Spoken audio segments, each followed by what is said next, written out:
Tonight, my sleepyheads, we are exploring the most bizarre punishments from ancient Greece, a time when justice was swift, creative, and often painfully specific. From being forced to sit on the cheese grater of shame, okay, maybe not that exact name, to public humiliation that really put the ouch in ouch-thority, this journey puts you in the sandals of someone who might have just spoken out of turn in the agora. Imagine you're late to court or insult the wrong philosopher. Oops, now you're wearing a radish where the sun doesn't shine or being stung by bees. I'm throwing a humorous touch on this as I would rather not scare you. So before you get comfortable as always, take a moment to like the video and subscribe to the channel if you haven't already. Also, let us know where you're watching from and what time it is for you. We have finally made it to the weekend, my favourite time.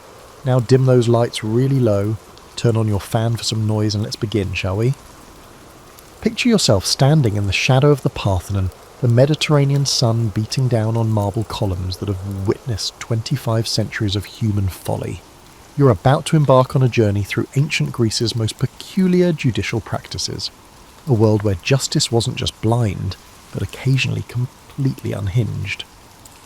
Before we embark on this journey of strangeness, keep in mind that the Greeks who devised these ancient punishments believed they were perfectly reasonable. After all, when your civilization invented democracy, philosophy and theatre, why not get creative with criminal justice too? The ancient Greeks didn't mess around when it came to maintaining order. Their approach to punishment was like their approach to everything else, dramatic, philosophical, and occasionally bordering on the theatrical. They believed that punishment should fit not just the crime, but also serve as a spectacular lesson for society. Think of it as ancient reality television, except the consequences were decidedly more permanent. You might assume that ancient punishments were simply brutal affairs involving dungeons and executioners. While the Greeks certainly had their share of harsh sentences, they also possessed an almost artistic flair for crafting punishments that were psychologically sophisticated, symbolically rich, and sometimes downright bizarre. They understood that true justice required more than mere physical suffering. It demanded a kind of poetic appropriateness that would resonate through the ages. Take the concept of hubris, for instance. The crime wasn't just excessive pride, it was a cosmic offence against the natural order. When someone committed hubris, the punishment had to match the grandiosity of the transgression. The situation led to some remarkably creative judicial solutions that would make modern legal scholars scratch their heads in bewilderment. The Greek city-states each developed their own flavour of justice. Athens, with its democratic ideals, favoured punishments that involved public humiliation and civic exile. Sparta, ever practical, preferred methods that were both efficient and educational. The island communities developed their own maritime-themed penalties that reflected their seafaring culture. What's particularly fascinating is how these punishments reflected Greek values and worldview. They believed in the interconnectedness of all things, that a person's actions rippled outward to affect the entire community. Therefore, punishment wasn't just about deterrence or retribution, it was about restoring cosmic balance. When someone disrupted the social fabric, the punishment had to be equally disruptive, but in a way that ultimately reinforced societal norms. You'll notice as we explore these tales that the Greeks had a particular genius for matching the punishment to the personality of the offender. They studied human nature with the same intensity they applied to mathematics and astronomy. This psychological sophistication meant that punishments were often tailored to exploit the specific weaknesses or character flaws that led to the original crime. The role of shame in Greek society cannot be overstated. While many ancient cultures relied primarily on physical pain or death as deterrents, the Greeks understood that social ostracism could be far more devastating than any bodily harm. They weaponized embarrassment with surgical precision, creating punishments that would haunt offenders long after any physical wounds had healed. Religious considerations also played a crucial role. The Greeks lived in a world populated by capricious gods who demanded respect and proper ritual observance. Many punishments had religious dimensions, designed to appease divine wrath or demonstrate piety to the community. This spiritual element added layers of meaning that transformed simple legal consequences into profound moral statements. As we journey through these 7 tales of Greek judicial creativity, you'll encounter punishments that range from the ingeniously appropriate to the utterly mystifying. Some will make you laugh at their absurdity, others will make you wince at their cleverness, and a few might make you wonder if the ancients were right. Each story reveals not just how the Greeks dealt with lawbreakers, but also how they understood human nature, social responsibility, and the delicate balance between individual freedom and collective welfare. These were not merely punitive measures, they were tangible manifestations of philosophical ideas, akin to theatrical performances on the public stage. This grand tour of Greek judicial creativity begins in classical Athens, the birthplace of democracy, where a citizen's social reputation could quickly determine their fate. The Athenians had elevated public shaming to an art form that would make modern social media pylons look like gentle suggestions. Imagine being an Athenian citizen in the 5th century BC, when your reputation was literally your most valuable possession. The Athenians understood something that modern psychologists are only now rediscovering. Social exile can be more devastating than physical punishment. They developed a sophisticated system of shame-based penalties that targeted the very core of Greek identity, one standing in the community. Ostracism was the most famous, but it may not be what you think. Every year, Athenian citizens could vote to temporarily exile one prominent person for 10 years, not because they'd committed a specific crime, but because they'd become too powerful or influential. Picture the ultimate democratic timeout, where success itself became grounds for punishment. The person could return after a decade with full rights restored, but their political career was effectively ruined. The experience was akin to losing a beloved job, with the entire city functioning as your human resources department.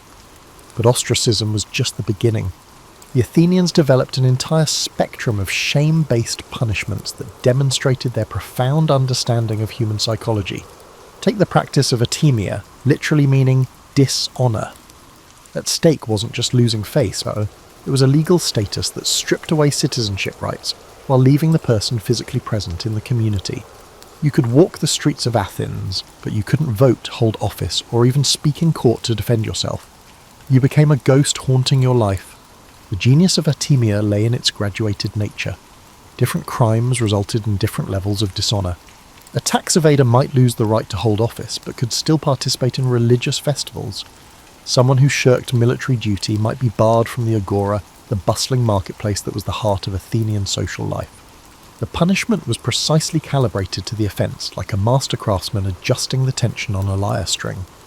One particularly creative form of Athenian justice involved the use of public monuments to shame. When someone committed fraud or betrayed the city, their punishment might include having their crime literally carved in stone and displayed in a prominent location.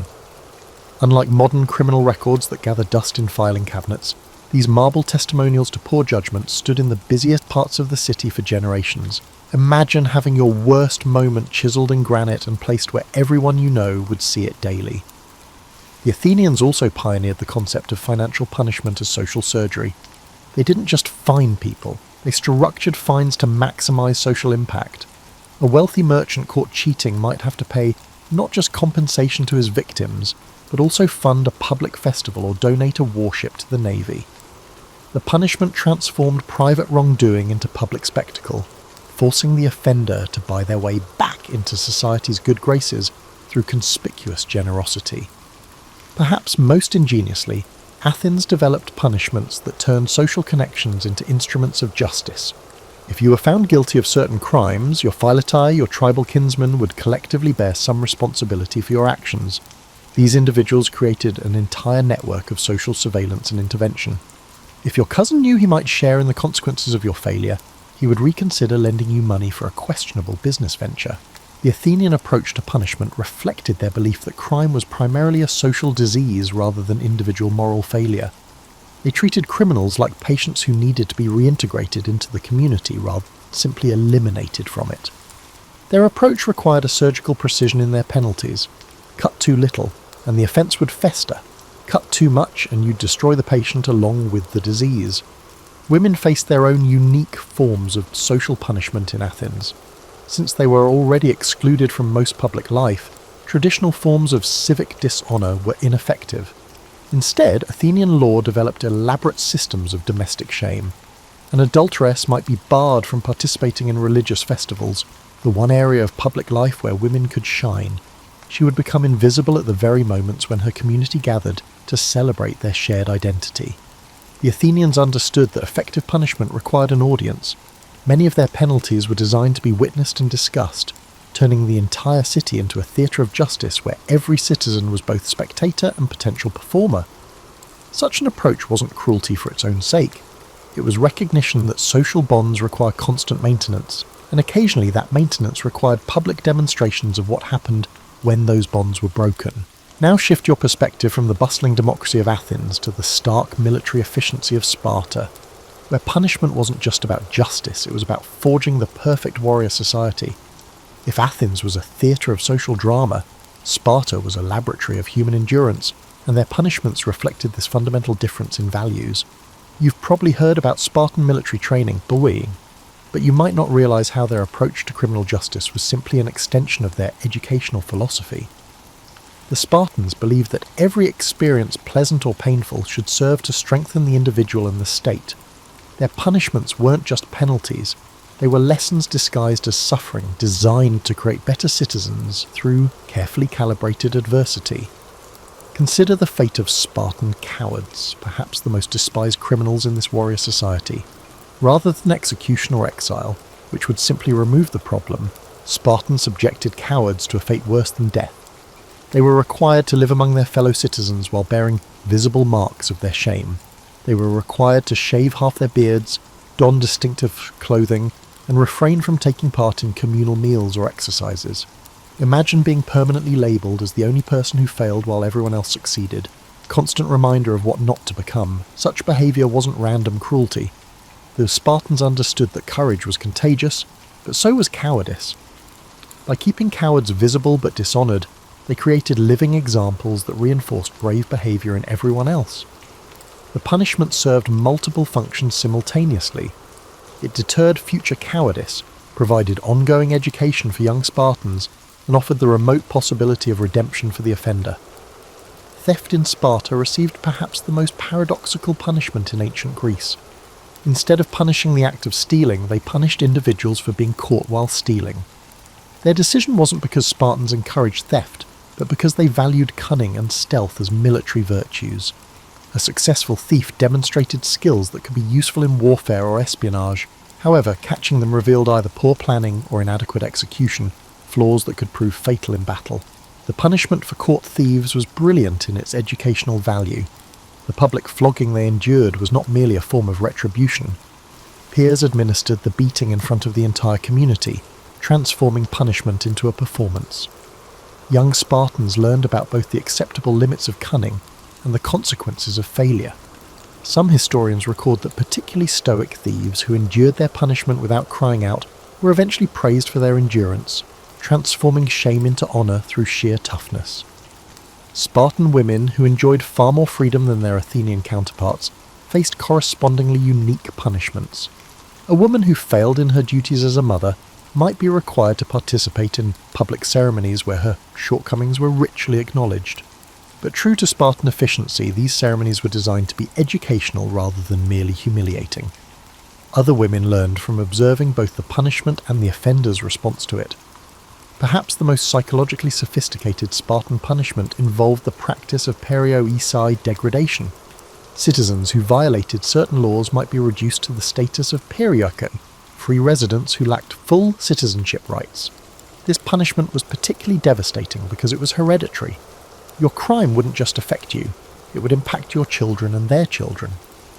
The Spartans understood that the threat of generational consequences was a powerful deterrent, especially in a society that prized family honour above individual achievement. The Spartans also developed unique punishments for military failures that went beyond individual cowardice. If a unit underperformed, the Spartans might assign them to domestic duties normally reserved for their enslaved population, known as helots. Warriors would find themselves cooking, cleaning, and maintaining equipment instead of training for battle. They intended the role reversal to be so psychologically uncomfortable that it would motivate better performance in the future. What made Spartan punishment particularly effective was its integration into their broader social system. Unlike other Greek cities where punishment was often an interruption of normal life, in Sparta it was woven into the fabric of daily existence. Training exercises regularly included elements of controlled suffering, making the transition from education to punishment almost seamless. The Spartans recognized that their society's survival depended on everyone understanding and accepting their role in the collective defense of the state. Punishments were therefore designed to reinforce social hierarchy and shared values rather than simply deter specific behaviours. Every penalty served as a reminder of what the community expected and what happened when those expectations weren't met. Their approach was remarkably forward-thinking in its recognition that punishment should serve multiple purposes simultaneously. Modern criminologists still struggle to balance deterrence, rehabilitation, and social cohesion in their recommendations for criminal justice reform. The Spartans integrated all three goals into a system that, while harsh by modern standards, was internally consistent and remarkably effective at maintaining social stability. Your journey through Greek judicial creativity now takes you to the scattered islands of the Aegean, where communities surrounded by endless blue develop their own distinctive approaches to punishment. When you're living on a small island where everyone knows everyone else's business, and escape is only possible by boat, traditional forms of justice require some serious adaptation. Island communities faced unique challenges that shaped their approach to criminal justice. You couldn't simply exile someone to another city-state when the nearest land might be days away by sail. Similarly, maintaining prisons was impractical when every resource had to be imported or carefully conserved. This geographic reality forced Greek islanders to develop some of the most creative punishments in the ancient world. Take the island of Chios, famous for what you might call democratic suicide. When someone committed a serious crime that disrupted community harmony, they were given a choice: face trial with potential execution or drink hemlock voluntarily in a public ceremony. The twist was that the community would gather to witness the event, and the condemned person was expected to give a speech explaining their actions and accepting responsibility. The speech wasn't just punishment, it was therapy for the entire community, allowing them to process the crime and its consequences collectively. The genius of this system was that it transformed the most serious punishment into an act of personal choice rather than community violence. The criminal maintained some dignity while still paying the ultimate price, and the community avoided the psychological burden of executing one of their own. It was like a tragic play performed for an audience of friends and neighbours, with real stakes but a cathartic resolution. Maritime crimes received particularly inventive punishments that reflected the islanders' relationship with the sea. Pirates caught in island waters might be sentenced to sea walking, essentially an early form of keel hauling, where the offender was dragged behind a ship through rough waters. But the creative part wasn't the physical punishment, it was the symbolic element. The condemned pirate would be dressed in the finest clothes stolen from their victims, transforming them into a grotesque parody of wealth before the sea reclaimed, both criminal and treasure. Some islands developed elaborate rituals around the punishment of theft, particularly theft of fishing equipment or boats, crimes that could threaten the survival of the entire community. The thief might be required to fast for several days, then swim to a designated rock formation offshore, while the community watched from the beach. If the thief successfully completed the swim, the community considered their punishment complete and welcomed them back. If they failed, well, the sea had rendered its verdict. This trial by ordeal wasn't arbitrary cruelty. It served multiple psychological and social functions. The physical challenge tested the offender's commitment to redemption, while the community's witness meant everyone participated in the resolution of the crime. The successful completion of the trial demonstrated both divine approval and personal transformation, making reintegration into society psychologically easier for everyone involved. Island communities also refined their methods of punishment by using isolation instead of exile. On larger islands, criminals might be required to live alone on the uninhabited portions of the land for specified periods. They would be provided with minimal supplies and tools, forcing them to survive through their skills while remaining technically within the community's territory. Villagers would check on them periodically, creating a system of monitored solitude that combined punishment with rehabilitation. This form of punishment was particularly effective because it addressed one of the root causes of many crimes: the inability to function independently within social constraints. By forcing criminals to survive alone, the community was essentially providing intensive training in self-reliance and resource management. When the punishment period ended, the offender often returned with enhanced skills and a deeper appreciation for community support. The islands also developed unique approaches to dealing with adultery and other sexual crimes. Rather than the violent punishments common in mainland Greece, island communities often employed ritualized humiliation that involved the entire population. The guilty parties might be required to walk through the village wearing distinctive garments that identified their offense, while the community sang traditional songs that told stories of similar transgressions and their consequences. These musical punishments served multiple purposes.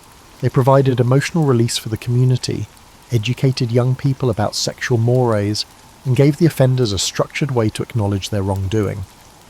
The songs often included verses about redemption and forgiveness, creating a pathway back to respectability that was both public and personal. Perhaps most remarkably, some islands developed seasonal punishments that aligned with their agricultural and fishing cycles. Some islands banned serious offenders from participating in specific seasonal activities, such as the olive harvest, fishing seasons, or religious festivals which defined community life.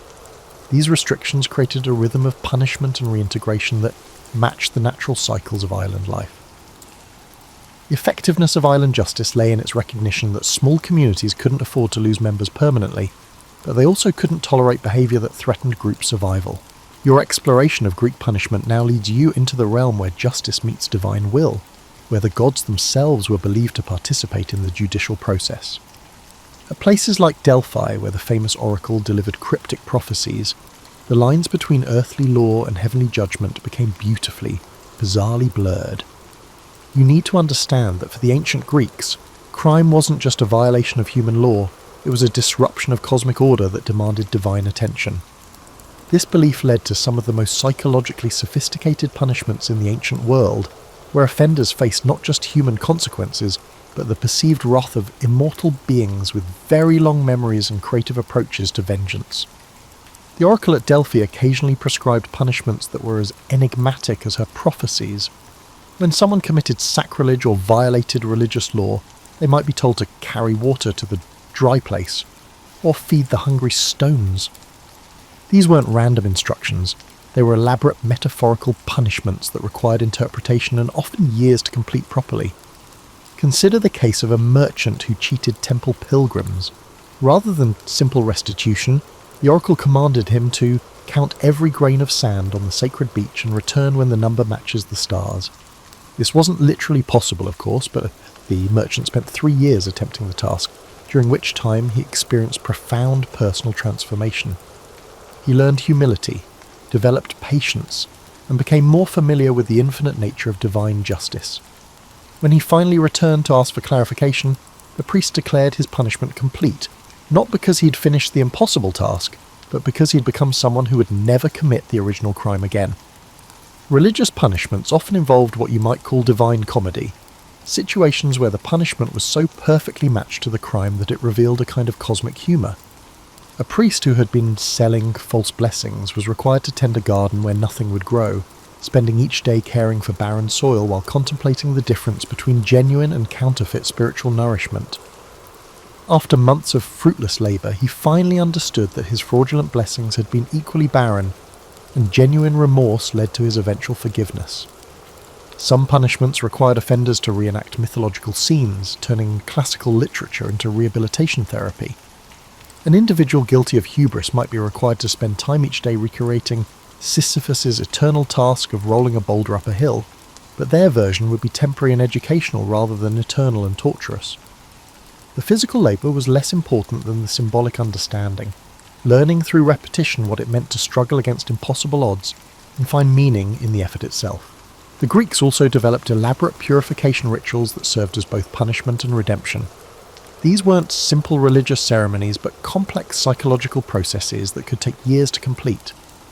An offender might be required to visit specific sacred sites throughout Greece, performing designated tasks at each location while following strict behavioural guidelines. These ritual journeys were brilliant in their psychological sophistication. They removed criminals from their familiar environment, forced them to interact with strangers who knew nothing of their crimes, and provided structured opportunities for reflection and personal growth. Many offenders reported that the journey changed them more profoundly than any conventional punishment could have. Temple punishments often involved service to the gods, specifically designed to address the spiritual dimension of the crime. Someone who had broken an oath might be required to serve as a temple messenger, carrying sacred communications between different religious sites. These conditions forced them to repeatedly handle and deliver messages of truth and commitment, literally surrounding themselves with the values they had violated.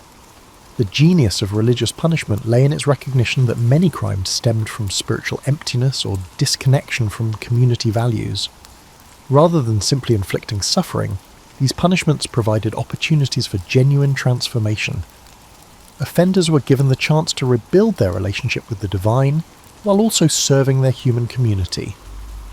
Most remarkably, the design of some religious punishments made them impossible to complete without divine intervention. Such an approach wasn't cruelty. It was recognition that some offences were so serious that human effort alone couldn't provide adequate redemption. The punishment became a form of extended prayer, where the offender had to genuinely seek divine forgiveness to achieve resolution. Often, these impossible punishments entailed paradoxical tasks that defied conventional solutions. An offender might be told to find the beginning of a circle, or speak a word that has never been spoken. The resolution came not through completing the task, but through understanding its impossibility and accepting the need for grace beyond human achievement. What made divine punishment particularly effective was its integration of personal transformation with community healing. Religious offences harmed not just individuals, but the entire community's relationship with the walls. The elaborate punishments demonstrated to everyone that the offence was being taken seriously, while providing a pathway for restoring cosmic balance. Now, as you continue your journey through Greek justice, you will enter the realm of philosophical punishment, where thinkers such as Plato and Aristotle theorized about justice and completely redesigned it. In this intellectual landscape, punishment became an opportunity to explore the deepest questions of human nature, moral responsibility, and the purpose of society itself. Picture yourself in ancient Athens, where philosophy wasn't an abstract academic discipline, but a practical tool for creating better human beings and more just communities. The great philosophers approached criminal justice with the same analytical rigour they applied to mathematics and ethics, producing punishments that were as intellectually sophisticated as they were practically effective. Plato's Republic outlined punishments that were essentially educational programs designed to cure the soul rather than simply inflict suffering. He believed that crime resulted from ignorance, not factual ignorance, but a fundamental misunderstanding of what would truly make a person happy and fulfilled. Therefore, punishment should be therapeutic, helping criminals discover the error in their thinking and choose better paths forward. Consider how this philosophy translated into practice. A thief in Plato's ideal city wouldn't just return stolen goods and pay a fine. They would be assigned to study with philosophers who would help them understand why they believed stealing would improve their lives. They would engage in structured dialogues designed to reveal the contradictions in their reasoning and guide them toward more productive ways of meeting their needs. This wasn't soft treatment. It was incredibly demanding. Imagine being required to examine every assumption you've ever made about right and wrong, to defend your choices in front of brilliant thinkers who could expose every flaw in your logic. Many criminals found this intellectual punishment more challenging than physical suffering because it required them to confront the reality of their own poor judgment. Aristotle took a different but equally sophisticated approach. He believed that virtue was a habit developed through practice and that criminal behaviour resulted from bad habits that could be corrected through proper training. His punishments were like moral exercise programs, designed to strengthen the ethical muscles that had grown weak through misuse. An Aristotelian punishment might require a dishonest merchant to spend time each day practicing small acts of honesty, gradually building up to more significant challenges. The merchant would start by accurately describing the quality of goods to customers, then progress to admitting mistakes or offering fair prices without negotiation. Each day would bring new opportunities to practice virtue until honest behaviour became as natural as the original dishonesty had been. The Stoic philosophers contributed their own unique perspective on punishment. They held the belief that external circumstances could not truly harm a person unless they actively chose to do so. This belief led to punishments that focused on internal transformation rather than external suffering. A Stoic judge might sentence someone to spend time each day contemplating their crime and writing about what they learned from the experience. These written reflections weren't just busy work. They were sophisticated psychological exercises designed to help offenders develop emotional resilience and moral clarity. The daily practice of examining their thoughts and motivations gradually built the inner strength needed to resist future temptations. Many of these philosophical journals survived and offer intriguing details about the criminal mind's journey toward redemption. Through the development of group punishment schemes, certain philosophical schools transformed criminal justice into a form of community education. When someone committed a crime, they would be assigned to participate in philosophical discussions with other offenders, exploring questions related to their specific types of wrongdoing. These weren't support groups in the modern sense, but rigorous intellectual workshops where participants had to defend their ideas and examine their beliefs under scrutiny. The cynics, known for their rejection of social conventions, created punishments that challenged offenders to question the assumptions underlying their crimes. Someone caught cheating in business might be required to live as a beggar for several months, experiencing firsthand the insecurity and desperation that drove many people to dishonesty. The outcome wasn't just punishment, it was immersive education in the social conditions that contributed to crime. Most remarkably, some philosophers designed their punishments to be voluntary and self-administered. Offenders would be given detailed instructions for programs of self-examination and moral development, then trusted to carry them out without supervision.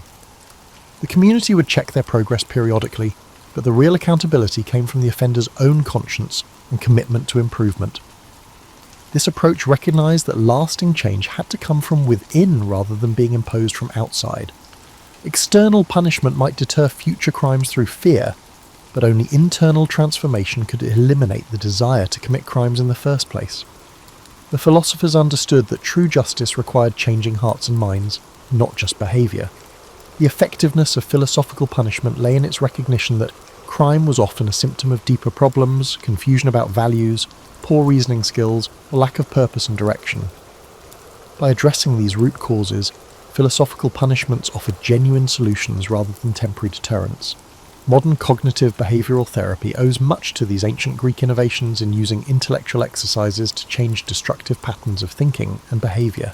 As your journey through the bizarre punishments of ancient Greece draws to a close, you find yourself standing once again in the shadow of the Parthenon, but now with a deeper appreciation for the complex civilization that created both architectural marvels and judicial innovations that continue to influence our understanding of justice today. The ancient Greeks bequeathed us something far more valuable than simply colourful stories of unusual punishments. They demonstrated that justice could be creative, therapeutic and transformative rather than merely retributive. Their approach to criminal justice was fundamentally optimistic.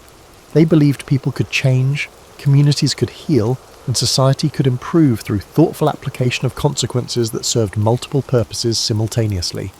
You've seen how different Greek communities adapted their approach to punishment based on their unique circumstances and values.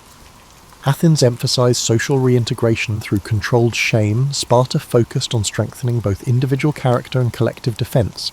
Island communities developed solutions appropriate to their geographic isolation. Religious authorities integrated divine will with human judgment, and philosophers treated crime as an educational opportunity. This diversity wasn't accidental. It reflected the Greek understanding that justice must be tailored to specific contexts rather than applied uniformly regardless of circumstances. They recognized that what worked in a military society, like Sparta, might be counterproductive in a commercial democracy like Athens. This flexibility and willingness to experiment with different approaches provides helpful lessons for modern criminal justice systems struggling with similar challenges. Consider how Greek innovations anticipate modern developments in criminology and psychology. Their recognition that shame could be more powerful than physical punishment predated our understanding of social psychology by millennia. Their use of community involvement in the justice process foreshadowed restorative justice programs. Their emphasis on rehabilitation and transformation anticipated the therapeutic model of criminal justice that emerged in the 20th century. The Greek insight that punishment should serve education rather than mere deterrence remains revolutionary even today. Most modern criminal justice systems still struggle to balance punishment with rehabilitation, often emphasizing one at the expense of the other. The Greeks demonstrated that this was a false choice. Punishment could be educational, and education could be punitive if properly designed and implemented. Perhaps most importantly, the Greeks understood that effective justice required community participation. Crime wasn't just a matter between offender and victim, but a disruption of social fabric that required collective healing. Their punishments were designed to engage the entire community in the process of restoration, ensuring that everyone learned from each instance of wrongdoing. This communal approach to justice offers a stark contrast to the increasingly impersonal nature of modern legal systems, where justice is administered by professional bureaucrats with little connection to the communities affected by crime. The Greek model suggests that justice is too important to be left entirely to specialists. It requires the active participation of ordinary citizens who understand local conditions and relationships. The creativity of Greek punishment also challenges our assumptions about the purposes of criminal justice. Rather than focusing primarily on deterrence or retribution, they emphasize transformation and education. They ask not just how can we prevent this crime from happening again, but also, how can we use this opportunity to create better people and stronger communities? Their willingness to experiment with different approaches, from the theatrical humiliation of Athens to the military discipline of Sparta to the philosophical dialogue of the academies, demonstrates the value of treating justice as an ongoing experiment rather than a fixed system. They were constantly learning from their experiences and adapting their methods based on what worked and what didn't. Modern criminal justice reformers are rediscovering many Greek innovations: therapeutic courts that address underlying causes of criminal behaviour, community service programs that connect offenders with the people they've harmed, and restorative justice processes that emphasize healing over punishment. These contemporary developments suggest that the Greeks were onto something profound in their approach to justice. As you reflect on these ancient stories, consider how they challenge contemporary assumptions about crime and punishment. The Greeks remind us that justice is not a natural phenomenon with fixed laws, but a human creation that reflects our values, priorities, and understanding of human nature. Their bizarre punishments were actually sophisticated attempts to solve timeless problems. How do we maintain social order while preserving individual dignity? How do we deter crime while offering opportunities for redemption? How do we balance the needs of victims, offenders, and the broader community? The Greek legacy in criminal justice is not a set of specific practices to be copied, but an approach to thinking about justice that remains relevant across cultures and centuries. They taught us that punishment can be art, justice can be creative, and even serious crimes can be learning opportunities. Their most important lesson may be that justice, like democracy and philosophy, requires active participation from thoughtful citizens willing to experiment with new approaches and learn from both successes and failures. The bizarre punishments of ancient Greece were not the products of primitive brutality, but sophisticated attempts by civilized people to create a more just society, an aspiration that remains as relevant today as it was 25 centuries ago. And just like that, we have come to a close with this story tonight. The most bizarre punishments from ancient Greece weren't just harsh, they were creative, sometimes painfully so. Tonight you walk the cobbled streets of old Athens, where speaking out of turn might get your tongue nailed, metaphorically or not, and where justice could come served cold or covered in honey and left for the bugs. You likely discovered firsthand that sarcasm did not sit well with city councils and that public humiliation was often accompanied by props. Still awake? Don't worry. No one's strapping you to the radish treatment tonight. We have other stories placed here, old and new, in case the remedy doesn't work. You're safe, warm, and far from the days when misbehaviour earned more than detention. Close your eyes now, let the toga-clad weirdness melt into soft dreams, and remember, in the court of sleep, you've done nothing wrong. I'll be here, sipping my tea stronger than hemlock, waiting for our next late-night escape through history. Sleep well, and as always, sweet dreams and good night. Year 742 CE, the prosperous city-state of Khorasan glittered under the noonday sun. A nexus for caravan routes feeding distant empires, Khorasan thrived on the exchange of saffron, silk, star charts, and rumours whispered behind curtained alcoves. At its centre loomed a grand marketplace whose vaulted roof trapped the daily bustle in a ceaseless echo. Traders from Byzantium, Tang China, the Abbasid Caliphate, and beyond mingled among stalls stacked high with lapis lazuli, dried fruit, and perfumed sandalwood. Some hailed it as a marvel of cosmopolitan life, where fortunes might pivot in a single conversation. Among the people navigating the throng was Karia bint Yazd, a travelling scholar whose lineage traced back to the once renowned Zoroastrian priests of Persia. Her face betrayed concentration as she studied hieroglyphic notations in a weathered scroll. Unmarried and unconcerned with the expectations placed upon a woman of her station, she had roamed from one end of the Silk Road to the other, piecing together knowledge that seldom found its way into the official annals. The swirl of Khorasan's commerce did not distract her. She focused on a lead suggesting that rare manuscripts had surfaced in a private collection near the city's eastern quarter. This rumour, if proven true, could illuminate corners of history barely glimpsed by modern scholars. Korea pressed deeper into a labyrinth of narrow lanes behind the main bazaar, guided by a coded map etched into her memory. Eager boys offered to carry her satchels for a coin, and watchful guards in brass-trimmed uniforms eyed each passerby. She brushed off all offers of help. Too many watchers, too many ears. At last, she arrived at a courtyard hidden behind a plain wooden door. Its walls were plastered in cream white, while vines spiralled up lattices under a hazy afternoon sky. Within that secluded enclave stood an elderly bibliophile named Kazem Al-Talibi, his hands trembling under the burden of a slender volume bound in jade-green leather. Their meeting was brief. Korea offered him carefully wrapped objects, fragments of ancient mathematics tablets uncovered near Samarkand, and, in exchange, Kazem relinquished the jade-bound text. He warned her that certain circles would stop at nothing to keep these pages hidden, for they revealed knowledge rumoured to disrupt any empire reliant on controlling scholarship. She nodded gravely, accustomed to the shadows that dogged rare manuscripts. Across the years, she had learned that truth took many forms, each requiring a subtle approach to keep it from vanishing under official censure. Emerging once again into the main bazaar, Korea carefully hid the new acquisition beneath her travelling cloak. She knew better than to linger. Khorasan's seeming tolerance of foreign ideas could transform abruptly if power shifted. Memories of burned scrolls and harassed scribes in other dominions haunted her, fueling her determination to preserve the text at any cost. She arranged with a local caravan heading eastward, its leader a woman named Afsoon, who had a reputation for outmanoeuvring desert bandits. Without illusions, Carrier recognised that partnering with such a skilled merchant would cost her, yet safety for the jade-bound book was paramount. Before the caravan departed, Korea paid her respects at a small shrine dedicated to wise men of antiquity. A single candle flickered by the altar, illuminating offerings left by travellers praying for clear roads and fair weather.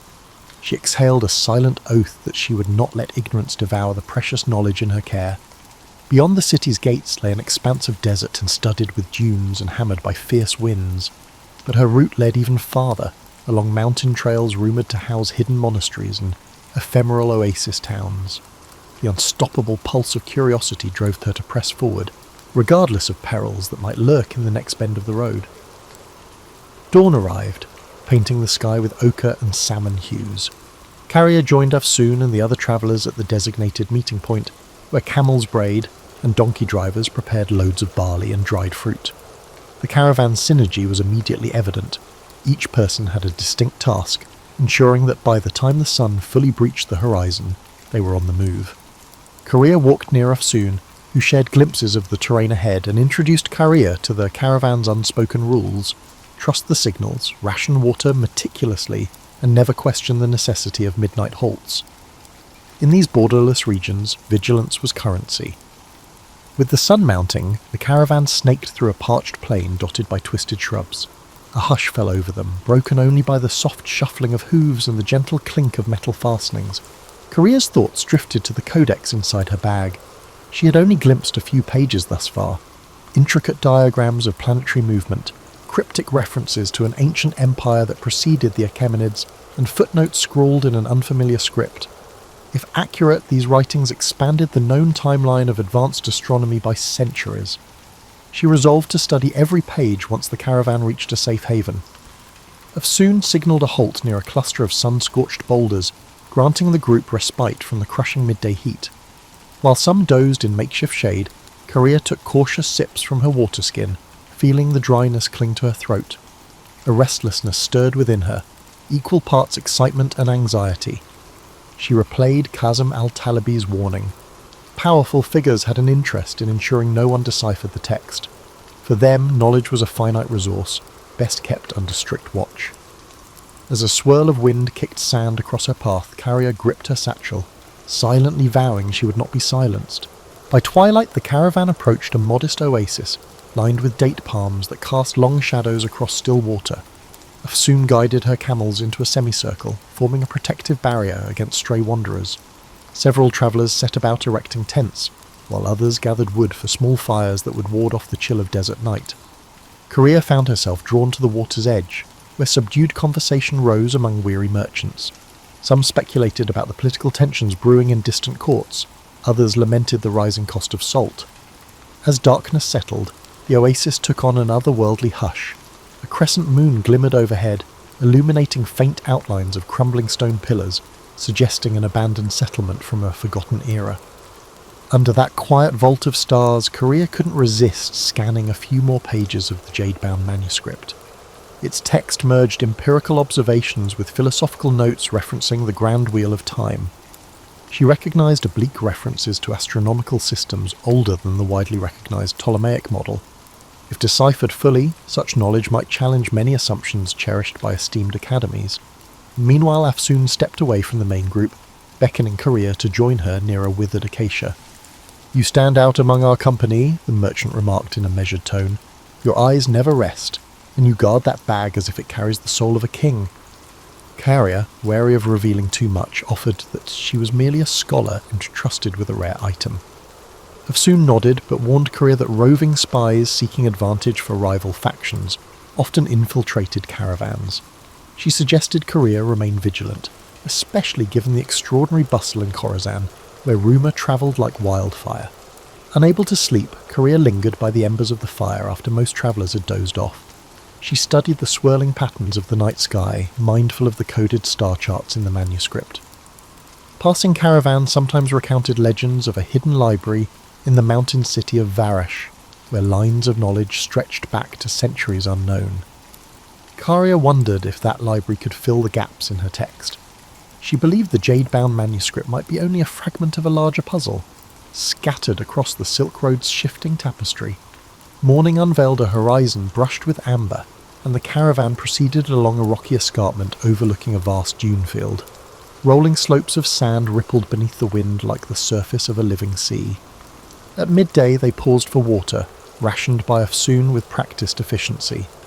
Karia noticed that one of the other travellers, a soft-spoken man named Malik, carried a small chest meticulously locked. He travelled with perpetual worry etched into his features, eyes darting whenever talk turned to rumours of desert raiders. Secrets seemed to coil around each member of this assemblage, as though no one ventured these roads without hidden motives. Late in the afternoon, the caravan encountered a party of horsemen flying the banner of a minor warlord rumoured to be in league with the region's most feared bandit clans. Tension crackled through the group as Afsoon halted the caravan, waiting for the riders to approach. After a terse greeting, the horsemen rode on, apparently uninterested in conflict, but the encounter rattled everyone. Korea noticed Afsoon's posture remained rigid with caution long after the riders vanished in a plume of dust. The merchant murmured about changing their route, seeking narrower trails less patrolled by predatory chieftains. That evening brought them to a narrow gorge, its walls towering on either side in jagged ridges. Afsoon insisted they make camp in a sheltered alcove half hidden behind weathered boulders. By the flicker of firelight, Korea finally delved into the central chapter of the manuscript. Strange symbols, part cuneiform, part unknown script, decorated the margins, each sign accompanied by cryptic commentary. The text recounted a civilization that mapped constellations in ways contrasting with every known chart. Diagrammatic lines implied an advanced geometry, far exceeding the standard calculations of her time. Just as Korea's pulse quickened at the revelation, a cry rang out near the edge of camp. She rushed toward the commotion, heart pounding. Malik stood trembling by his small chest, which now lay open, its contents missing. Anguish coloured his voice as he pleaded for help, insisting that something vital had been stolen, a crucial letter from the governor of Basra, hidden within that chest. Afsoon assembled the caravan members, demanding an explanation. Tempers flared, suspicion circled, and whispered accusations rippled through the group. Searching for footprints beneath lantern light, they discovered evidence of at least 2 intruders who had come and gone without a trace. No sign indicated who among them might be an accomplice. The theft underscored Afsoon's earlier warning. In these transitory worlds, secrets attract cunning opportunists. Korea gripped her manuscript more tightly, wishing to vanish inside the labyrinth of lines and symbols that promised an era unbounded by petty intrigue. Yet she remained anchored in the caravan's tense reality. The road ahead felt increasingly perilous, and the cost of preserving knowledge seemed set to rise. The following sunrise found the caravan subdued, each member wary of neighbours who might conceal hidden agendas. Afsoon led them out of the gorge at a brisk pace, aiming to put distance between their group and whoever had orchestrated the nighttime theft. A pale wind carried the scent of flint and dust, stinging eyes and chapping lips. Their route descended along a dry riverbed flanked by stunted tamarisk shrubs, offering scant protection from the intensifying sun. Korea trudged in stolen silence, mindful that trust could be a luxury. As midday drew near, they spotted the remnants of a caravanserai built against the side of a bluff. Its once sturdy walls had caved in and battered archways led into courtyards strewn with fallen timber. Afsoon signalled a cautious approach, uncertain whether travellers or outlaws might be occupying the ruins. The group explored in pairs, stepping over cracked tiles littered with scorpion husks. No living presence emerged, though evidence of a hasty departure. Scattered coals, torn blankets, suggested someone had sheltered there not long before. Since water was available from a half-collapsed cistern, Afsoon decided they would rest under what remained of the caravanserai's roof.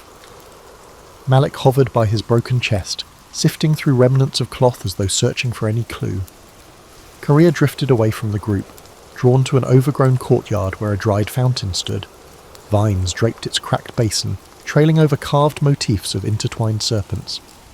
Time and neglect had worn away the finer details, yet a mysterious energy lingered, as though the place once echoed with conversation about cosmic truths beyond mortal comprehension. She pulled out the jade-bound book to scrutinize a passage describing the 4 points beyond the boundary of earthly measure. The text postulated that certain alignment patterns, stars in specific conjunctions, allowed glimpses into knowledge unattainable through ordinary means. This notion was not entirely foreign, given that many mystical traditions in Persia and India spoke of cosmic gates. Still, the clarity of these instructions startled her. The manuscript seemed less a mere curiosity, and more a carefully constructed key. She wondered if others who sought it might comprehend its significance.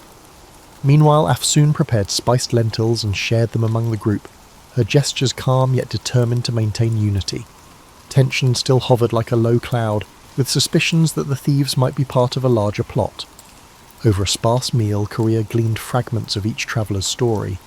A textile merchant returning from Cairo, a widower heading to Samarkand to meet his estranged son, an amateur scribe hoping to gain employment in the libraries of Nishapur. Layer by layer, she sensed each person guarded secrets born of loss, ambition, or desperation. As dusk fell, moonlight filtered through the caravanserai's gaps, accentuating outlines of shattered pillars. The group huddled around small fires. Soft conversation revolved around the abrupt shift in weather, the possibility of encountering warlord patrols, and whether rumours of a plague in the western provinces were exaggerated. Though the chatter seemed ordinary, Korea felt a current of urgency running beneath it. Everyone understood the precariousness of travelling these routes. At any moment, violent storms or human treachery could obliterate the careful calculations of even the most disciplined merchant. Restless, Korea ventured into the courtyard once more. She ran her fingertips over the carved serpents, musing that knowledge itself often took the shape of something fearsome and winding, capable of enlightenment but also of destruction, depending on who wielded it. Before she could lose herself in speculation, a subtle motion in the archway drew her attention. She turned to see Malik, shadowed in moonlight. His face still wore traces of anguish. He approached and, in hushed tones, apologized if his panic had disrupted the caravan's stability. Then he posed a startling question. "Is your book truly worth risking your life?" Korea hesitated, contemplating her answer. She confessed that its pages might safeguard insights from an older civilization, knowledge that could enrich the world if studied openly. Yet she recognized the hazards. No single text was worth a life, unless it also contained the means to prevent greater harm. Malik nodded, revealing that his lost letter held the potential to end a trade blockade strangling his hometown. Without it, he feared entire families would starve. They shared a poignant silence, realizing each bore a heavy burden for reasons that extended beyond self-interest. Their exchange was interrupted by a faint shout from Afsoon, who was patrolling the perimeter. A silhouette darted across the ruins, then vanished behind a crumbling wall. Alarmed, Carrier and Malik hurried back to the main courtyard, only to find the rest of the travellers on their feet. The intrusion lasted mere seconds, but it confirmed the presence of watchers trailing them. The memory of the stolen letter flared in every mind. Gathering her satchel close, Karia recognised that pursuit was inevitable. She could only hope that what she carried would outlast the desert's shifting alliances and the relentless greed of unknown adversaries. Early the next day, Afsoon insisted they abandon the ruin before sunrise. Lanterns swinging from camel saddles cast flickering halos in the pre-dawn gloom. Karia walked at the caravan's rear, scanning the horizon for silhouettes. She felt more exposed than ever, especially with the manuscript drawing unseen eyes. A swirl of wind rustled the sparse vegetation, carrying the forlorn call of a distant jackal. Although no further intruder appeared, the caravan's collective nerves remained raw. Their route now wound through a series of rocky badlands. Eroded hills, tinted red and ochre, rose around them in jagged formations reminiscent of a broken amphitheatre. At times the path was scarcely wide enough for 2 camels to pass. Dust coated every surface, clinging to clothes and creeping into waterskins. The travellers advanced in single file, each footstep measured. Malik, no longer shy, kept pace with Karia, forging an unspoken alliance based on empathy rather than shared purpose. By noon they reached an outcropping that afforded a sweeping view of the surrounding valleys. Afsoon pointed to a distant caravan crossing a ridge, its figures small as insects against the harsh light. "Better to let them move on without our paths intersecting," she murmured, concerned they might be bandits or rival merchants. She had planned a side route that skirted known bandit strongholds, though it meant trudging through more challenging terrain. No one objected. Safety trumped speed in these uncertain wilds. As the day wore on, the punishing sun pressed down. Some travellers began to show signs of heat exhaustion. Afsoon allotted extra water rations, mindful that supplies were finite. Karia's thoughts swirled with calculations. How many days until they reached an established town? Would the manuscript's possible revelations be worth the perils? She reminded herself that knowledge had never come cheap, especially not the kind that might undermine established systems of power. Still, she felt an undercurrent of apprehension. Unseen forces seemed determined to intercept their path. Twilight offered a brief respite. They pitched camp at a plateau peppered with hearty desert shrubs. Wind wove through the stony hollows, producing a low moan that set everyone on edge. This time, Afsoon posted watches in rotating pairs. Karia volunteered for the midnight shift, hoping to glean some solitude for reading. When her turn arrived, she positioned herself near a small fire, scanning the starlit horizon, while carefully turning pages of the jade-bound codex. A diagram, carefully inked, depicted a swirling cosmos dotted with unfamiliar constellations. The accompanying text mentioned a geometry bridging mind and universe, though the specifics remained cloaked in archaic jargon. She sensed movement at the edge of the firelight and gripped the book protectively, but it was only an elderly trader from their group, awakened by coughing. He approached, nodding politely. "I see that you carry more than curiosity," he said, glancing at the manuscript's glowing pages. He spoke of his younger days when he'd travelled to a mountaintop sanctuary, rumoured to house writings older than any empire. The priests there, he claimed, hinted that scattered relics across the Silk Road formed pieces of a grand puzzle. He stopped short of elaborating, perhaps wary of scaring her with improbable myths, or simply reluctant to resurrect memories best left buried. Karia nodded, intrigued yet cautious. She had heard variations of the mountaintop library tale in her journeys. One version placed it in Tibet, another in the highlands of Persia, and yet another in the Himalayas near the Indus. Regardless of location, the consistent theme was that a hidden repository of ancient texts might hold radical knowledge of mathematics, medicine, and astronomy. Could her manuscript be part of that lost legacy? She recalled hearing rumours that certain references connected the library's existence to the taboo notion of cyclical time, where civilizations rose and fell repeatedly, each leaving faint echoes for the next. The elderly trader coughed again and excused himself to rest. Alone, Karia gazed at the codex, a swirl of questions filling her mind. Just then, a sharp whistle pierced the night air. She sprang to her feet. Afsoon came running, sword in hand. A scout on the perimeter shouted news of footsteps on the far side of the plateau. Everyone scrambled for weapons. Adrenaline surged. Within moments, the intruders fled, vanishing as swiftly as they'd arrived, leaving only footprints. Afsoon suspected they were testing the caravan's defences. Tension soared. Though no battle ensued, the message was clear: someone to track them with precision. As the group attempted to settle back into a semblance of rest, Karia's mind refused to quiet. She wondered if the vanished intruders belonged to a clandestine order, or were simply bandits with a knack for intimidation. Either way, the manuscript's significance seemed amplified.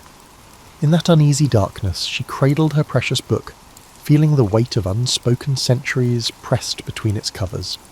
The next day would bring new confrontations, but for now she could only watch the flickering embers and await the uncertain dawn. Dawn arrived with a brittle clarity that rendered every stone, shrub and wary expression in sharp focus. Afsoon wasted no time ordering a quick departure. The caravan assembled under a sky streaked with lavender and rose, a fleeting beauty overshadowed by a need for vigilance. Camels loaded, watch rotations decided, they moved out, following a narrow winding track that descended toward lower elevations. The arid air tasted metallic, as if charged with pent-up tension. By mid-morning, the landscape began transitioning to hill country. Small streams, fed by recent rains, cut through the tough terrain, offering a chance to refill water skins. The travellers approached a shallow creek where reeds rustled in the wind.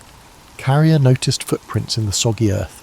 A separate group had passed here recently, heading in the same direction. Afsoon scowled, muttering about the possibility that they might be trailing those who had invaded their camps. Concern rippled through the caravan. Eager to stay ahead, Afsoon pushed the group onward at a grueling pace. Carrier's calves ached as the trail zigzagged between rocky slopes and patches of thorny vegetation. In the distance, the outlines of a fortified town occasionally emerged, only to disappear behind ridgelines. She guessed it to be Garesh, a mid-sized trading post rumoured to host pilgrims from the Indus region. If they could reach Garesh by nightfall, the caravan would have a solid perimeter wall to shield them, at least temporarily. Eventually they spotted walls of pale stone crowned by watchtowers.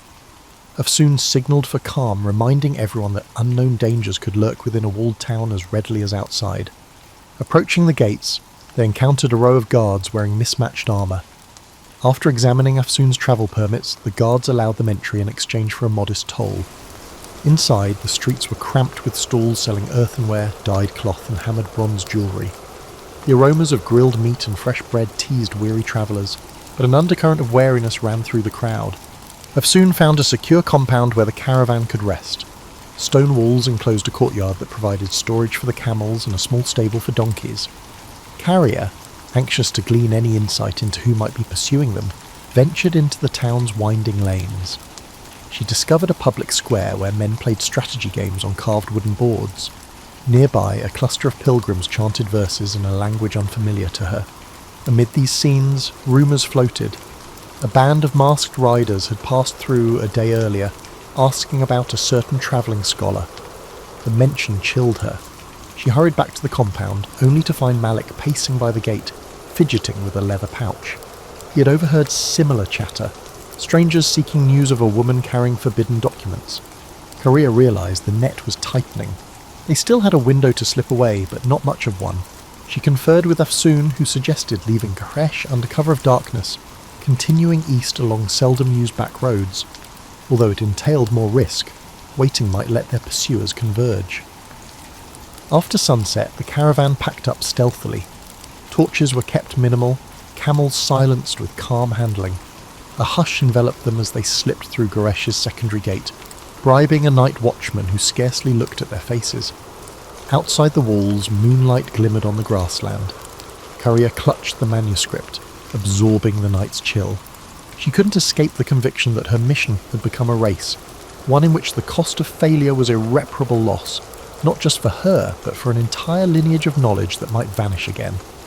Guided by Afsoon's careful planning, they pressed into a region of rolling hills shaped by centuries of flood and drought. Occasional clusters of cypress trees broke the monotony.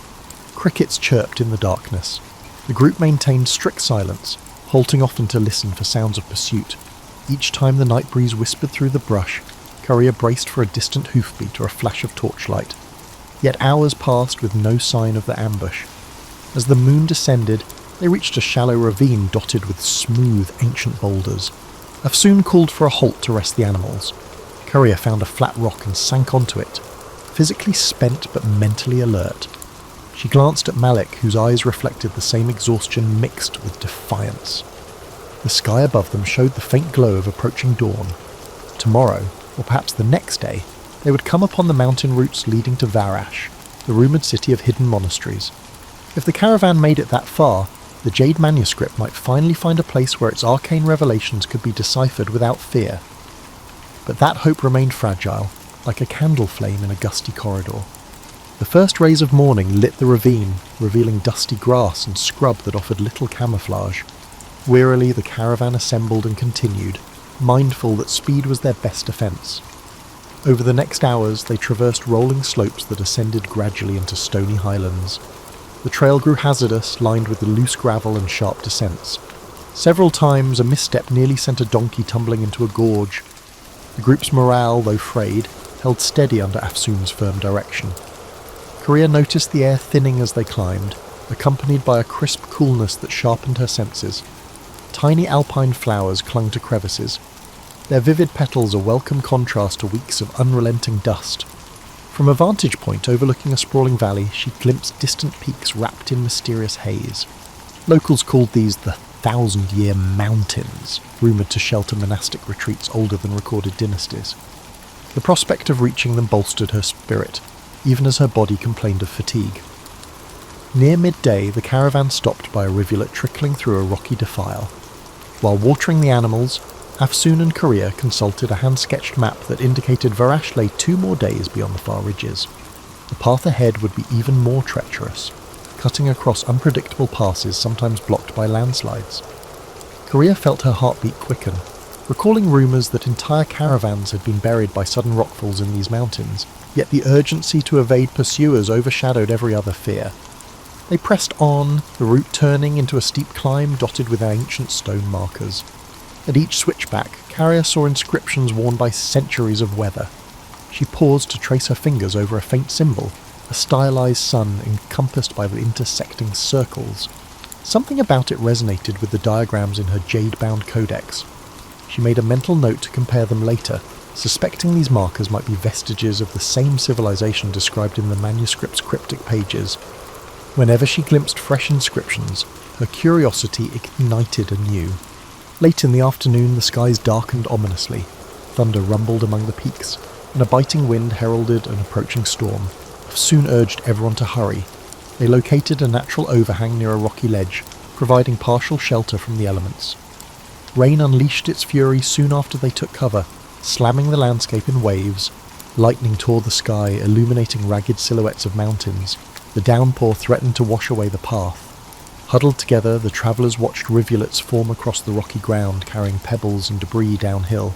The storm raged for hours, pinning them under the overhang. Korea used the enforced pause to unwrap the codex, sheltering it beneath a canvas. She examined the sections she had not yet deciphered, focusing on references to a temple of horizons. The text included mathematical guidelines for charting star positions from an elevated vantage. With each flash of lightning, she glimpsed the manuscript's swirling lines and felt a peculiar kinship with those unknown scholars from centuries past. They had once braved the wilderness of ideas. Now, in a literal wilderness, she carried their legacy. Eventually, the worst of the storm passed, leaving dripping rocks and a deep chill in its wake. The group decided to remain under the overhang for the night, wary of slick trails and potential landslides. By flickering lamplight, Afsoon distributed dried figs and salted lamb. Conversation drifted from the challenges of the climb to more philosophical musings, the futility of borders in a land shaped by millennia, the intangible line between faith and science. Malik spoke quietly of his father, who had died under a tyrant's regime while trying to protect valuable manuscripts. Listening to him, Korea sensed that each traveller had been guided here by a longing for redemption or renewal. Sometime after midnight, Korea woke to the faint crackle of footsteps. She inched toward the edge of their makeshift shelter, heart pounding. 2 figures, hunched low, hovered near the pack animals. She recognized them as strangers, not members of the caravan. Before she could raise an alarm, Afsoon emerged from the darkness like a phantom, sword drawn. A terse standoff ensued, broken by frantic whispers. The intruders fled once they saw they were outnumbered. The caravan's travellers, now fully awakened, spent the rest of the night in guarded watch, cold and uneasy. With dawn they surveyed the sodden landscape. Landslides had ripped through parts of the trail, but it appeared passable with caution. Though the intruders had not returned, the sense of pursuit remained acute. Carrier conferred with Afsoon, both concluding that time was running short. If Arash was within reach, They needed to seize the chance before more enemies closed in. Hoisting packs onto weary camels, the group set forth again. The distant peaks beckoned like silent witnesses, and Korea whispered a fervent hope that the city's rumoured monasteries could offer refuge, and perhaps reveal how to unlock the manuscript's deeper secrets. The final stretch to Varash proved gruelling. Narrow trails clung to mountain ridges overlooking mist-shrouded abysses. Each step required vigilance. At times, they paused to listen for rockfalls in the distance, markers of an unstable terrain. The air grew thinner, and breath came in short gasps, yet beyond every precarious turn a new vista opened. Crisp lakes reflecting the sky, hidden valleys studded with wildflowers, the occasional stone ruin perched on a ledge like an ancient sentinel. The extremes of this landscape both awed and unsettled the travellers. By late afternoon, the slopes relaxed into a wide plateau. Rising from the plateau's edge stood Varash, enclosed by a high stone rampart. At first glance, the city appeared carved from the mountain itself, its walls blending with the surrounding cliffs. Mist swirled around parapets, creating a dreamlike vision. According to legend, Varash was older than any recorded dynasty, built upon a site revered for its celestial alignments. A hush fell over the caravan as they approached the massive gates. Inside, the city's winding streets ascended in tiers. Houses with slate roofs leaned against sturdy ramparts, while cobblestone lanes converged on a central square. Steam rose from communal baths that tapped into natural hot springs. Monks in dark robes shuffled along the corridors, carrying scrolls tucked beneath their arms. Carrier's senses ignited at the first glimpse of this environment.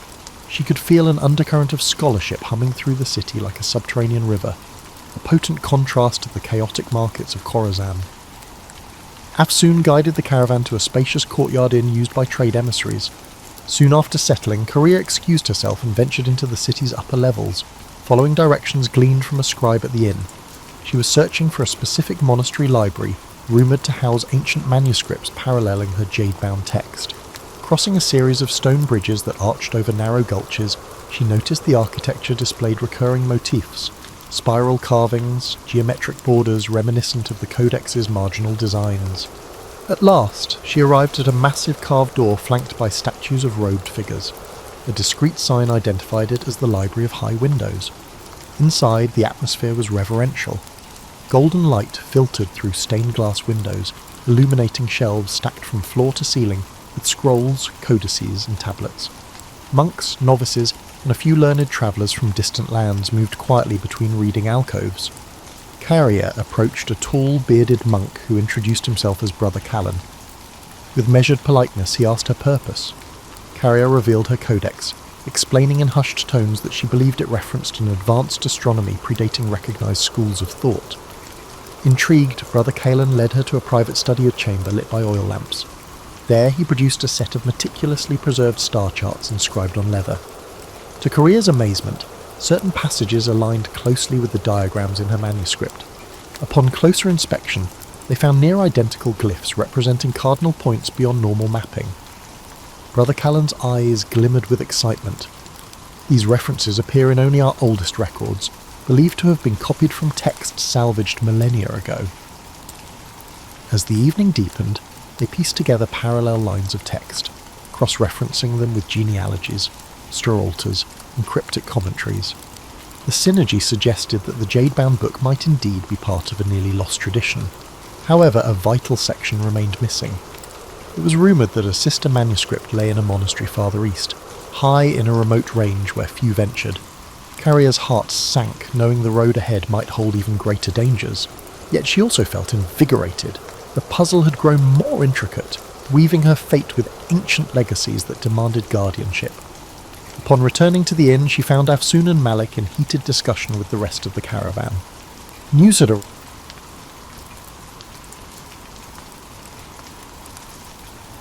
The faded colour photographs from 1938 Germany present a paradox.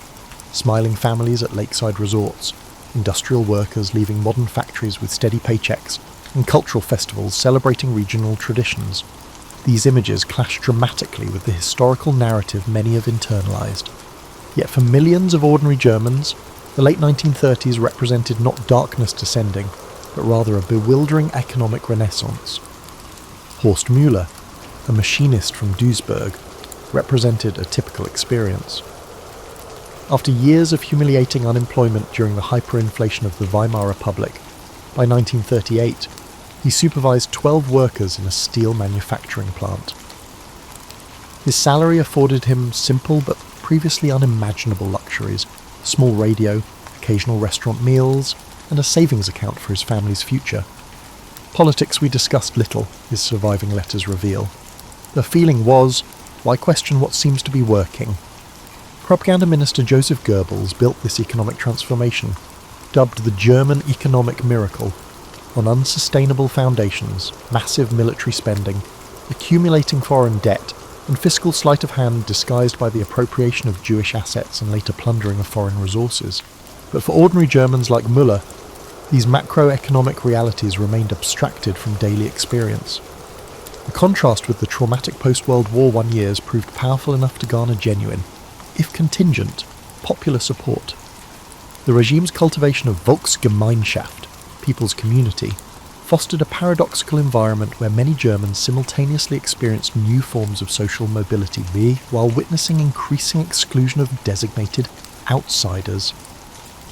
Organisations like Kraft durch Freude, Strength Through Joy, offered working-class Germans unprecedented access to leisure activities previously reserved for the wealthy: subsidised cruises, concert tickets, and spa treatments that fostered a sense of national unity and advancement.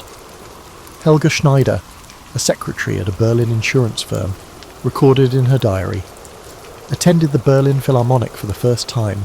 Father would never have imagined his daughter in such surroundings. It is strange to think about how much has changed in 5 years. This sense of social transformation created genuine attachment to the regime among many who had previously felt marginalised. The educational system underwent swift transformation. Curriculum changes emphasised Germanic cultural contributions while gradually diminishing humanistic education. Teachers navigated complex allegiances, with many quietly preserving older educational traditions while superficially complying with the ideological mandates. Students found themselves caught between competing value systems, traditional parental values versus new ideological imperatives in classrooms and youth organisations. Religion, contrary to simplified historical accounts, maintained considerable influence. While some Nazi officials envisioned eventually eliminating religious institutions, the pragmatic reality saw complex accommodations. The 1933 Concordat with the Vatican temporarily stabilised Catholic state relations, while Protestant churches fragmented between the regime-aligned German Christians and the oppositional confessing church. Most Germans maintained religious practices, creating compartmentalised belief systems that allowed simultaneous adherence to traditional faith and new ideological commitments. Media transformation proceeded rapidly after 1933. State control of radio broadcasting, film production, and print media created an information environment where alternative perspectives became increasingly inaccessible. Foreign radio broadcasts remained technically available but were criminalised in 1939.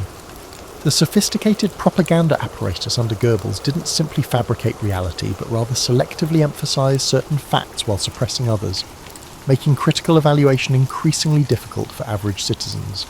As international tensions mounted through 1938 and 9, ordinary Germans responded with complex emotions. The bloodless annexations of Austria and the Sudetenland generated genuine nationalist pride, yet war fears remained pronounced. The generation that had experienced the catastrophic losses of the First World War harboured deep anxieties about renewed conflict. When mobilisation orders finally arrived in August 1939, contemporary accounts reveal more resignation than enthusiasm, a stark contrast to the jubilant crowds of August 1914.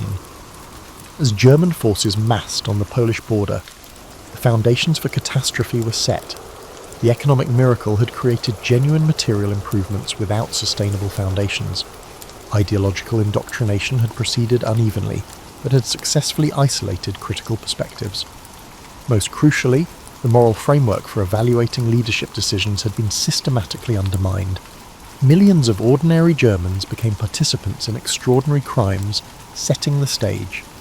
On September 27, 1939, Warsaw capitulated to German forces. As Feldwebel Sergeant Karl Degenhardt wrote home, "The campaign ended so quickly, many of us still have the food rations we packed 3 weeks ago." My company lost just 2 men. Father's stories of the Somme seem like tales from another universe. The Polish campaign established a psychological pattern that would prove devastating in the coming years. Military success came so swiftly and at such minimal cost that it fundamentally altered German perceptions of warfare itself. Unlike the protracted trench warfare of 1914 to 1918 that had traumatized a generation, blitzkrieg victories reinforced a dangerous misconception that modern warfare could be limited, decisive, and relatively bloodless for the victors. This perception would later make the grinding attritional warfare on the Eastern Front all the more psychologically devastating. The domestic experience of these early victories created an atmosphere that historians now term performance legitimacy. The regime's ability to deliver military successes temporarily overshadowed critiques even among those Germans harbouring private reservations. Newsreels showing German forces entering Paris in June 1940 generated authentic national pride across political divides. As one social democratic underground activist reluctantly confessed in a monitored conversation, "I detest everything about them, but I never imagined I would live to see France defeated in 6 weeks." Occupation policies across Western Europe initially reflected strategic restraint more than ideological moderation. In countries deemed racially acceptable, like Denmark, Norway, and parts of France, occupation authorities established what historians now term soft hegemony, maintaining fundamental control while allowing substantial autonomy in non-military matters. This calculated approach minimised resistance while extracting economic benefits at sustainable levels. Food rationing in Germany remained remarkably generous through 1940 and 1941 compared to WWE standards, creating an illusion of economic sustainability. German civilians received approximately 2,400 calories daily during this period, a stark contrast to the turnip winter of 1916 and 17, when rations fell below 1,000 calories. This relative abundance stemmed from systematic exploitation of occupied territories, particularly Poland, where caloric intake for non-Germans was deliberately depressed to support German consumption. The ethical implications of this comfort remained largely invisible to ordinary Germans. Military success transformed the relationship between the Wehrmacht and the regime. Before 1939, the officer corps had maintained a certain institutional distance from Nazi ideology, preserving vestiges of traditional military values. The unexpected triumph over France shattered this detachment. General Wilhelm Keitel reflected the institutional shift when he declared in July 1940, "The Führer has proven himself a military genius beyond the comprehension of traditional strategy. We are privileged to serve in this historic mission." This subordination of professional military judgment to Hitler's intuitive decision-making would have catastrophic consequences when facing the Soviet Union. Tourism represents an overlooked aspect of early war experiences. Between 1940 and 1941, over 150,000 German civilians visited Paris as tourists, staying in requisitioned hotels and enjoying preferential exchange rates that made luxury goods affordable to middle-class Germans for the first time. Photographs show German families posing at the Eiffel Tower while wearing their best clothes, an experience of imperial tourism that normalised occupation and created an emotional investment in continued German dominance. The absence of significant Allied bombing during this period maintained an artificial barrier between military fronts and civilian experience. Luftwaffe pilot Helmut Bergmann wrote home in October 1940, "We fly daily against England, while our cities remain untouched. The present seems a different kind of war entirely than what grandfather described." This separation of combat from home front experience would collapse dramatically in subsequent years. Educational institutions intensified ideological components as victories accumulated. Chemistry lessons incorporated examples from poison gas development. Mathematics problems calculated bomb trajectories, and literature classes studied only approved texts emphasizing Germanic cultural superiority. This curricular transformation accelerated pre-existing tendencies while systematically eliminating alternative perspectives. Preparations for Operation Barbarossa, the invasion of the Soviet Union, in early 1941 revealed the first serious resource constraints. Strategic materials like rubber, certain metals, and petroleum products faced increasing restrictions. These limitations were presented to the public as temporary sacrifices necessary for the final great campaign, that would secure Germany's resource needs permanently. This framing established a psychological pattern that would persist even as military setbacks accumulated. Present difficulties were always portrayed as temporary obstacles before inevitable victory. As German forces prepared to invade the Soviet Union in June 1941, a fundamental transformation had occurred in German society. Military success had created genuine popular investment and continued expansion. Economic benefits derived from conquest had established material dependencies on the continued occupation. Professional institutions had surrendered critical independence to align with perceived historical momentum. Most crucially, alternative perspectives had been systematically eliminated from public discourse, creating an information environment where even pragmatic assessment of risks became nearly impossible. The German invasion of the Soviet Union on the June 22, 1941, proceeded with such initial momentum that victory appeared inevitable. By early October, Army Group Center had encircled massive Soviet formations at Vyazma and Bryansk, capturing over 600,000 prisoners. German newsreels proclaimed the Soviet military effectively destroyed as a fighting force. Maps displayed in public spaces throughout Germany showed dramatic eastern advances represented by flags and arrows sweeping toward Moscow. This visual propaganda created a widespread expectation that the war would end by Christmas 1941. This expectation made the subsequent winter crisis all the more psychologically devastating. Letters from soldiers on the Eastern Front revealed a shocking transformation. Lieutenant Werner Haas wrote in September 1941, "The campaign proceeds faster than we can follow on our maps."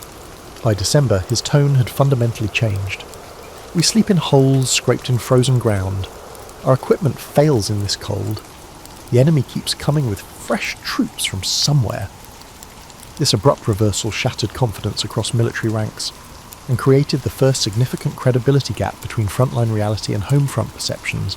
The logistical systems sustaining German forces collapsed under the dual pressures of distance and weather. Railway gauges in the Soviet Union differed from European standards, requiring extensive conversion work. Soviet scorched earth policies left few usable resources in captured territories. Most critically, equipment designed for Western European conditions failed catastrophically in extreme cold. Tank engines wouldn't start, weapon lubricants froze, and soldiers suffered frostbite due to inadequate winter clothing. These failures revealed fundamental flaws in German planning assumptions about the campaign's duration and nature. Herbert Richter, a supply officer with the Sixth Army, documented the deterioration. "Our requisition system assumed short transportation distances and rapid victory. We now operate beyond all planned parameters, improvising daily solutions to impossible problems. The German advance stalled not primarily from enemy action, but from internal systemic failures that revealed planning short-sightedness." On the home front, the winter of 1941 and 2 marked the first significant erosion of civilian morale. The winter relief collection, Winterhilfswerk, took on desperate urgency as authorities scrambled to collect warm clothing for freezing troops. This emergency measure inadvertently signalled to observant civilians that the campaign faced unforeseen difficulties. Helene Schmidt, a schoolteacher from Dresden, recorded in her diary, "We are told to donate our warmest items for men fighting in Russia. If the situation was as favourable as reported, why would they need our civilian coats so urgently?" The declaration of war against the United States following the Japanese attack on Pearl Harbor received surprisingly little attention in German Wikipedia compared to Eastern Front developments. This deliberate minimization reflected leadership awareness that adding another major power to the conflict represented a strategic catastrophe. The few Germans with international perspective recognized the implications immediately. Economist Heinrich Brüning wrote privately, "American industrial capacity alone makes our position ultimately untenable. This decision ranks among history's biggest miscalculations." Resource constraints became increasingly visible throughout 1942. Rubber shortages led to the disappearance of civilian tires. Metal collection drives stripped public spaces of decorative elements. Textile rationing introduced increasingly synthetic fabrics into clothing. These material changes represented daily reminders that the promised short, victorious war had transformed into something far more demanding. Government messaging shifted accordingly, emphasizing resilience rather than imminent triumph. The character of the Eastern Front's fighting degraded moral constraints with shocking rapidity. Surviving letters reveal this transformation. Infantry soldier Friedrich Kellner wrote in July 1941, "We conduct ourselves as a disciplined force representing European civilization." By October, his perspective had shifted drastically. The things occurring here defy description. We have entered a conflict beyond conventional military understanding. This moral degradation stemmed partly from ideological indoctrination, but equally from the extreme conditions troops encountered: constant partisan threats, logistical desperation, and survivalist psychology. The first significant industrial bombing of German cities in 1942 shattered the psychological separation between military fronts and civilian experience. The Lübeck raid of March 1942 destroyed 30% of the historic city centre, raising vivid awareness that Germany itself had become a battleground. Civil defence preparations intensified, with civilians spending increasing time in shelters and basements. Work productivity suffered as sleep deprivation became endemic in targeted areas. Medical systems showed increasing strain throughout 1942. Hospital trains returning from the Eastern Front overwhelmed facilities designed for much lower casualty ration. The wounded became visible throughout German cities. Their presence contradicted official narratives of manageable military challenges. Dr. Elisabeth Kruger, working at a Berlin military hospital, noted, "We receive men with injuries indicating prolonged exposure before treatment, frostbitten limbs requiring amputation, infections advance beyond normal progress. Something is clearly failing in our frontline medical systems. By late 1942, rationing expanded to previously protected categories. Coffee disappeared entirely, replaced by ersatz substitute versions made from roasted grains. Meat allocations dropped below 300 grams weekly. Bread quality deteriorated as wheat flour was extended with potato starch and other fillers. These daily deprivations created a visceral understanding that Germany faced increasing constraint rather than approaching victory. The Stalingrad encirclement in November 1942 represented the decisive psychological turning point, though its full implications weren't immediately comprehended. The regime attempted to frame the situation as a temporary setback within a still viable larger strategy. Radio announcements emphasized heroic resistance rather than strategic catastrophe. This messaging temporarily delayed full public recognition of the disaster's magnitude, but couldn't prevent information leakage through millions of concerned families with relatives in the encircled forces. As 1942 concluded, German society had entered a fundamentally different relationship with the war. The certainties of 1940 had evaporated. Material conditions deteriorated visibly.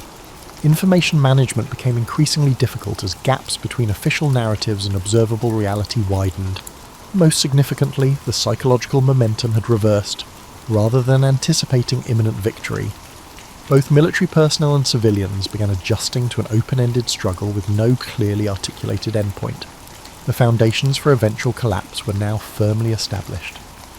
By early 1943, the confirmation of the Stalingrad disaster forced a fundamental recalibration of German wartime consciousness. The announcement of the Sixth Army's destruction couldn't be disguised as a tactical setback. Over 90,000 men had been lost in a single catastrophic defeat. 3 days of official mourning were declared, an unprecedented acknowledgement of military failure. Public spaces displayed black crepe decorations, while theatres, cinemas and restaurants closed temporarily. This organised grieving ritual marked a decisive transition point in how Germans understood the war's trajectory. The regime's response centred around Joseph Goebbels' famous Total War speech at the Berlin Sportpalast on February 18, 1943. This carefully choreographed event represented a sophisticated attempt to transform military disaster into psychological mobilization. When Goebbels asked his audience, "Do you want total war?" the enthusiastic affirmative response captured on film reflected not necessarily ideological fanaticism, but rather a psychological mechanism that social psychologists now term escalation of commitment, having invested heavily in the war effort. Many Germans responded to setbacks by increasing rather than questioning their investment. Civilian life underwent accelerated militarization throughout 1943. Work weeks extended to 60-plus hours in armament industries. Women previously exempted from labour service received conscription notices. Children's education increasingly focused on practical practical war contributions rather than academic content. 16-year-old Eric Kastner recorded his experience. School now consists primarily of salvage collection, air raid response training, and agricultural labour assignments. Actual classroom instruction occupies perhaps 10 hours weekly. Material conditions deteriorated as resource allocation shifted decisively toward military priorities. Civilian clothing production virtually ceased. Families adapted by endlessly modifying existing garments. A dark joke circulated. How do you recognise a 1943 fashion design? It's made from curtains with the rod holes still visible. Building maintenance ended for non-essential structures, with weathering damage left unrepaired. Public transportation operated on reduced schedules, leading to overcrowded vehicles. These daily frictions created cumulative psychological strain that affected productivity and social cohesion. The Allied bombing campaign intensified dramatically, reaching sustained strategic levels by mid-1943. The Hamburg firestorm of July 1943, Operation Gomorrah, killed approximately 37,000 civilians and destroyed over 250,000 homes in a single concentrated attack sequence. The psychological impact extended far beyond Hamburg itself. Citizens throughout Germany now understand that similar destruction could visit their communities at any time. Air raid precautions consumed increasing energy and resources, with substantial portions of the population experiencing chronic sleep deprivation from nighttime alerts. Private correspondence reflects this deteriorating psychological climate. Ursula Maurer, a municipal office worker in Stuttgart, wrote to her evacuated children, "One lives from alert to all-clear signal, sleeping in daytime hours when possible, carrying critical documents and valuables everywhere. Normal life rhythms have dissolved entirely." This perpetual stress state contributed to declining health metrics across the civilian population, with stress-related ailments increasing dramatically. Food security became an increasing concern as agricultural production suffered from manpower shortages and fertilizer constraints. Urban residents established informal networks with rural connections, arranging weekend trips to farming areas for direct food purchases or barter exchanges. Authorities tolerated this technically illegal circumvention of rationing systems, recognizing its necessity for maintaining minimal nutrition standards. By late 1943, official rations provided approximately 1,500 daily calories for normal consumers, technically sufficient for survival, but inadequate for workers performing physical labor. Information management became increasingly challenging for authorities. The Reich Security Main Office documented growing defeatist conversations in public spaces, while intercepted private correspondence revealed declining confidence in official narratives.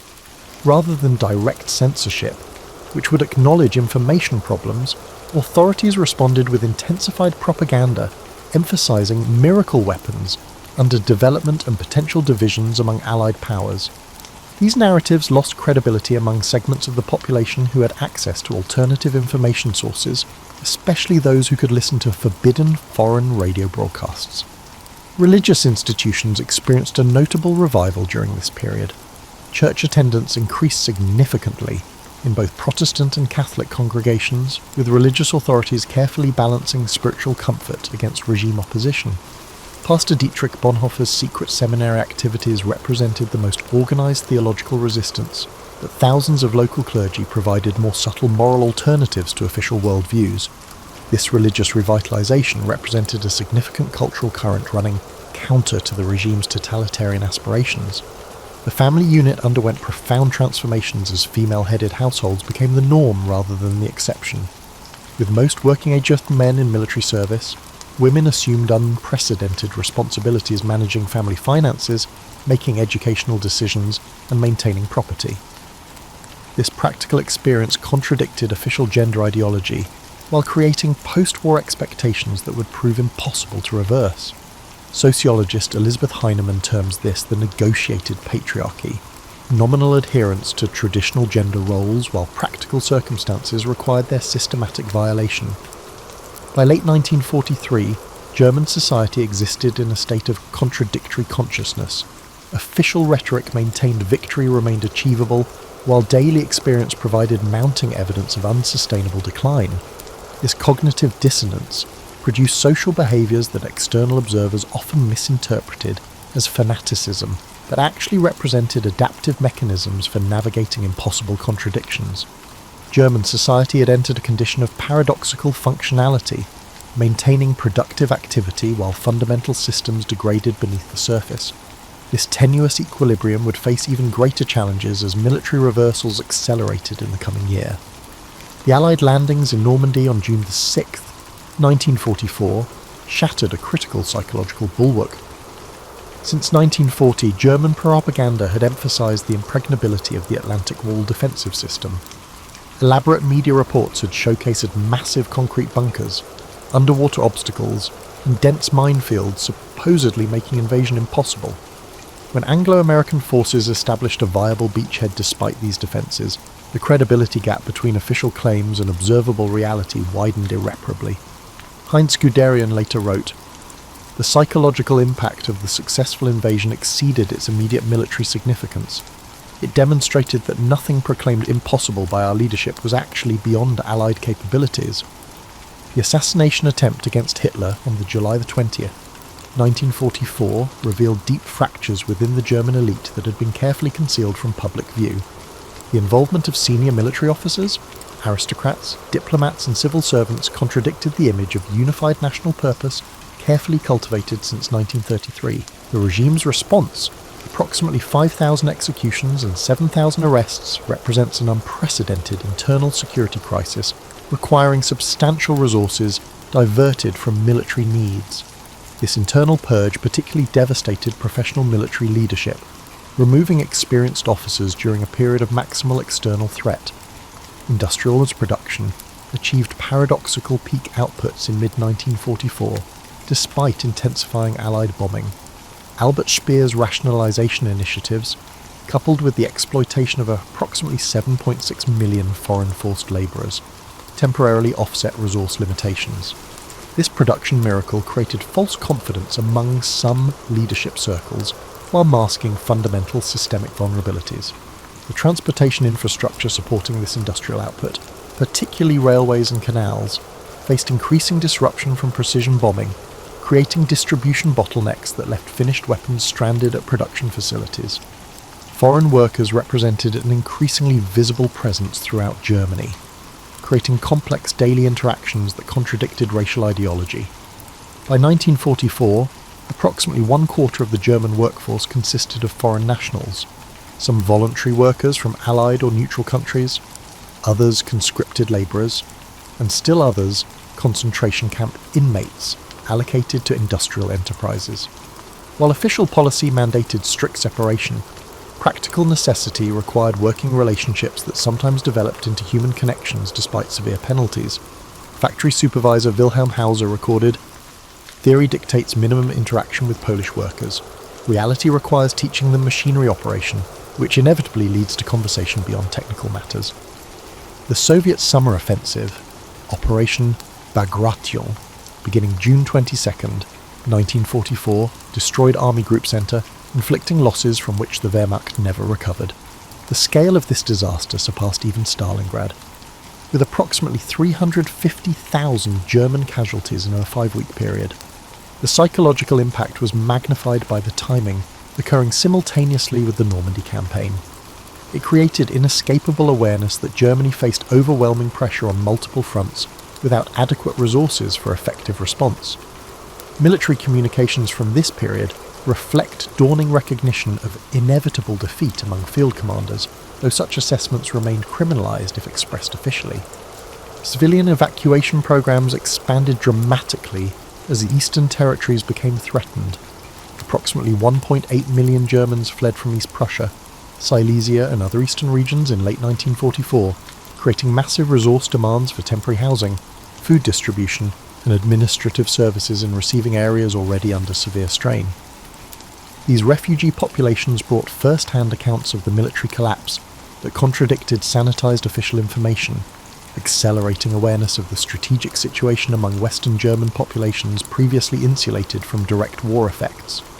Transportation systems approached systemic failure by autumn 1944.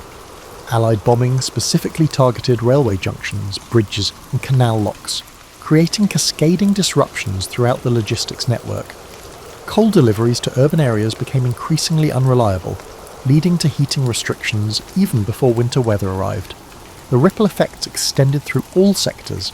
Industrial production declined despite available raw materials and labour. Food distribution suffered despite adequate harvests in some regions. Military units received decreasing supply percentages despite prioritisation efforts.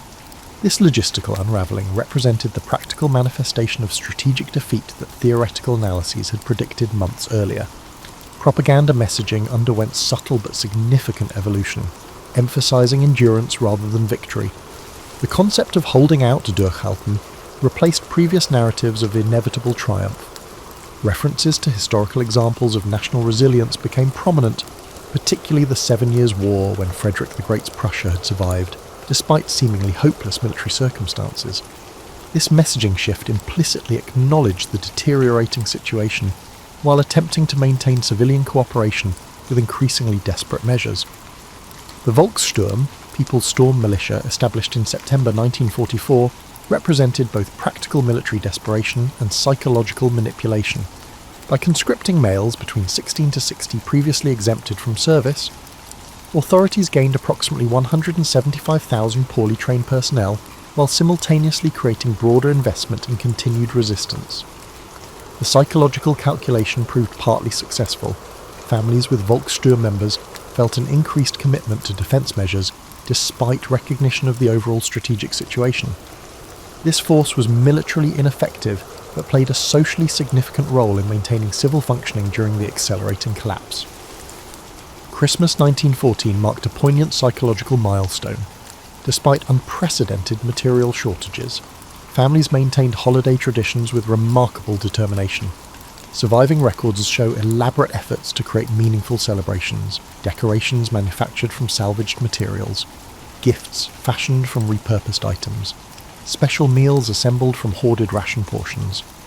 This determination reflected not necessarily ideological commitment, but rather psychological necessity, maintaining cultural continuity amid disintegration. The contrast between these intimate celebrations and the catastrophic military situation, the Ardennes offensive had already stalled, created a dissociative experience that many survivors later struggled to articulate coherently. As 1944 concluded, German society existed in multiple contradictory realities simultaneously. Military defeat had become mathematically inevitable given resource disparities and territorial losses. Yet daily life continued with remarkable functionality in areas not directly affected by combat.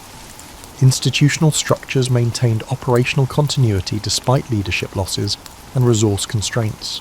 Individual Germans navigated impossible ethical dilemmas with varying degrees of compromise and resistance.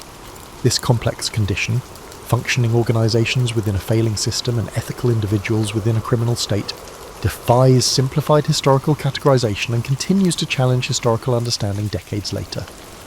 January 1945 marked the beginning of comprehensive system collapse. The Soviet Vistula-Oder offensive, launched on January 12th, represented warfare of unprecedented ferocity on German soil. Civilised behaviours deteriorated rapidly on all sides. Johannes Henschel, a municipal administrator in East Prussia, documented the psychological environment. Survival replaced all other considerations. Those with transportation fled westward immediately. Those without became desperate beyond description. Civil authority ceased functioning entirely within hours. This dissolution of organised society occurred with shocking rapidity in eastern regions, creating behavioural dynamics that institutional structures had previously constrained. The refugee crisis reached catastrophic proportions.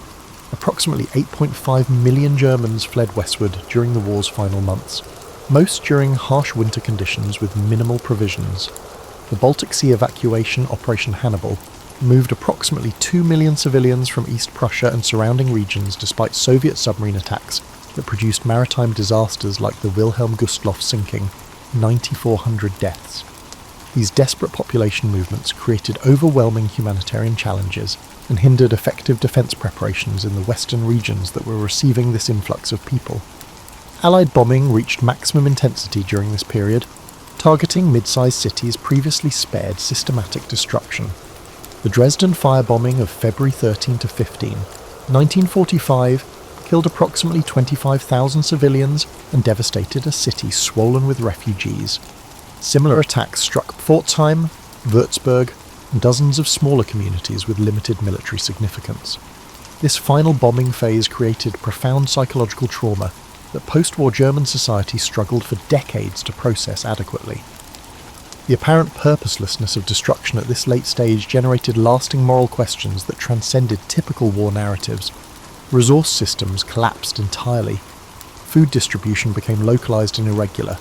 Municipal water and sanitation services functioned intermittently. Electricity availability declined to a few hours daily in most regions. Medical supplies disappeared from civilian facilities. Currency effectively lost practical value, replaced by direct barter arrangements for essential items. Despite these catastrophic conditions, remarkable instances of organizational continuity persisted. Hospital Administrator Ruth Elke documented, "We maintained surgical services despite lacking basic antiseptics. Staff performed procedures during daylight hours due to frequent electricity failures. Instead of using supply systems, staff gardens provide food to patients. Medicine continues amid societal collapse." Military-age males faced impossible choices. Desertion rates increased dramatically despite field executions for undermining military morale. Approximately 30,000 German soldiers were executed for disciplinary violations during the war, with the majority occurring during these final months. Many soldiers sought medical excuses, self-inflicted injuries, or unauthorized home visits rather than formal desertion. Others continued fighting despite recognizing strategic hopelessness, motivated by unit cohesion rather than ideological commitment. This complex response pattern defies simple categorization as either fanaticism or resistance. Most participants navigated impossible ethical terrain with limited available options. Leadership psychology deteriorated markedly. Hitler's physical decline accelerated following the July 1944 assassination attempt, with witnesses describing trembling hands, shuffling gait, and increasing detachment from operational realities. His strategic directives became increasingly divorced from military capabilities, often ordering non-existent units to conduct impossible operations. This leadership collapse created a vacuum filled by competing power centers. Himmler, Bormann, Goebbels, and various military factions pursued contradictory agendas while maintaining nominal loyalty. This fragmentation prevented coordinated surrender negotiations that might have limited final phase destruction. The concentration camp system underwent frantic evacuation as Allied forces approached, producing notorious death marches with extraordinary mortality rates. Camp guards forced inmates to walk westward in harsh winter conditions with minimal provisions, executing those unable to maintain pace. Approximately 250,000 prisoners died during these evacuations. German civilians and communities along these routes faced moral decisions about intervention, assistance, or passive observation, choices many would later struggle to explain satisfactorily during post-war accounting. This final phase of systematic atrocity occurred amid broader societal disintegration, creating complex moral entanglements between perpetrators, victims, and bystanders. Children experienced particularly severe psychological trauma during this period. With schools closed indefinitely, normal developmental structures disappeared. Many youths assumed adult responsibilities managing households with absent parents. The Hitler Youth Organization transformed from ideological indoctrination into practical military auxiliary, with teenagers operating anti-aircraft batteries, serving as courier runners, and providing emergency services during bombing raids. This militarization of childhood created lasting psychological effects that psychiatrists would document for decades afterward. Religious resources provided crucial psychological support for many Germans during this terminal phase. Church attendance reached unprecedented levels despite building damage and clergy shortages. Improvised worship services occurred in basements, bunkers, and damaged sanctuaries. Theology emphasized apocalyptic themes, while providing frameworks for understanding suffering outside political narratives. Pastor Ernst Neuwirth recorded, "People who never previously showed religious interest now crowd our damaged church. They seek meaning system that transcends immediate catastrophe." This religious revival represented significant movement away from state ideology toward alternative value frameworks. As Allied forces penetrated deeper into Germany, civilian encounters with Western troops often contradicted propaganda expectations. Wehrmacht veteran Heinrich Böll later wrote, "American soldiers distributing chocolate to children did more to demolish Nazi ideology than 12 years of opposition could accomplish. These direct interactions revealed enemy monsters as recognizably human, accelerating psychological separation from regime narratives." Soviet zone experiences often proved dramatically different, with widespread atrocities creating lasting trauma that shaped post-war political alignments. Hitler's suicide on April 30th, 1945, followed by Germany's unconditional surrender on May 8th, created the formal endpoint of the Nazi state. However, the psychological process of regime collapse had occurred unevenly across German society over the preceding months, and would continue long afterward. Military historian Joachim Fest noted, "Germany experienced not one surrender, but thousands of local capitulations occurring at different moments for different reasons." This fragmented ending created inconsistent experiences that complicated post-war memory formation and accountability processes. The war's conclusion found German society in catastrophic material condition. Approximately 20% of housing stock had been destroyed, transportation infrastructure had collapsed, industrial production had ceased almost entirely, food production had fallen to approximately 35% of pre-war levels. Beyond physical devastation, the psychological condition proved equally damaged. Collective trauma, disrupted identity formations, and moral compromise created lasting effects that would shape German development for generations. The societal challenge transitioned from military conflict to fundamental questions of physical survival, ethical reconstruction, and cultural meaning-making amid unprecedented devastation. The immediate post-surrender period created experiences that defied conventional categories of peace or post-war for most Germans. Daily existence centered on basic survival challenges rather than political reorientation. Caloric intake in the British and American occupation zones averaged approximately 1,200 daily calories through 1945, and 6 above starvation levels, but producing chronic malnutrition and associated health conditions. Housing shortages forced multiple families into damaged dwellings designed for single households. Fuel scarcity made winter heating incomplete, while destroyed infrastructure limited basic sanitation. These material conditions created a persistent emergency mentality that hindered the community's ability to psychologically process recent events. The currency collapse produced economic conditions that normalized irregular transactions. The cigarette emerged as the functional monetary unit, with complex exchange rate systems developing spontaneously. A skilled worker's daily wage might purchase 2 cigarettes, which could be traded for 3 pounds of potatoes or half a pound of butter on grey markets. This economic disruption particularly disadvantaged those lacking access to agricultural connections or valuable trade items, especially the urban elderly and war widows. Social worker Emma Wieskirch noted, "Those who survived bombing and invasion now face starvation amid technical peace. Many question whether survival itself constitutes victory." Denazification procedures created profound ambiguity for individuals navigating occupation systems. The classification categories, major offenders, offenders, lesser offenders, followers, exonerated, required complex documentation, character, witnesses, and narrative explanations of past activities. This process generated what historian Norbert Frey terms exculpatory creativity, retrospective reinterpretation of actions within acceptable frameworks. By 1948, approximately 25% of adult Germans had completed some form of denazification procedure, creating inconsistent accountability that satisfied neither justice requirements nor practical reintegration needs. Family reunification proceeded unevenly, as approximately 11 million military personnel returned from captivity over several years. Soviet prisoners, in particular, had extended detention, with the last of them returning only in 1945. These delayed homecomings created complex reintegration challenges, as families had established new functional patterns during men's absence. Psychologist Alexander Mitscherlich documented widespread reintegration syndrome, psychological difficulties as returning men encountered wives and children who had developed independence and decisional autonomy. Children often struggled with fathers they barely remembered or never knew, creating intergenerational communication barriers that persisted for decades. The Stunde Null and zero-hour concept emerged as psychological framework for managing recent past.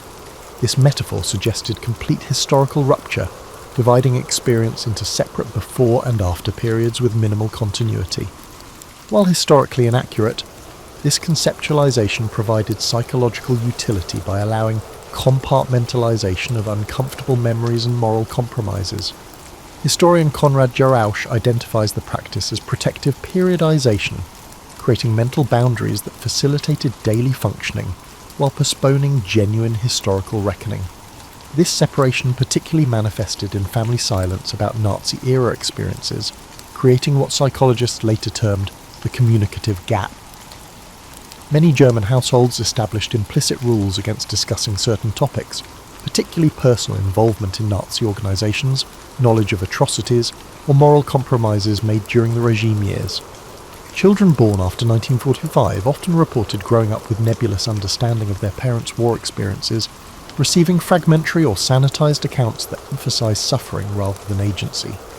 This intergenerational silence created psychological inheritance patterns that psychoanalyst Nicolas Barbian called transmitted trauma. Younger generations experiencing emotional disturbances from events they never personally witnessed, but absorbed through family dynamics. The silence about the Nazi past within families reflected a broader societal pattern where public discourse focused overwhelmingly on German suffering, bombing, expulsion from Eastern territories, post-war hardships, while minimizing questions of complicity or responsibility. This selective memory approach allowed many Germans to navigate daily existence without crippling guilt, but created substantial barriers to genuine moral reckoning that would only be confronted decades later by subsequent generations.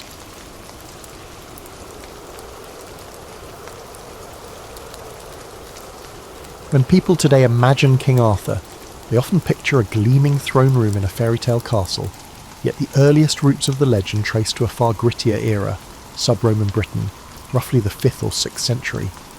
The Roman legions had withdrawn, leaving behind roads, ruins of villas, and a power vacuum that invited waves of Saxon incursions. Into this turmoil stepped local warlords, tribal chieftains, and self-styled kings who fought to protect fragmented territories. If a historical Arthur existed, he likely emerged from this violent mosaic of clan rivalries and shifting alliances. In the centuries after Rome's departure, Britain lacked a unifying government. Pockets of Romano-British aristocrats clung to vestiges of imperial culture. Fortified hilltops bristled with wooden palisades, inhabited by leaders who tried to hold on to what remained of civilized trade and technology.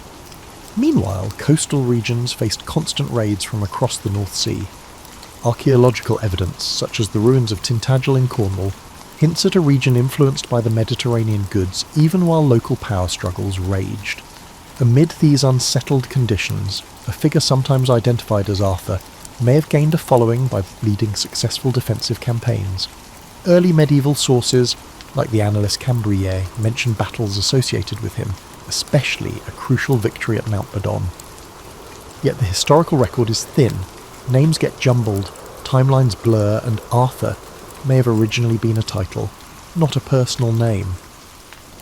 What survived from this period were oral traditions among Celts, who revered warrior heroes capable of uniting fractious tribes. These seeds eventually took root in Welsh poetry, with references to an Arthur known for both prowess and moral leadership. Bards recited tales that blended real events with mythic flourishes, ensuring that Arthur's reputation grew. Over time, as monastic scribes copied legends into Latin, they combined folk memory with pious invention. By the 9th or 10th century, Arthur's presence in Welsh heroic cycles was well established. A champion blessed by Providence, who protected his people from heathen invaders. Yet it wasn't until Geoffrey of Monmouth's famous 12th century work, Historia Regum Britanniae, that Arthur attained sweeping recognition. Geoffrey's narrative, while often dismissed as fanciful by modern historians, reshaped Europe's perception of the British Isles. He wove older Celtic traditions together with his own creative additions, describing how Arthur inherited the throne, subdued rebellious nobles, and even marched an army into Gaul. And nobles across medieval Europe treated Geoffrey's account as quasi-history, as they searched for genealogical links to Arthur's greatness. Thus, the once shadowy war leader of sub-Roman Britain morphed into a medieval monarch with global renown. A key reason for Arthur's enduring appeal lies in the tension between the harsh realities of sub-Roman warfare and the later romantic veneer applied to his legend. One hand, the real context was likely bleak, characterised by small wooden forts on the wind-swept hillsides, retinues of spearmen, and precarious alliances that often changed on a whim. On the other, Arthur's story evolved into an ideal of chivalry, complete with jousts, castle halls, and elaborate courtly love. This duality resonates even now. We want to believe in a leader who transcended the everyday violence, forging a realm of justice and unity. Curiously, the early glimpses of Arthur do not include references to objects like the Holy Grail or images of a magical sword bestowed by a lake-dwelling enchantress. These elements arrived later, grafted onto the tradition as the medieval writers sought to marry indigenous British myth with Christian symbolism. The original tales likely focused on victories, feasts, and the hero's final stand rather than mystical relics. The deeper spiritual dimension, emphasising moral quests and the search for divine grace, would come with the romances penned in subsequent centuries. Still, one thread remains consistent. Arthur is portrayed as a unifier who rallied disparate peoples. Britain's western regions, from Wales to Cornwall, claimed him as their champion. Even the name Arthur suggests resonance with the Welsh word for bear, a totemic animal symbolising strength. As Saxon influence spread, nostalgia for a time when the Britons had a heroic protector grew. Oral storytellers carried that longing forward, layering each retelling with new wonders. Thus, the stage was set for King Arthur to emerge as both a mirror for the past and a beacon for the future. From a realm battered by raiders, a figure, real or semi-legendary, rose to claim the people's imagination. Long before Camelot became the shining castle of romances, there was likely a rough wooden hall on a rainy British hilltop where a leader called Arthur once rallied his men. Over the centuries, that leader's memory would transform into a tapestry of epic battles, courtly grace, and moral ideals that still captivates us. Though Geoffrey of Monmouth's work gave Arthur a grand historical sweep, the French and Anglo-Norman poets of the 12th and 13th centuries fused that chronicle-based narrative with the ethos of chivalry. Writers such as Chrétien de Troyes introduced knights on quests, enchanting ladies, and moral challenges far beyond the blunt tribal warfare of sub-Roman Britain. It was in these romantic verses that King Arthur's court, Camelot, crystallised in the medieval mind as an epicentre of refinement and virtue. Camelot was more than a single castle. It symbolised an ideal realm at a time when feudal Europe was grappling with violent feuds and knightly rivalries. Within Arthur's kingdom, courtesy and valour reigned supreme, anchored by the notion that knights should uphold justice, protect the weak, and respect the sovereignty of the church. This moral code was never a given. It emerged gradually as poets reimagined the old warlord Arthur into a wise king who presided over the Round Table. The Round Table itself was a powerful metaphor for equality among his knights, a stark contrast to the real feudal hierarchies that often hinged on exploitation. Chrétien de Troyes introduced characters like Lancelot and explored the conflict between martial duty and romantic devotion. His tale, Lancelot, the Knight of the Cart, was groundbreaking, portraying the knight's passion for Queen Guinevere as both uplifting, demonstrating profound devotion, and troubling, because it threatened the stability of Camelot. This tension, blending loyalty and forbidden love, gave Arthurian lore a new psychological depth. Suddenly, the king's authority faced internal strain, not just external wars. In parallel, Welsh traditions developed their own sets of Arthurian tales, known collectively as the Mabinogion, replete with magical hunts, shape-shifting creatures, and cryptic references to old Celtic deities. These tales portrayed Arthur as more than just a mortal king, weaving him into an ethereal tapestry. Courtiers and warriors in these Welsh stories navigated a realm where illusions might mask deeper truths, and heroic feats often demanded supernatural insight. Arthur came off as a liminal figure, part champion in the mortal sphere, part catalyst in the realm of myth. By the early 13th century, the so-called Vulgate cycle, also known as the Lancelot Grail cycle, emerged in French prose, adding layer upon layer to the saga. The Holy Grail took centre stage, turning Arthur's kingdom into the crucible of a spiritual quest. Knights like Galahad, introduced in these texts, embodied purity and the hope of divine revelation. The Round Table Knights no longer merely sought fame on the battlefield, they yearned for mystical encounters with a relic linked to Christ's Last Supper. This infusion of Christian allegory transformed Arthur's court into a place where the line between earthly power and heavenly purpose blurred. Through these expansions, King Arthur's story ceased to be a single consistent narrative and became more of a shared mythos. Different authors selected episodes that suited their tastes. Some highlighted Guinevere's moral dilemma, others fixated on Lancelot's feats, while still others delved into the Grail's riddles. Arthur himself at times slipped into the background as his knights took centre stage, grappling with illusions, prophecies, and moral failings.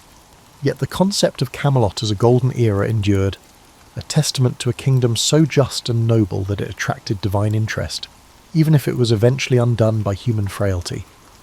Despite the high-minded chivalry these romances extolled, they also contained warnings. Arthur's realm offered a vision of perfect rule, but the seeds of its fall were sown within its ranks.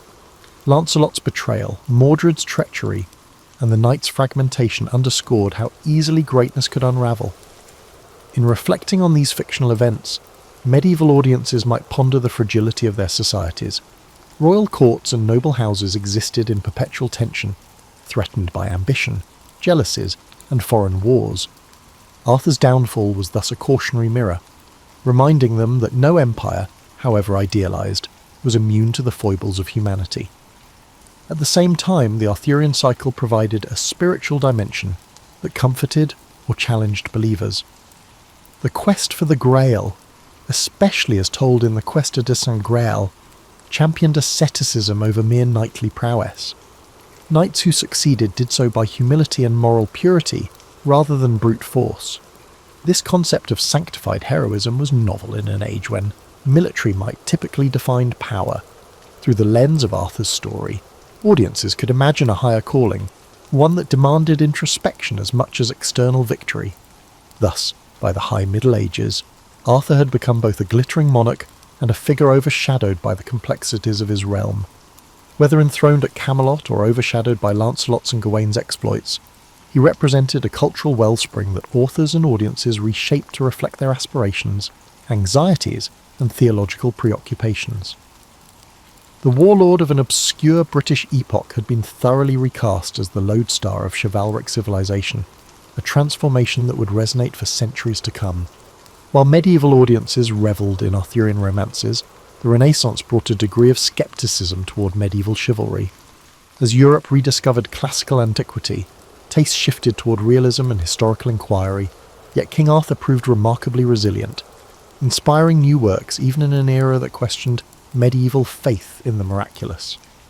Writers, dramatists, and pamphleteers recognised that the epic scope of Arthur's saga could be reinterpreted to address the ideological battles of the 16th and 17th centuries. A prime example of this adaptability is Edmund Spenser's The Fairy Queen, 1590s, which drew heavily on Arthurian motifs, though it cast its hero in allegorical form.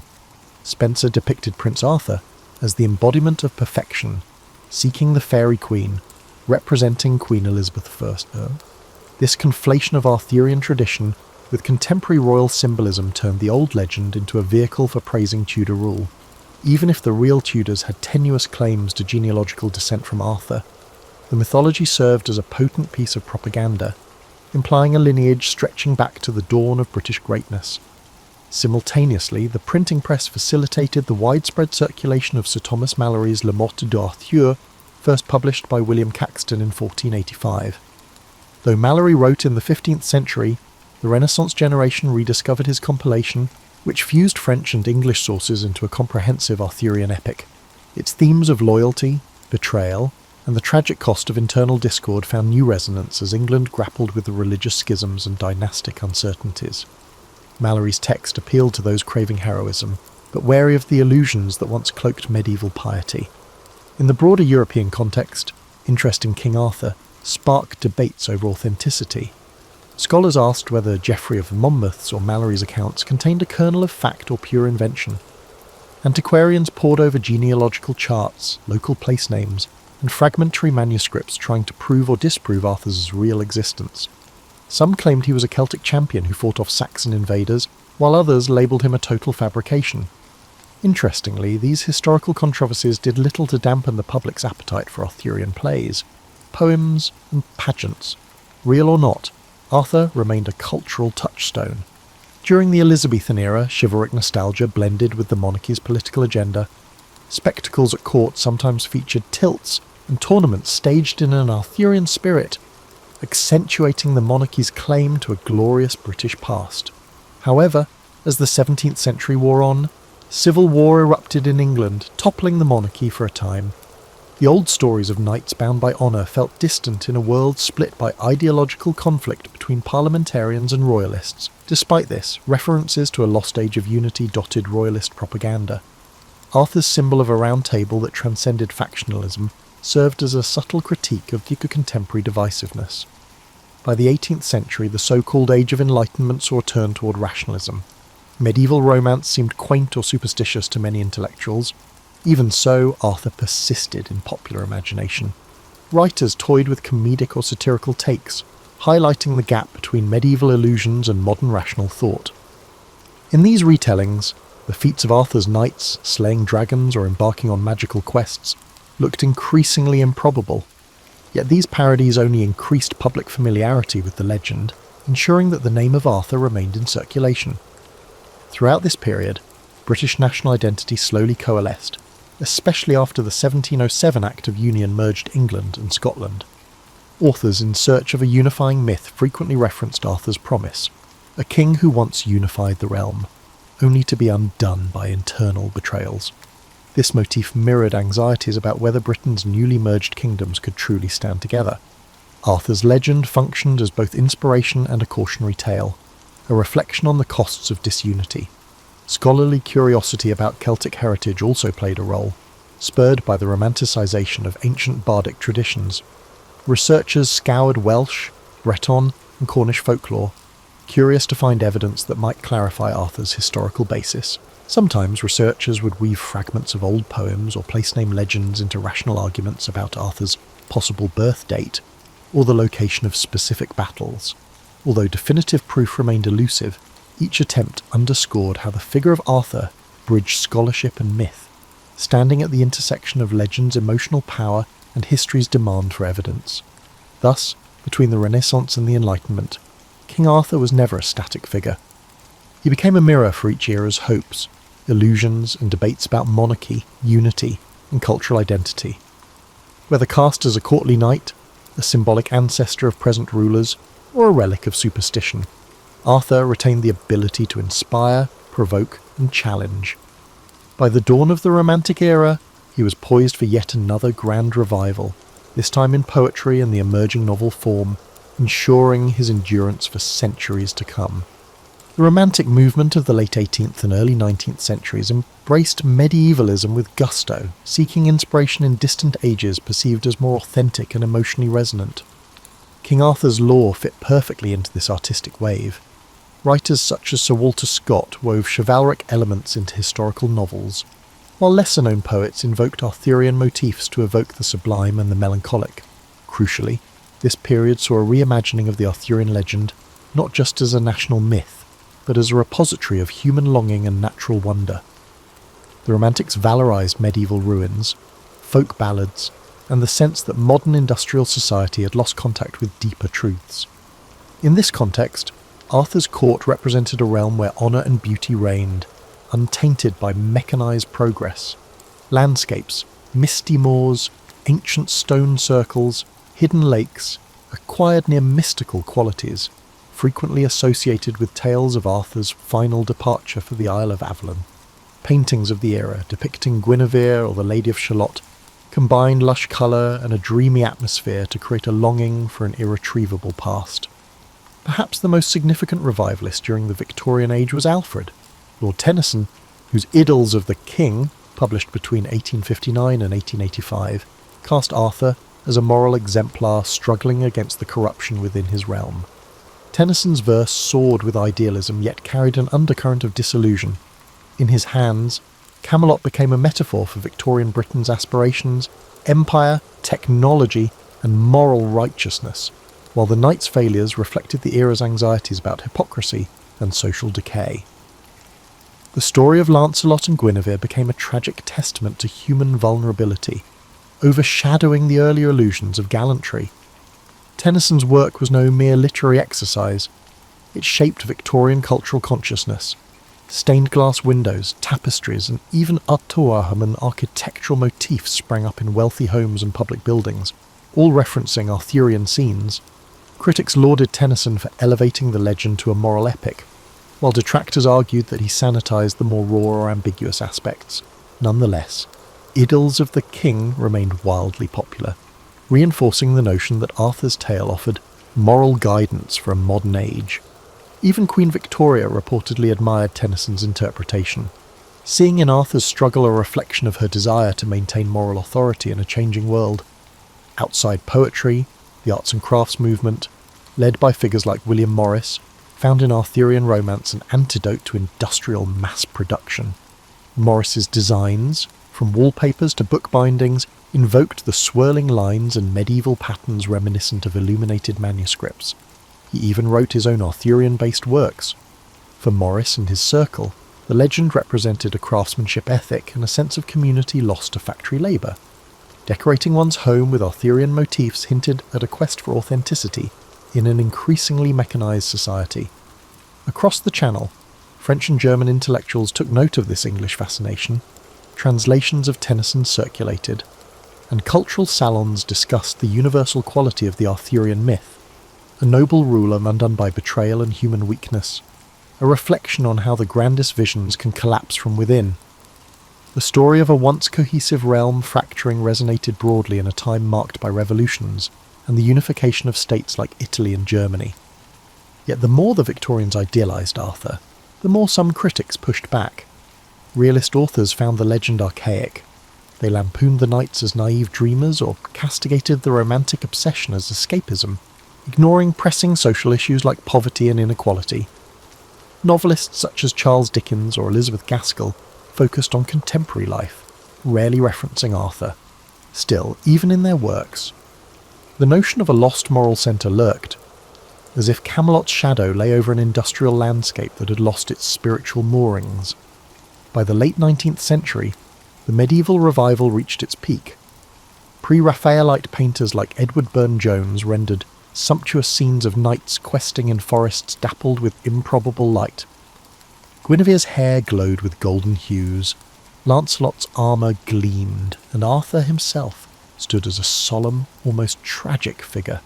The emphasis on colour, texture, and emotion showcased how thoroughly the legend had been claimed by the aesthetic movement. King Arthur was no longer just a steam taught in school, he was a cultural phenomenon bridging literature, art, interior design, and public discourse about morality and progress. This fervent romantic and Victorian reclamation set the stage for a 20th century that would wrestle anew with Arthur's meaning.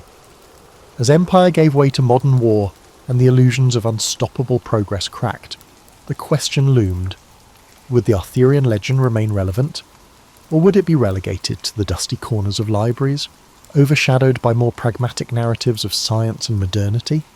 The coming era would test that question in unexpected ways, ensuring that the tale of Britain's mythical king continued to evolve. The early 20th century confronted the Arthurian legend with 2 world wars and a changing cultural landscape that tested all forms of romanticised history. Yet the legend adapted once more. On the literary front, novelists and scholars revisited the medieval sources, sifting myth from alleged fact with renewed vigour. T.H. White's The Once and Future King, serialised between 1938 and 1958, stood out in this period as a bold reinterpretation that combined whimsy with philosophical introspection. White began with a light-hearted portrayal of a young Arthur tutored by Merlin, who transforms him into various animals to learn life lessons. But as the narrative advanced, it delved into darker ethical complexities, power, justice, and betrayal, echoing the cataclysms of the world outside. The Once and Future King resonated with readers living through global conflict. Arthur's dream of a just society felt like a parallel to the Allies' rhetoric about defending democracy. The tragedy that befalls Camelot, particularly the moral struggles of Lancelot and the heartbreak of Guinevere, reflected a broader disillusionment, even noble intentions can unravel under the strain of ambition or human fallibility. White's comedic touches balance these weighty themes, allowing the novel to remain accessible to a wide audience. Critics praised his ability to weave personal growth, political ideology, and mythic grandeur into a single tapestry. Academic circles also turned a fresh eye toward Arthur's historical underpinnings. Archaeologists launched digs at sites like Cadbury Castle in Somerset, some identifying it with Camelot, and uncovered evidence of a significant 5th or 6th century fort. Although no definitive proof of an Arthur materialised, the findings hinted at the possibility of a powerful chieftain operating from a stronghold in that region. Meanwhile, historians re-examined sub-Roman texts, searching for references to a figure commanding battles against the Saxons. While no conclusive identity was pinned down, a measured stance emerged. Perhaps an actual war leader existed, whose memory, amplified by oral tradition, evolved into legend. Cinema followed with its portrayal. In 1953, Knights of the Round Table, starring Robert Taylor and Ava Gardner, showcased a Technicolor Camelot brimming with courtly spectacle and florid romance, continuing the tradition of a shining Arthur. But in the late 20th century, filmmakers occasionally tried grittier approaches. John Boorman's 1981 film Excalibur combined stylized visuals with raw violence, depicting a more primal medieval setting. Merlin, played by Nicol Williamson, stole scenes with cryptic monologues about fate, while the blossoming and decay of Camelot took on an almost hallucinatory quality. Audiences were jarred by the film's blend of gore, mysticism, and grandeur. Critics either applauded its boldness or found it excessive, but it certainly broke with the genteel Arthur of earlier screen adaptations. Meanwhile, pop culture began to incorporate Arthurian references beyond the realm of cinema. Monty Python's 1975 comedy Monty Python and the Holy Grail lampooned the legend in irreverent style, featuring coconuts in lieu of horses and absurd misadventures. Despite, or perhaps because of, its silliness, it became a cult classic, proving that Arthur's story could be subverted for comedic effect without losing audience interest. Even in parody, the core elements, Galahad, the Grail Quest, the Round Table, remained recognisable. This comedic distance from the old texts underscored how deeply Arthur's image had embedded itself in Western consciousness. In literature for younger readers, Mary Stewart's The Merlin Trilogy reimagined the wizard's perspective, grounding the magic in psychological realism and meticulously rendered British geography. Stewart minimised overt supernatural events, preferring to show how illusions or cunning might be perceived as sorcery in a credulous age. Stewart's strategy tapped into the mid-century desire for historical fantasy, effectively connecting a realistic Roman-British setting with the mythical aspect of Arthur's ascent. By the dawn of the 21st century, the legend was a global phenomenon. Writers from diverse backgrounds introduced new vantage points. Some retold Arthur's story from the viewpoint of Morgan Le Fay, or other female figures marginalised in older narratives. Others transposed it into futuristic or dystopian settings, using the Arthur's motif to explore power and identity in contexts far removed from medieval Britain. Thus, King Arthur's world became a mirror for contemporary concerns, reaffirming the legend's agility. A curious outcome of all these reinterpretations is that none seem to diminish Arthur's draw. If anything, the multiplicity of versions cements his place in popular culture as a figure who can shift shape to match an era's dreams or anxieties. Where once sub-Roman Britons might have invoked him as a war hero, the modern West might see him as a moral king, a comedic foil, or a reluctant idealist. Enduring elasticity attests the story's profound roots in the collective imagination, perpetually setting the stage for new guests and new stories. In parallel with the cultural expansions of Arthur's legend, a robust subfield of scholarship continually probed the question, how much of Arthur is history and how much is layered invention?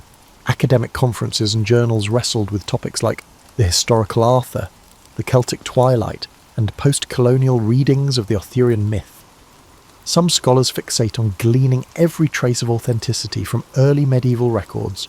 Others see Arthur primarily as a literary phenomenon, shaped less by actual events and more by cultural narratives that shift with each retelling. One provocative angle is the possibility that Arthur's name reflects not one person, but a composite of leaders. British historians note multiple characters named Arthur or Artorius in sub-Roman or early medieval contexts, some from southern Scotland, others from Wales or Cornwall. Each might have contributed pieces to the mosaic that later generations unified into a single, legendary king. The idea of a collective memory forging one iconic hero is hardly unique to Arthurian lore. Many cultures craft similar symbols to rally identity. If Arthur was indeed a tapestry of warlords, that might explain the scattered battles assigned to him across wide geographic swathes. Another line of research examines the political uses of Arthur. In 12th and 13th century Wales, for instance, Welsh rulers invoked Arthur's memory to legitimise resistance to Norman encroachment. English monarchs, conversely, sometimes appropriated Arthur's lineage to strengthen their own claims or diminish Welsh claims. Centuries later, the Tudors, with Welsh roots, further shaped the narrative of Arthur's once and future kingship, aligning themselves with the prophecy that a great British ruler would return. Such manipulations highlight how historical memory, even if partly invented, wields tangible power in shaping political discourse. Archaeology stepped into the conversation as well. Findings at Tintagel in Cornwall revealed high-status buildings from the 5th and 6th centuries, suggesting a region engaged in Mediterranean trade. Some scholars speculated a link to King Arthur's birthplace, but others cautioned that no direct evidence ties Arthur to Tintagel. Similarly, excavations at South Cadbury Castle uncovered earthworks that were refortified around the same time, fueling speculation that it could be Camelot. Yet conclusive proof remains elusive. Even if sub-Roman warlords inhabited these sites, linking them specifically to Arthur often leans on inference or local lore.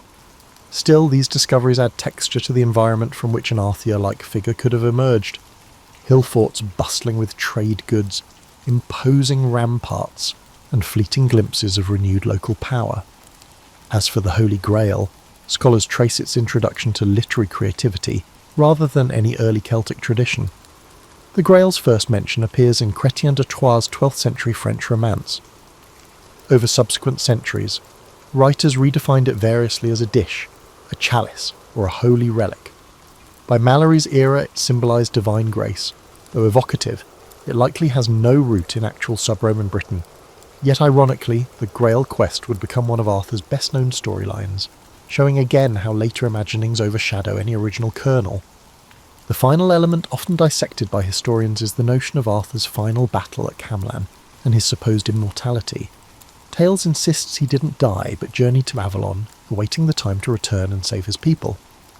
This motif of the sleeping hero resonates in multiple mythologies, from Finnish to Balkan, where a legendary champion slumbers in a secret realm, ready to defend the land in its hour of greatest need.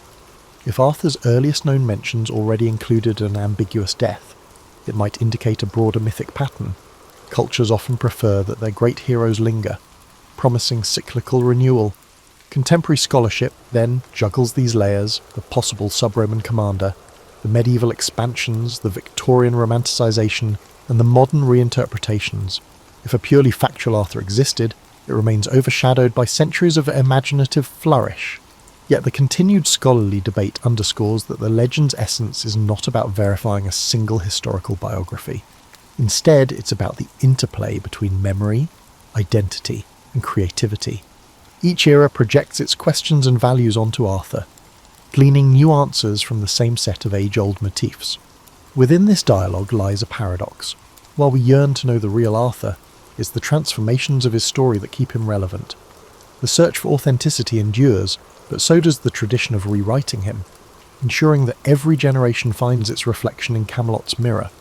That dual dynamic, archaeological hunts for evidence alongside fresh literary spins, continues to enrich Arthur's mystique, bridging academic rigour and imaginative flight. Today, King Arthur stands as a cultural mainstay, simultaneously ancient and ever-evolving.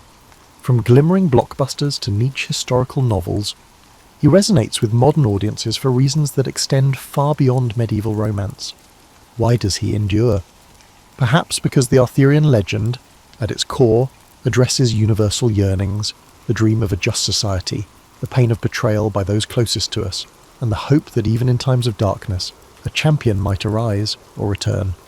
In the realm of pop culture, Arthur's story reappears in myriad forms, Television series recast Camelot as a gritty drama or comedic parody. Role-playing games include knights and wizards referencing Arthurian tropes. Even science fiction riffs on the motif, depicting cosmic quests for futuristic grails. Each adaptation tweaks the formula, exalting or subverting the Round Table, focusing on Arthur's naive optimism or Merlin's ambiguous counsel.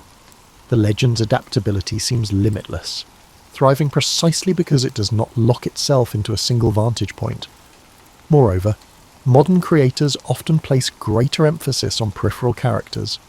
Guinevere's perspective, once overshadowed by Lancelot and Arthur, now emerges in retellings that highlight her agency.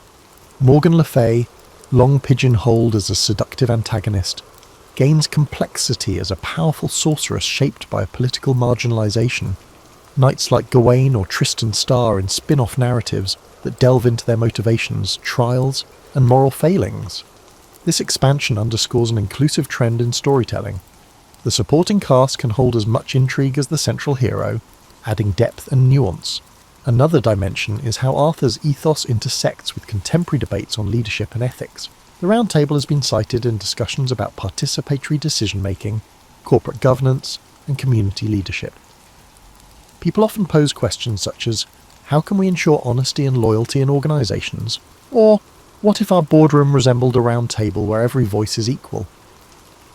The metaphor of Camelot's unity haunts these dialogues, reminding us that ideals are fragile and require constant vigilance against corruption. Even a figure as iconic as Arthur cannot sustain a just kingdom alone if the underlying structures give way to jealousy and power struggles. Meanwhile, historians continue refining their judgments on the historical Arthur. Some propose that no single warlord can account for the entire tradition, while others cling to the possibility that a noteworthy battle leader around Mount Badon sparked the legend. Though conclusive proof remains elusive, each new archaeological find or textual analysis can stir a fresh wave of interest. The pursuit itself testifies to an enduring desire to ground the legend in tangible fact, as if verifying Arthur might restore some sense of continuity between past ideals and present realities. Education also plays a part. Children encounter Arthur in school anthologies, gleaning rudimentary knowledge of knights, queens, and magical swords. Universities hold seminars on the Arthurian canon, exploring everything from Celtic myth to psychoanalytic readings of the Grail quest. For many, King Arthur is their first taste of medieval literature, an accessible portal into broader historical currents. Hence, the legend perpetuates itself academically, weaving into curricula that spark each generation's imagination. The future of Arthurian legend seems as secure as its past. Technological tools like virtual reality, interactive digital storytelling, and immersive theatre open new frontiers. Imagine wandering a VR Camelot, conversing with AI-driven versions of Lancelot or Morgan, shaping the narrative by your own moral choices. The possibilities speak to the legend's adaptability. Far from being stuck in dusty manuscripts, Arthur's realm can flourish in cutting-edge mediums, bridging the ancient with the futuristic. Yet for all the modern flourishes, the core themes remain consistent. The heartbreak of betrayal, the aspiration for a round table of equals is a prevalent theme. The story explores the interplay between magic and mortal ambition. Whether we view Arthur as a half-forgotten sub-Roman general, or a shining mythic king, his story touches on something perennial in the human condition. It suggests that greatness is possible but precarious, dependent on unity, loyalty, and moral clarity. And even when that greatness falters, the idea of a once and future king offers hope that renewal can always emerge. In closing, King Arthur's narrative defies neat categorization, part history, part myth, part moral parable. Over 15 centuries, it has transformed from local folklore into a global phenomenon, shaped by the Christian allegory, chivalric romance, national myth-making, and modern reinterpretations. Each retelling adds a new layer, ensuring the story remains alive, not fossilized. To trace its evolution is to glimpse our own cultural evolution. We find in Arthur a mirror for our collective dreams and disillusionments, an ever-shifting testament to humanity's enduring quest for a noble realm we might call Camelot.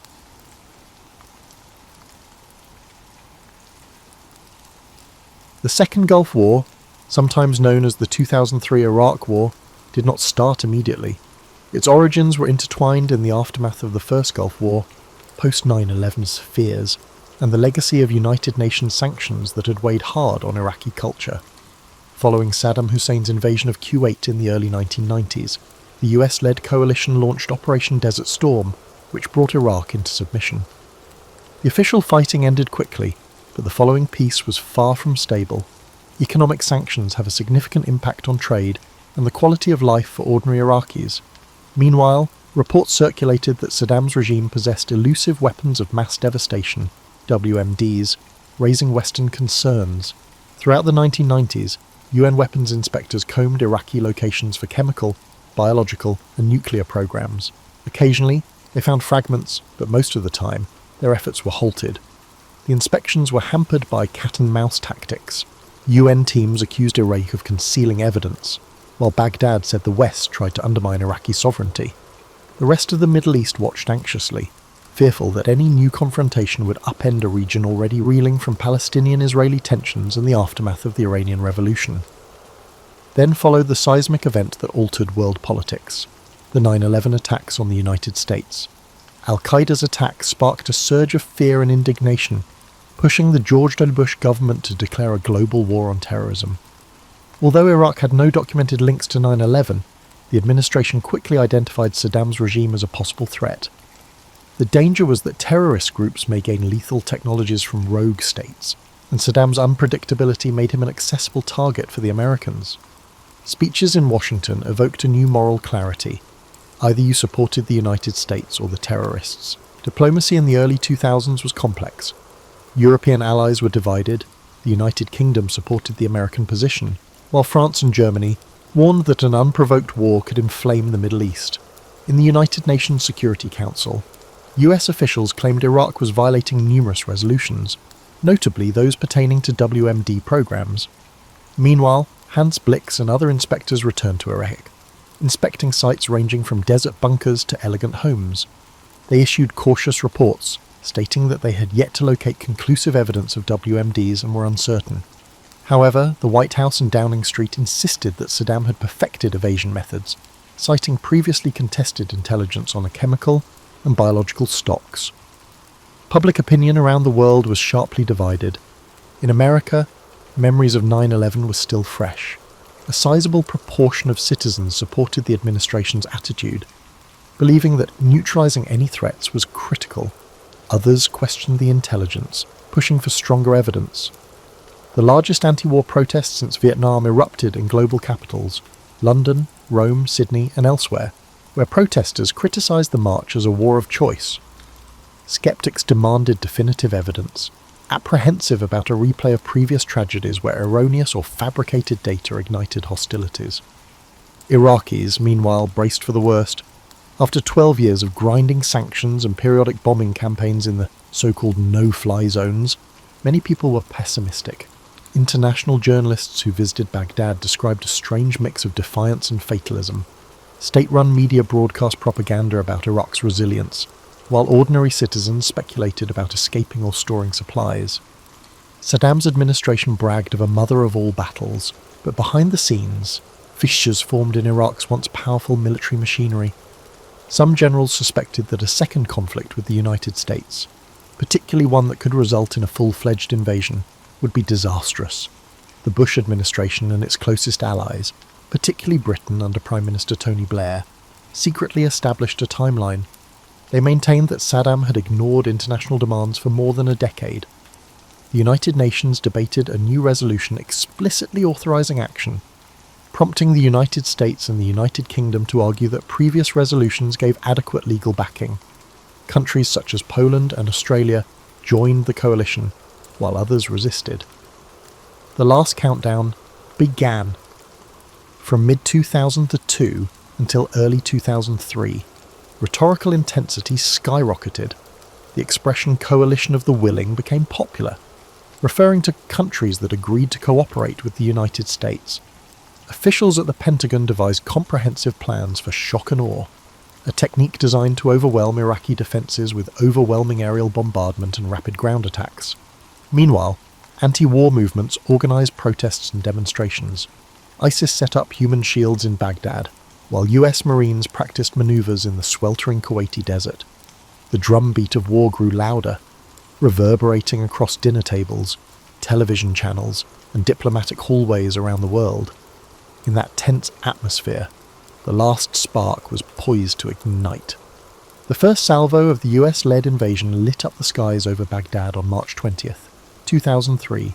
Hundreds of cruise missiles and precision bombs were dropped on important government buildings, communication centres, and military locations, putting the shock and awe concept into practice. Western journalists locked up in city hotels aired live photos of the nocturnal assault, which featured tracer fire shooting across the horizon and ominous rumbles as bombs hit their targets. Many observers remembered the spectacle of the 1991 Desert Storm campaign, but its aftermath felt grander and more final. The goal was no longer only to liberate Kuwait, but to overthrow Saddam Hussein completely. Within hours, coalition ground forces had crossed the Kuwaiti border into southern Iraq. American and British columns, led by tanks and motorised infantry, moved quickly through desert terrain. Some Iraqi battalions collapsed without a fight, while isolated pockets of resistance set up intermittent fortifications around vital towns. The coalition's technological advantage was stark. Computerized command systems, improved night vision equipment, and precision air support outperformed the outdated Soviet-era munitions on which many Iraqi soldiers relied. Observers were amazed at the rapidity with which the US Army's 3rd Infantry Division advanced north. Despite the blitzkrieg, mayhem ensued in unexpected places. In southern cities such as Basra, irregular forces loyal to Saddam staged ambushes. The embedded media, reporters accompanying military units, captured scenes of joy from residents pleased to see Saddam's grasp loosen. Others, however, remained wary, unsure whether the invaders were liberators or occupiers. Some Iraqi conscripts surrendered at the first opportunity, while others fought hard out of loyalty or fear of retaliation. The desert, meanwhile, provided no obvious refuge, with dust storms reducing vision to a few meters. Days into the campaign, the seizure of the southern oil fields became a priority. Coalition strategists intended to keep them intact to avoid environmental calamities such as the 1991 oil well fires. At the same time, they intended to save Iraq's oil infrastructure for the post-Saddam era. Civilians nearby were concerned about collateral damage, as pipelines and refineries studded the area. Sporadic fires sprang out when retreating Iraqi forces ignited installations, but the coalition was able to prevent widespread devastation. Baghdad, for its part, remained under aerial siege. State television carried Saddam's belligerent comments, while rumours circulated that he was on the run or sheltering in underground bunkers. Iraqi soldiers established defence lines on the outskirts of the capital, but coalition gunfire overshadowed the full might of Saddam's elite formations, the Republican Guard. Meanwhile, propaganda pamphlets showered down from coalition aircraft, pushing Iraqi troops to surrender. Some took notice, but others persisted in harassing ambushes with small weapons and rocket-propelled grenades. The international reaction was scattered. Some states condemned the invasion as illegitimate without a new United Nations mandate, and global protests erupted, dwarfing even pre-war rallies. However, the White House felt that Saddam's regime posed a global threat. British Prime Minister Tony Blair reiterated that reasoning, betting his political future on the war's outcome and the eventual finding of banned weapons. Critics requested verification of the WMD stockpiles that had been key to the war's premise, but none has emerged. Coalition leaders emphasised that the search would take time. Morale on the coalition's front lines was uneven. Many soldiers believed they were rescuing Iraq from tyranny, while others were concerned about the confusing intelligence assertions. Combat pressures increased. Friendly fire occurrences, particularly among Allied forces, exacerbated catastrophe. There have been reports of journalists being killed or wounded, raising concerns about the delicate balance between media access and operational security. Meanwhile, embedded reporters provided unfiltered footage of advanced surgical attacks and civilian losses, shocking viewers around the world. As March progressed into April, the struggle for Baghdad neared. Coalition convoys avoided smaller cities to maintain pace toward the capital, leaving Iraqi fighting strongholds behind. The rumour in the corridors of power was that if Baghdad fell, Saddam's authority would dissolve quickly, revealing the elusive WMD stores. Some in Washington expected Iraqis to greet the coalition with roses. However, a few experienced analysts cautioned that overthrowing a dictatorship was easier than stabilizing a broken nation. They cited ethnic divisions, long-suppressed religious tensions, and the possibility that Saddam's fall could unleash pandemonium. For now, the primary attention was on the capital, which served as Saddam's administrative headquarters. Coalition troops positioned themselves on Baghdad's outskirts, conducting probing raids into neighbourhoods. Iraqi defenders reacted with mortar and small arms fire, but the difference in technology and coordination proved fatal for the regime's conventional forces. Saddam's television appearances became less regular, prompting speculation that he had left or was dead. Still, the final push into Baghdad's core was expected to be historic, marking the end of an era and the beginning of new territory.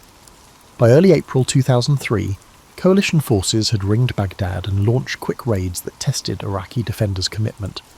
US armoured vehicles rumbled down main thoroughfares, facing occasional resistance from Republican Guard remnants and armed militias. The approach was based on exhibiting overwhelming superiority, a show of power intended to destabilise Saddam Hussein's command. Journalists embedded with frontline troops transmitted spectacular footage of tanks rolling past major landmarks, while loudspeakers implored Iraqi soldiers to lay down their weapons. On April 9th, photographs emerged of Iraqi civilians toppling a Saddam statue in Baghdad's Firdos Square, which sparked global curiosity. Western media repeatedly aired the footage, presenting it as a symbolic end to the tyranny. Some Baghdadis did celebrate the invasion, ripping down portraits of the tyrant, but the mood was not uniformly positive. Many people, unsure what the new power vacuum meant, remained indoors, closing stores and waiting to see if the foreign tanks would stay. The city's infrastructure teetered beneath the weight of war. Water systems faltered, electrical networks flickered, and looters raided government buildings. The coalition faced disarray due to the lack of a defined framework for rapid governance. The former system had disintegrated unexpectedly quickly, leaving no transitional authority. Ministries were raided for furniture, data, and even rare artifacts. The National Museum of Iraq was particularly badly looted, with thousands of antiques disappearing into the black market. Soldiers on the ground were provided no guidance on how to put an end to the anarchy. Many were trained for battle rather than policing. Iraqi residents, angered by the lawlessness, wondered if the coalition was disinterested or just unprepared. Meanwhile, Saddam's whereabouts remained unknown. Rumours circulated that he had gone to Tikrit, his homeland, or maybe into neighbouring nations. Coalition intelligence followed leads, carried out raids on potential hideouts, and interrogated captured officials. Some of Saddam's lieutenants were detained, including the notorious deck of cards system, which identified each high-regime figure as a playing card. However, Hussein managed to elude capture, adding to the mystery. Without a formal acknowledgement of his fate, Baghdad's swift collapse was marred by a sense of incompleteness. Diplomatically, President George W. Bush declared mission accomplished prematurely, assuming major combat operations had concluded. Some observers interpreted the words literally, anticipating Iraq's swift transformation into a stable democracy. Others cautioned that the genuine conflict had just commenced. Occupation forces were supposed to restore basic services, organise elections, and uncover the infamous WMD stash. But as the weeks passed, no caches appeared. Doubts increased. The government argued that the search was still ongoing, and that Saddam's regime had either deeply concealed or moved materials to Allied states. However, despite searching warehouses, labs, and palaces, field teams found nothing. In the void left by Saddam's demise, numerous groups competed for power. Shiite groups in the south, long oppressed by the Sunni-dominated state, tried to build a new political system. Kurdish forces in the north held on to their semi-autonomous pockets, hoping for greater independence. Sunni Arabs, formerly privileged, have an uncertain future. Added to the mix were jihadi forces eager to take advantage of the disarray. The coalition leadership, constituted under the Coalition Provisional Authority, CPA, faced the Herculean challenge of overcoming these gaps. When L. Paul Bremer III took over as the leader of the CPA, he issued broad directives like disbanding the Iraqi army and prohibiting Ba'ath Party officials from holding public office. Though intended to remove relics of Saddam's despotism, these actions also put numerous soldiers and bureaucrats out of employment. Unemployed, humiliated, and frequently armed, many ex-Baathists turned to rebellion. By late spring 2003, minor explosions and ambushes had become commonplace. A new wave of conflict erupted. with fewer set-piece battles and more roadside IEDs, kidnappings, and sectarian assassinations. Soldiers patrolling neighbourhoods saw ambiguous situations. Was the man with the cell phone and scowl really disgruntled, or was he setting off an explosive device? Confidence that the war had ended gave way to a creeping suspicion that it had only changed forms. Despite the increasing conflict, ordinary Iraqis struggled to return to normal life. Children returned to half-functional schools. Vendors sold produce on the streets littered with potholes caused by tank treads. Families placed their hopes in distant relatives who had migrated overseas, anticipating remittances or sponsorship for relocation. A once centralised police force was dismantled overnight, replaced by hurriedly established units with little expertise or local confidence. The initial joy of liberty, which existed in some areas, was eclipsed by the burden of daily insecurity. Even as the coalition worked up plans for an interim government, the insurgency and sectarian divisions deepened, threatening to eclipse the success of Operation Iraqi Freedom. Throughout late 2003 and early 2004, Iraq's expanding insurgency took on several forms: former Ba'ath loyalists, nationalist groups opposed to occupation, foreign militants influenced by al-Qaeda ideology, and local militias with sectarian agendas. Notable flashpoints appeared. Fallujah, a Sunni bastion west of Baghdad, became a symbol of defiance following a series of violent clashes with American forces.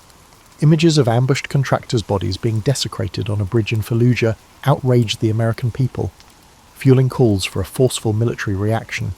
2 major attacks on the city in April and November 2004 resulted in severe urban battles reminiscent of previous wars, destroying vast sections of neighbourhoods and escalating hostility among inhabitants. At the same time, in Baghdad, the infamous Abu Ghraib prison controversy broke out. Photographs emerged showing US forces insulting and abusing Iraqi detainees, sparking global outrage.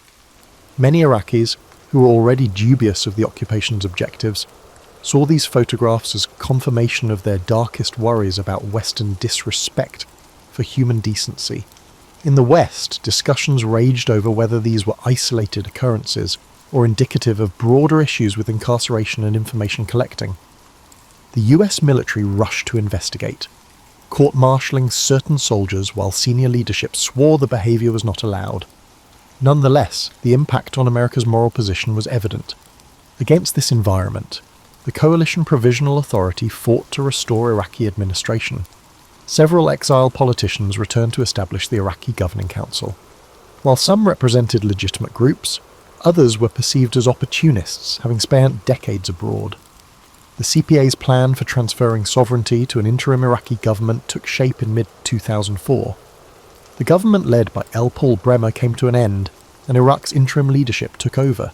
However, real power remained tied to coalition forces and bases, which were anchored by the substantial US military presence. In everyday life, sectarian differences grew. Shiite and Sunni tensions rose, particularly in mixed cities such as Baghdad, Mosul, and Bakuba. Kidnappings, targeted killings, and bombs became alarmingly common. The Mahdi army, led by youthful cleric Muqtada al-Sadr, confronted the United States in Shiite areas, notably the holy city of Najaf. Meanwhile, foreign extremist groups, including one led by Abu Musab al-Zarqawi, staged suicide attacks, instilling dread. The desire to quickly establish a stable democracy began to appear unduly optimistic. The alliance increasingly confronted a guerrilla battle with murky front lines and an even murkier understanding of who the true enemy was. Back in the United States, popular sentiment changed. The mission accomplished moment had faded into memory, replaced by a steady drumbeat of sad news, rising casualties, roadside bombs, IEDs, wreaking havoc on convoys, and new videotapes from rebel organisations boasting of kidnappings and beheadings. Critics chastised the Bush administration for failing to anticipate the occupation's complexities, while proponents argued that media coverage ignored progress, including newly opened schools, infrastructure renovations, and the emergence of free press in certain places. Regardless, tensions rose, particularly during the 2004 US presidential election, when incumbent George W. Bush and challenger John Kerry clashed over the Iraq War. Bush maintained that steady perseverance was required to defeat terrorism, whereas Kerry questioned the rationale for the war and the conduct of the occupation. One watershed point was the capture of Saddam Hussein himself in December 2003. Saddam was found hiding in a spider hole near his hometown, and his arrest brought a symbolic finality by removing the dictator who had loomed over Iraqi affairs for decades. The alliance hailed it as proof of success, yet the insurgency persisted, no longer relying on Saddam's personal leadership. The Iraqi judiciary tried him in a difficult case intended to provide Iraqis with a sense of justice after decades of brutality under Ba'athist rule. Even that high-profile event did little to stop daily violence. For many militants, the conflict had devolved into a struggle against foreign occupation or a new battleground for extremist ideology. Despite the gloom, little pockets of hope appeared. Some communities discovered municipal governments that worked efficiently with coalition soldiers to rebuild roads, reopen marketplaces, and restore a sense of normalcy. Women activists in specific locations have developed networks to advocate for political representation in the following elections. International non-governmental organisations, NGOs, arrived with humanitarian supplies, providing basic medical treatment and training programs. However, each step forward felt risky, as bomb blasts could strike anywhere, from a packed cafe to the courtyard of a Shia mosque at prayer time. By the end of 2004, the term quagmire had crept into discussion, alluding to comparisons with past conflicts in which a swift victory devolved into a lengthy battle. Military units returned home, replaced by new troops who inherited neighbourhoods seething with resentment or dread. Many service personnel grumbled that the purpose wasn't clear. Were they there to rebuild, police, or conduct counter-terror raids? In Washington, officials promised that training Iraqi security forces would reduce the coalition's workload. Indeed, plans were progressed to establish a new Iraqi army and police force. It was unclear if such forces would prove capable or just reflect sectarian loyalties. The Bush administration hailed the first multi-party elections in Iraq since Saddam's fall as evidence of democratic development.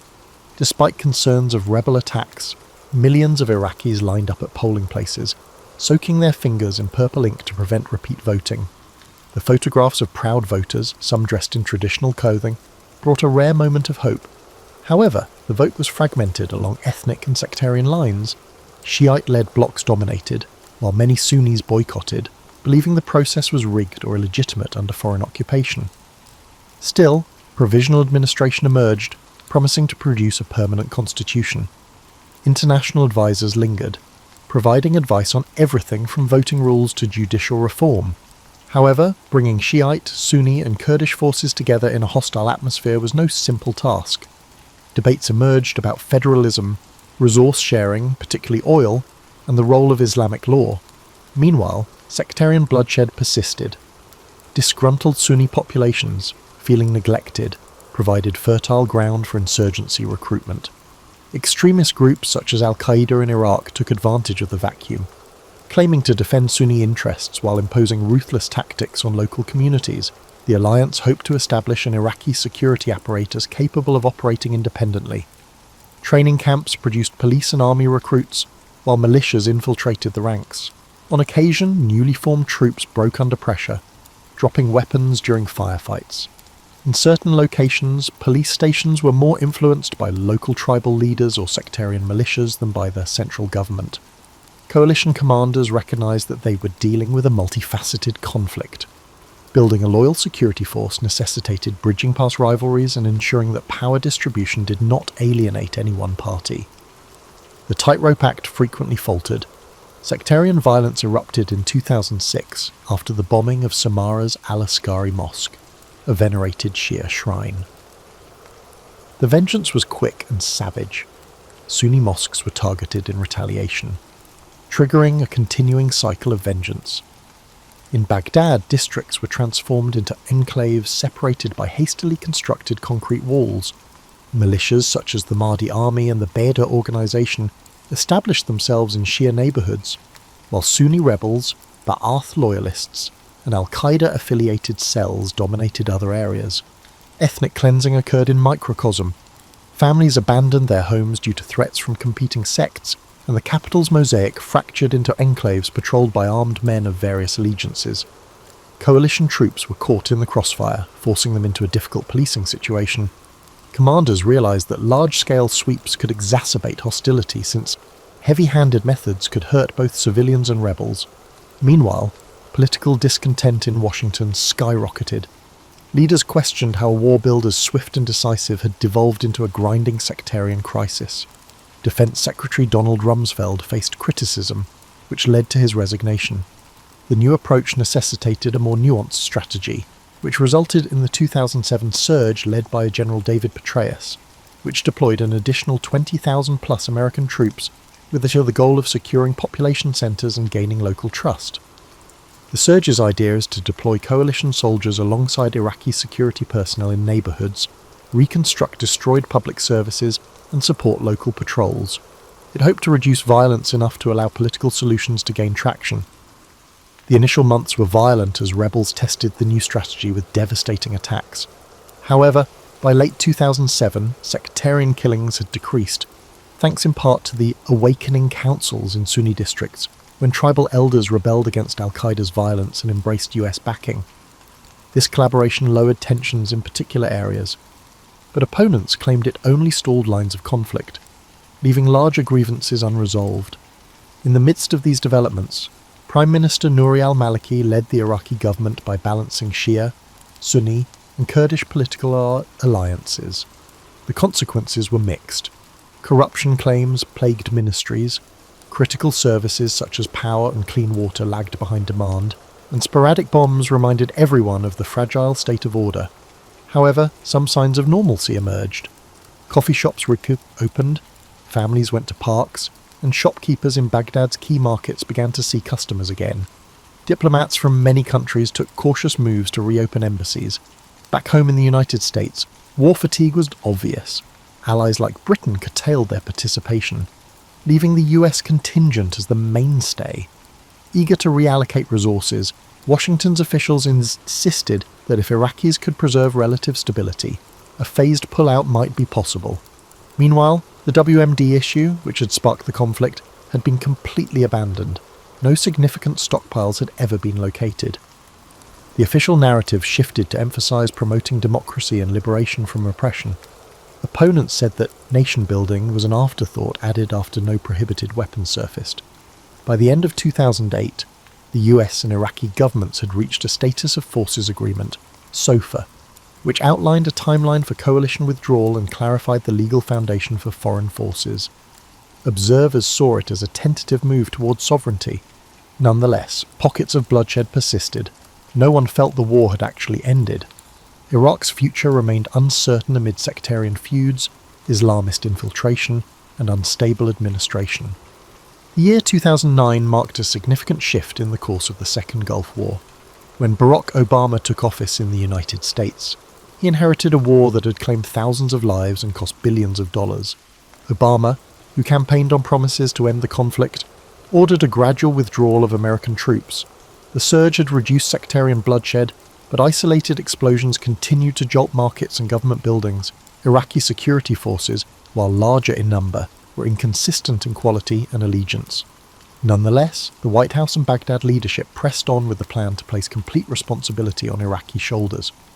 By 2010, the coalition's presence had shrunk dramatically, with US personnel primarily focused on training, advising, and supporting Iraqi troops in specific tasks. The final American combat unit left in August 2010, symbolically ending Operation Iraqi Freedom. However, a group of advise and assist individuals remained. The Iraqi administration attempted to convey confidence by boasting about enhanced readiness, local police units, and army modernization. Observers on the ground, however, warned that progress remained fragile. Tribal rivalries in the countryside persisted, as did underlying tensions between Baghdad's central authority and the Kurdish north over oil wealth and territorial aspirations. The final US forces left Iraq in December 2011, as scheduled by the SOFA. The West shifted its focus to other challenges, including European economic crises, the Arab Spring, and relations with Iran. Meanwhile, in Iraq, Prime Minister al-Maliki adopted a more centralized power approach, which alienated certain Sunni leaders. Demonstrations began to spread in Sunni-majority areas, driven by frustrations about political marginalization and alleged government overreach. Former militants, who had been placated by US-brokered accords, felt abandoned or harassed. Unemployed youth, upset by a lack of economic opportunities, became susceptible to extreme preaching once more. Then came the development of the Islamic State of Iraq and the Levant, ISIL or ISIS. ISIS sprang from the remains of al-Qaeda in Iraq, capitalizing on the instability of the Syrian civil war to seize territory on both sides of the border. In 2014, ISIS fighters stormed into northern Iraq, conquering Mosul with astonishing speed. Iraqi army battalions, hollowed out by corruption and low morale, abandoned their posts. Extremists gained access to armoured vehicles and weapons designed for national defence. Chaos scenes reminiscent of 2003 resurfaced, but this time the threat was not a foreign invasion, but a radical Islamist organisation declaring a caliphate. Many commentators cited the chaotic aftermath of the Second Gulf War as the foundation for such a nightmare, with central rule never completely entrenched and local militias often overshadowing official authority. ISIS encountered little resistance from Sunni tribes that despised the Baghdad-led government. The impetus for US re-involvement mounted, resulting in bombings and a new coalition operation to help Iraqi and Kurdish forces recapture occupied territory. The 2003 invasion cast a long shadow into a new decade, demonstrating that the initial conflict's aftershocks had yet to be resolved. In Iraq, new political figures rose to prominence. Haider al-Abadi succeeded al-Maliki. Seeking to heal sectarian divisions, he attempted to rebuild the Iraqi military, forming ties with the Kurdish Peshmerga and even certain Sunni tribal groups to combat ISIS. The operation to reclaim cities such as Tikrit and Ramadi moved slowly, culminating in the fierce battle for Mosul in 2016-17. Meanwhile, Iran's influence in Baghdad rose as Iranian-backed militias played key roles in anti-ISIS battles. The United States found itself associated with various forces whose aims did not always align with Western ideals, highlighting the war's complexities. In the Western world, the public discourse surrounding the Second Gulf War remained stagnant. Some claimed the initial invasion was legitimate, despite inaccurate intelligence and insufficient planning. Others portrayed it as a terrible blunder, unleashing sectarian monsters and destroying Iraq's social structure. A generation of veterans returned home dealing with the trauma, moral harm, and bodily wounds. Their accounts influenced new literature, film, and policy discussions about how America handles foreign operations. Politicians from all parties used the Iraq experience to either caution or support future military decisions. As the decade progressed, the conflict's designation, Operation Iraqi Freedom, the Iraq War, or the Second Gulf War, became a source of rhetorical debate. Scholars examined government papers, looking for watershed moments such as the disbandment of the Iraqi army, poor post-invasion planning, the implementation of the surge, and the precipitous US pullout. Each decision influenced future crises. Meanwhile, ordinary Iraqis, having survived dictatorship, invasion, civil war, and ISIS horror, faced the challenge of restoring normalcy. Streets that had previously been monitored by foreign forces were now overseen by local police, but scars remained in the damaged urban landscape and in hearts burdened with sorrow. Overall, the Second Gulf War was not a single event that occurred in 2003. Its aftershocks lasted decades, tying together global politics, the emergence of violent extremism, and the sad cost of leaving critical nation-building parts unfinished. When observed from a distance decades later, it serves as a striking reminder of how modern wars can begin with clear goals but devolve into convoluted consequences, as well as a monument to the tenacity of civilizations forced to rebuild against the odds. Reflecting on the Second Gulf War decades after it began in 2003, one may see a rich tapestry of ambition, mistake, courage, and grief. Its origin was based on the post-9/11 mindset, which combined worries of global terrorism with long-standing tensions between Saddam Hussein's administration and the international community. The immediate goal was regime change, couched in terms of eliminating WMDs. Ironically, the war's true impact was less about unearthing hidden stores of chemical or biological weapons, and more about the difficulty of rebuilding a society unmoored from decades of authoritarian leadership. Many veterans of the conflict remember the initial assault as a miracle of military strategy, culminating in Baghdad's swift capture.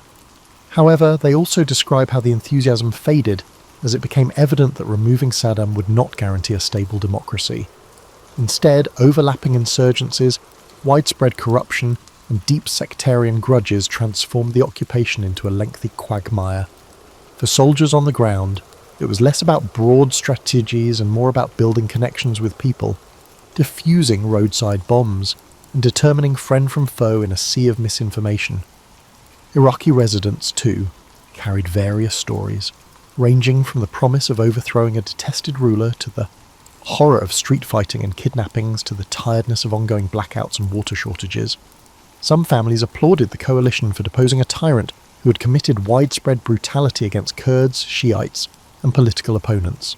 Others said that foreign forces were insensitive to Iraqi traditions, and that Western-style administration structures overlooked Iraq's social and ethnic diversity. A generation of young people grew up in ruins, their childhood dominated by curfews, the crackle of gunfire at night, and the hum of drones overhead. Internationally, the battle reshaped global alliances and sparked fierce debate. Allies such as Britain experienced internal divisions. Tony Blair's steadfast backing for the invasion shattered his party's unity and harmed his career. France and Germany, who opposed the war, felt justified when no WMD evidence emerged, but their stance sparked resentment among US hawks. Across the Middle East, the conflict fueled anti-Western sentiments in some areas, while others silently celebrated Saddam's demise. That ambivalence continued throughout the 2010s, when the United States faced fresh Middle Eastern concerns, ranging from the Arab Spring to the rise of ISIS. Each new situation seemed to be a footnote to the Second Gulf War's unsolved tensions. In scholarship, a diversity of viewpoints evolved. Some military historians focused on the initial shock and awe campaign, examining how it affected modern concepts of rapid, high-tech warfare. Others researched the insurgency phase, gaining insights into asymmetrical conflict that future counterinsurgency doctrine would attempt to address. Political scientists examined the tumultuous transitional period, using the war as a cautionary tale. Eliminating a dictatorship is only the first step. Establishing governance in a divided land necessitates extensive, culturally informed planning. The failure of improvised governance in 2003 to 2004 became a case study for failed post-conflict stability. Economically, the conflict had far-reaching consequences. Oil prices fluctuated, and billions were spent on reconstruction projects, some of which were mismanaged or fraudulent. Private security firms such as Blackwater became household names, with the HARE Act sparking debate over the commercialization of warfare. Meanwhile, rebuilding Iraq's devastated infrastructure took years. Roads, bridges, hospitals, and power plants all required extensive repairs. The ongoing turmoil hampered foreign investment, restricting job opportunities for Iraqi youngsters. Only in a few enclaves, particularly in the Kurdish region, did real growth and stability appear to be sustainable, thanks to a combination of local governance and smart relationships. In terms of accountability, attempts to hold parties responsible for intelligence failures or human rights violations were intermittent. The legacy of Abu Ghraib remains an indelible stain, overshadowing efforts to portray the war as a moral battle against despotism. War crimes claims against insurgent organisations and sectarian militias were much more savage, albeit they rarely resulted in formal legal consequences. The conflict's complexity, with various actors and fluctuating alliances, rendered clean narrative arcs difficult. Finally, the Second Gulf War demonstrated how modern warfare can begin with widespread national support before devolving into a confusing, multi-layered battle with no abrupt or unambiguous conclusion. By the time American forces withdrew, the character of the fight had shifted so dramatically that it appeared to be an entirely different war than the one that began in March 2003. Historians look back on it as a cautionary tale in early 21st century history, influencing how governments assess intervention, militaries prepare for nation building, and society deals with the psychological toll of prolonged conflict. The war's legacy lives on in the tensions that continue to shape Iraq's political landscape, as well as in the diaspora of Iraqis who have sought safety abroad. It serves as a harsh reminder that even the most powerful invasions can upend old orders without quickly establishing new ones, demonstrating the messy, far-reaching effects of a single, momentous choice to send in the troops. We uncover the surprising story of how André Michelin tricked the world, turning a tire company into the arbiter of fine dining. Through clever marketing and visionary thinking, Michelin transformed the way people travel, eat, and view quality itself. This is the story of a brand, a guide, and the long game of global influence. So before you get comfortable, as always, take a moment to like the video and subscribe to the channel if you haven't already joined the crew. Also, let us know where you're watching from and what time it is for you. As we progress through the week, I aim to maintain a concise and enjoyable experience for all of you. So turn off the lights, grab your blanket and warm pillow, and let's begin. Clermont-Ferrand, France, 1889. In a modest rubber factory teetering on the edge of bankruptcy, brothers André and Edouard Michelin took charge with one goal: to reinvent their family's failing business. The company, Michelin et Cie, had been selling farm equipment and vulcanized rubber goods since 1832, but by the late 19th century it needed a new direction. André, a trained engineer, and Edouard, an artistic soul-turned-industrialist, believed that the future lay on the roads, specifically in providing the tyres for France's nascent automobile age. The trouble was that in 1889, even bicycles, which were exploding in popularity, were constantly waylaid by punctures on rough, primitive roads. Their first breakthrough came unexpectedly, courtesy of a weary cyclist. One day a man trudged into their workshop with a bicycle tyre punctured beyond quick repair. At the time, most tyres were glued tightly to the wheel, making flats an hours-long ordeal to fix. Such punctures were a very common occurrence given road conditions of the day. Horseshoe nails, broken glass, and sharp stones were the more natural enemies of early cyclists. Edouard Michelin saw an opportunity. He experimented tirelessly and by 1891 had patented a revolutionary removable pneumatic tyre that could be mended in minutes. This invention built upon John Dunlop's earlier pneumatic tyre concept, but Michelin's detachable design was far more practical and quickly proved itself in action. The brothers tested their new tyre in the longest bicycle race of the day to demonstrate its superiority. Fitted with Michelin's quick-change tyres, cyclist Charles Terron won the grueling 1891 Paris-Brest-Paris race 8 hours ahead of his nearest rival. It was a stunning victory for both rider and tyre, a publicity coup that announced Michelin as a new force in transportation. Emboldened, the Michelins turned their attention to the automobile, contraption still in its infancy. In 1895, they entered a peculiar-looking vehicle nicknamed L'Éclair, Lightning, in the Paris-Bordeaux-Paris competition, one of the world's first long-distance car races. The car ran on Michelin's air-filled tyres, a daring gamble at a time when many observers doubted that fragile air-stuffed rubber could support a motorcar's weight and speed. True, L'Éclair didn't win. It limped in near the back of the pack, but its performance was convincing enough to create a market. Spectators and fellow engineers saw that a car on pneumatic tyres could survive a rugged 732-mile journey. As one report noted, the race virtually launched the market for detachable pneumatic automobile tyres by proving their resilience and practicality. The Michelin brothers had found their calling, making indispensable things that nobody realised they needed, until they did. Edouard reportedly conceived the idea for a mascot at a trade exhibition in Lyon, noticing a stack of tyres that uncannily resembled a human form. Soon he and André commissioned an artist to bring it to life, the Michelin Man, a rotund fellow made of stacked tyres. Debuting in a famous 1898 poster, this jolly character, dubbed Bibendum from the Latin nunc est bibendum, now is the time to drink, was depicted cheerfully raising a goblet brimming with nails and broken glass to your health. The message was witty and clear: Michelin tyres will drink up obstacles on the road. This imaginative ad, showing the tyre man merrily swallowing road hazards, captured the public's attention. It married humour with a practical promise, signalling that Michelin tyres made motoring not only safer, but a bit more fun.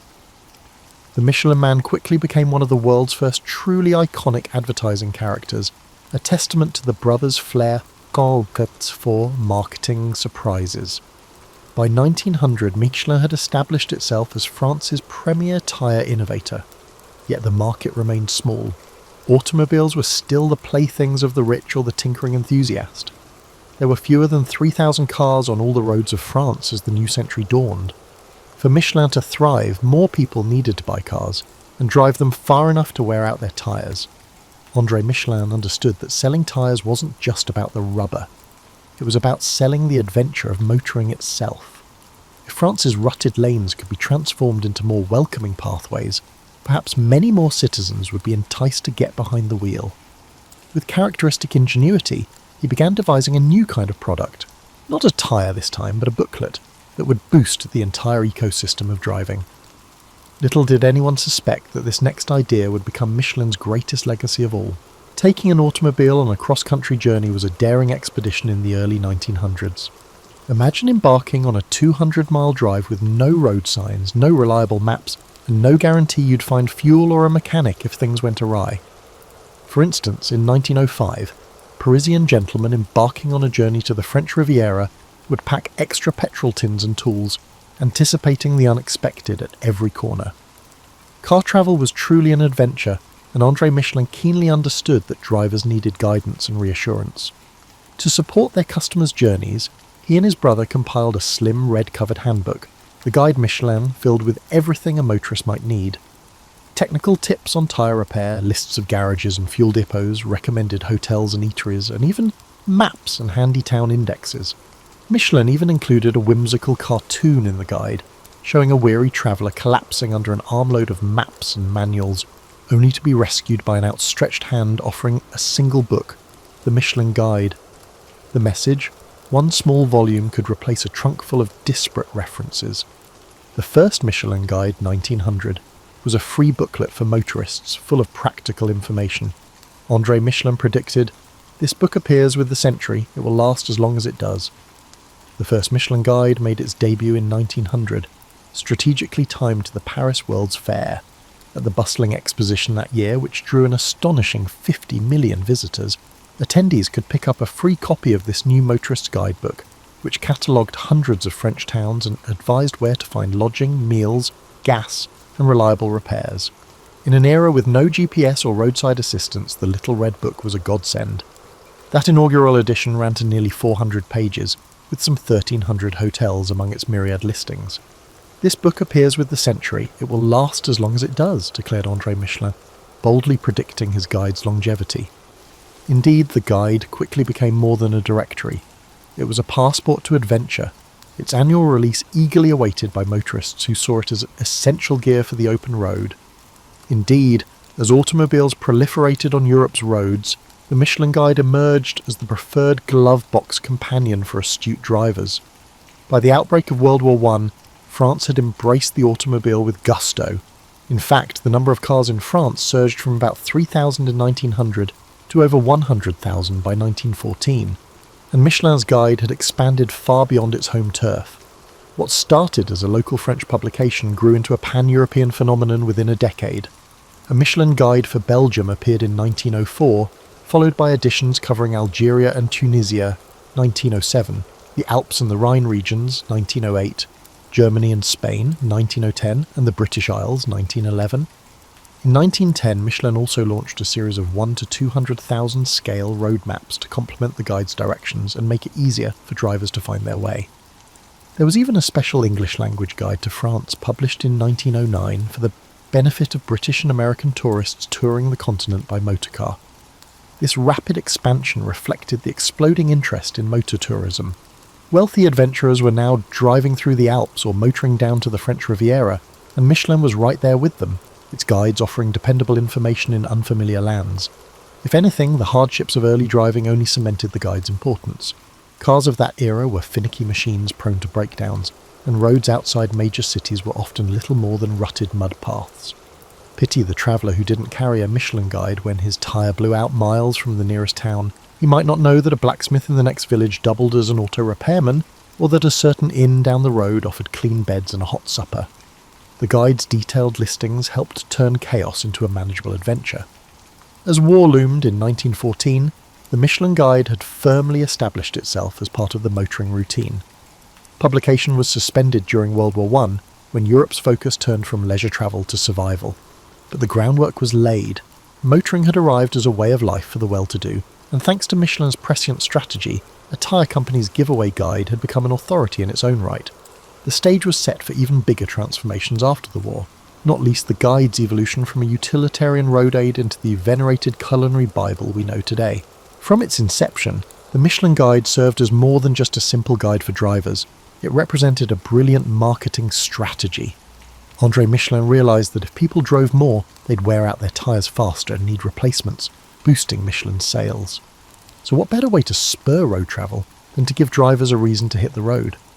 The free guide served as a tyre company's valuable tool, inspiring motorists to make longer and more frequent journeys. In modern terms, Michelin was pioneering content marketing, offering valuable information to customers to stimulate demand for its core product, long before anyone coined that phrase. Nearly 35,000 copies of the inaugural 1900 edition were distributed at no charge, handed out to chauffeurs, garage owners, and anyone who owned, or even aspired to own, an automobile. Before long, drivers considered the Michelin Guide nearly indispensable, as essential as a spare tyre or a road map on any long drive. The message was never buy our tyres, yet every page quietly served that goal by making motoring easier. For 2 decades, Michelin poured resources into this project, printing and updating the guide annually without earning a cent from it. The company stocked petrol stations and repair shops with stacks of the free red guide, confident that every road trip it encouraged would eventually lead to more worn-out tyres in need of replacement. This ploy worked brilliantly, perhaps too well. As motoring moved from fad to mainstream, the guide's distribution soared in tandem. France counted over 230,000 cars on the road by 1920, a huge leap from fewer than 3,000 2 decades earlier, and many new drivers wouldn't dream of setting out without the latest Michelin Guide in the glove box. By 1920, some people had become so accustomed to the guide that they began to take it lightly. According to company law, when André Michelin stopped by a garage one day, he was shocked to see his beloved guide being used to prop up a workbench. Outraged and perhaps a little heartbroken, he immediately declared the end of the free Michelin Guide era. "Man only truly respects what he pays for," he reportedly declared. Thereafter, the guide was no longer a giveaway, but a product in its own right, sold for about 7 francs, roughly $2, a not insignificant sum at the time, and revamped for a new era of motoring. The Michelin Guide's 1920 edition marked a significant milestone. Freed from the constraints of being purely promotional, the guide's content was refined and elevated. All advertising was stripped out to reinforce its impartiality. New features appeared, including a list of hotels in Paris and an expanded directory of restaurants, now grouped by category and cuisine. What had begun as a handy road atlas was transforming into something of a travel handbook for the discerning motorist. Readers wanted more than just gas stations. They were increasingly turning to Michelin for dining and lodging advice. Sensing this shift, the Michelin brothers made a shrewd move. They hired a team of anonymous field inspectors to visit establishments and quietly evaluate them. Recognizing the growing influence of the guide's restaurant section, the company understood that consistent, trustworthy restaurant reviews would be crucial. These undercover diners, the first of their kind, fanned out to sample meals without ever revealing their affiliation. It was an unprecedented commitment to quality control, ensuring that a Michelin recommendation truly meant something to the travelling public. By the mid-1920s, the Michelin Guide had evolved from a tyre company pamphlet to a more ambitious guide. Its original purpose, to get people driving, had succeeded beyond expectation, and its reputation for fair, thorough recommendations was growing. Not coincidentally, Michelin's tyre sales were booming as well. The brothers had become leading suppliers to Europe's fledgling auto industry, buoyed by the growing ranks of motorists they helped create. Now this little red book was evolving from a glovebox staple into a symbol of discernment and credibility. As one observer noted, early car enthusiasts even liked to keep a Michelin Guide matching their vehicle's model year in the glove box as a badge of honour. This set the groundwork for Michelin's next brilliant move, transforming a tyre company's travel guide into the world's most influential authority on fine dining. In 1926, Michelin quietly introduced a new feature that would forever change the guide's destiny: star ratings. That year, a small star symbol appeared next to the names of select exceptional restaurants. 5 years later, in 1931, the hierarchy of 1, 2 and 3 stars was introduced, creating a graduated honour roll of dining excellence. A single star denoted a restaurant that was excellent in its category.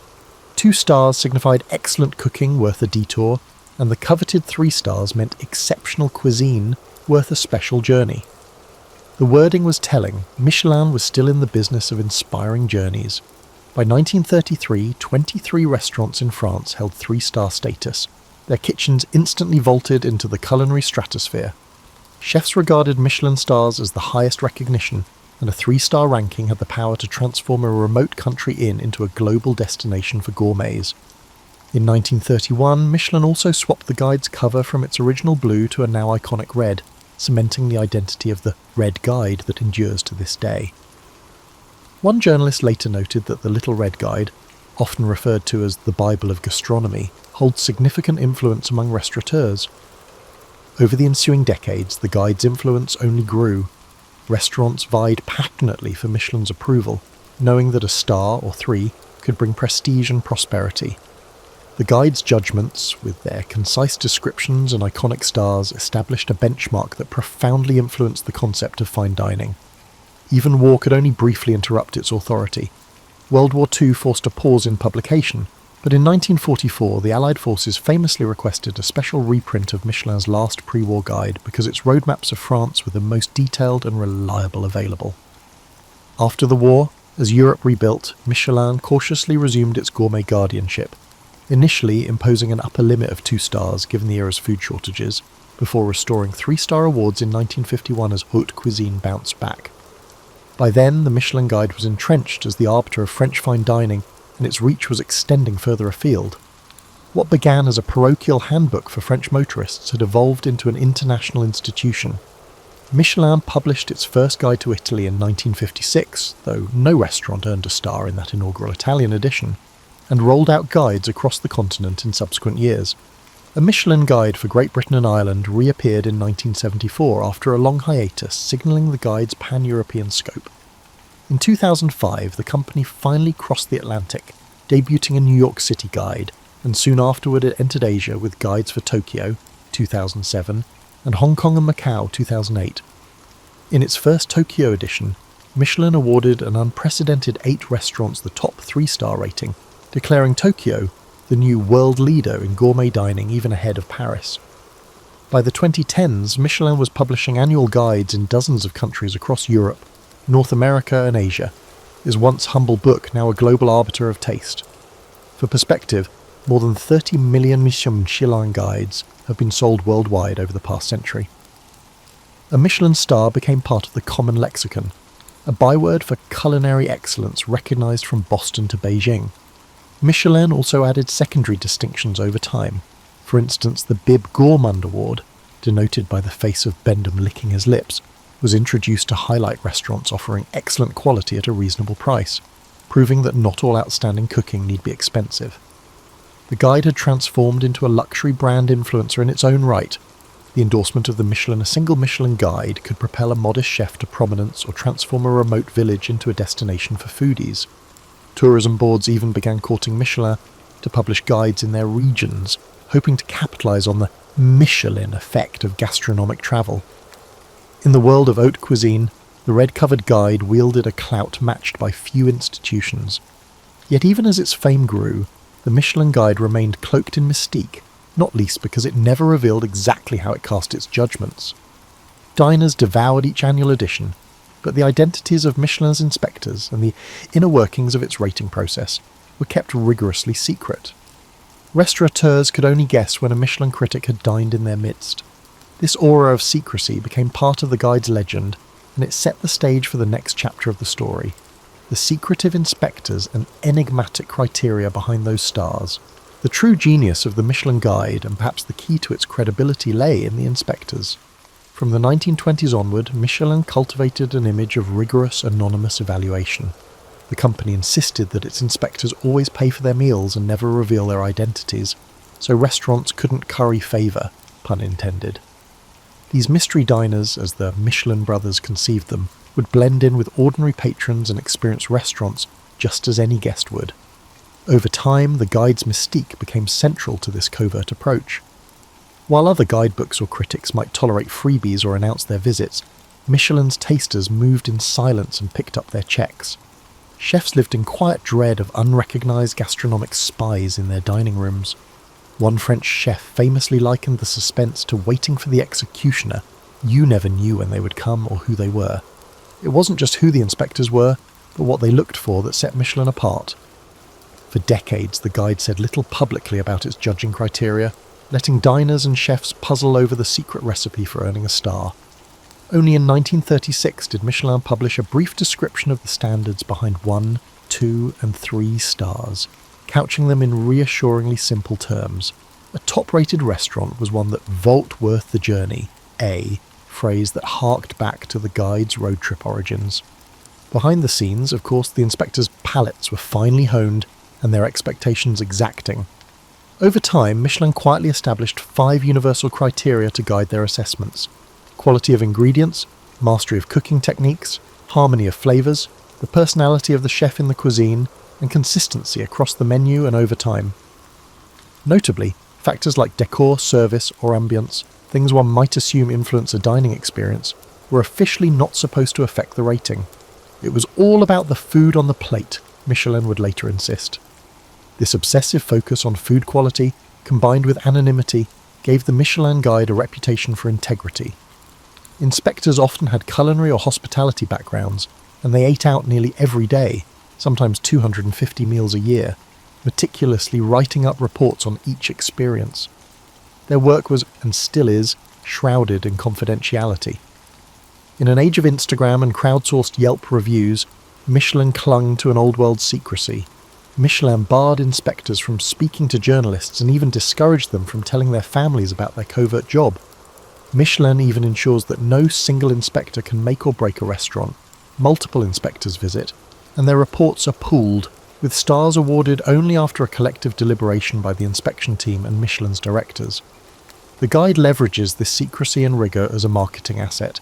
It is mysterious and methodical, and therefore, in the eyes of its fans, impartial and authoritative. But secrecy has its price.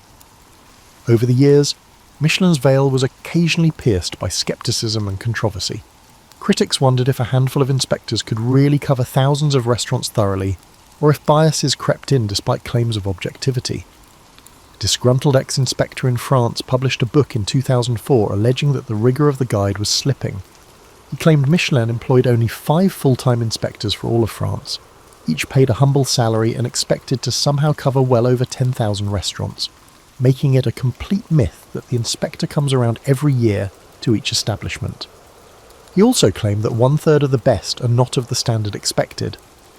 Michelin vehemently denied the accusations, noting that Remy had been dismissed after allegedly trying to extort money to keep his diary unpublished, and the guide's overseers insisted their standards remained as strict as ever. However, the exposé revealed a hidden organisation. Despite such drama, the guide's prestige proved resilient. Few diners outside the industry remembered the episode for long. The Michelin brand of excellence had decades of trust behind it, and no competing guide managed to unseat its authority. To this day, for most chefs and gastronomes, Michelin's inspectors remain enigmatic figures, wielding power with their pens and forks and keeping alive the allure of an honour that is, at least in principle, purely merit-based. As Michelin's influence grew, so did the stakes for those under its gaze. A Michelin star could make a career, but the pressure to keep it could also break one. The tales of this uneasy love-hate relationship with the Red Guide abounded in the culinary world. In 2003, renowned French chef Bernard Loiseau tragically took his own life, an act widely linked to fears. He was about to lose one of his 3 Michelin stars, a downgrade that ultimately did not occur. His death echoed across France, spurring public debate about the enormous stress placed on chefs. The legendary Paul Bocuse lambasted the culture of "I'll give you a star, I'll take one away," and how critics' ratings toyed with chefs' lives. In the years that have passed, other renowned chefs have acknowledged that meeting Michelin's expectations can be a challenging task, as the same recognition that draws pilgrims to their dining rooms also causes them to experience anxiety at night. Some chefs have even attempted to dethrone Michelin. In 2017, Sébastien Bray, the chef of a 3-star restaurant located in rural Laguiole, shocked the gastronomic world by requesting that Michelin remove his restaurant from its guide. After nearly 2 decades at the summit, he yearned to cook without the shadow of constant judgment, to be free from the pressure, as he explained in a video announcement. Michelin reluctantly agreed to his request, an almost unheard of concession, though a couple of years later Braz found himself back in the guide, stars and all, after Michelin decided its assessments would remain independent of chefs' wishes. Braz's public renunciation ignited conversations about whether the pursuit of perfection demanded by Michelin had gone too far. He wasn't alone in his ambivalence. Other celebrated chefs have both revered the guide and resented it.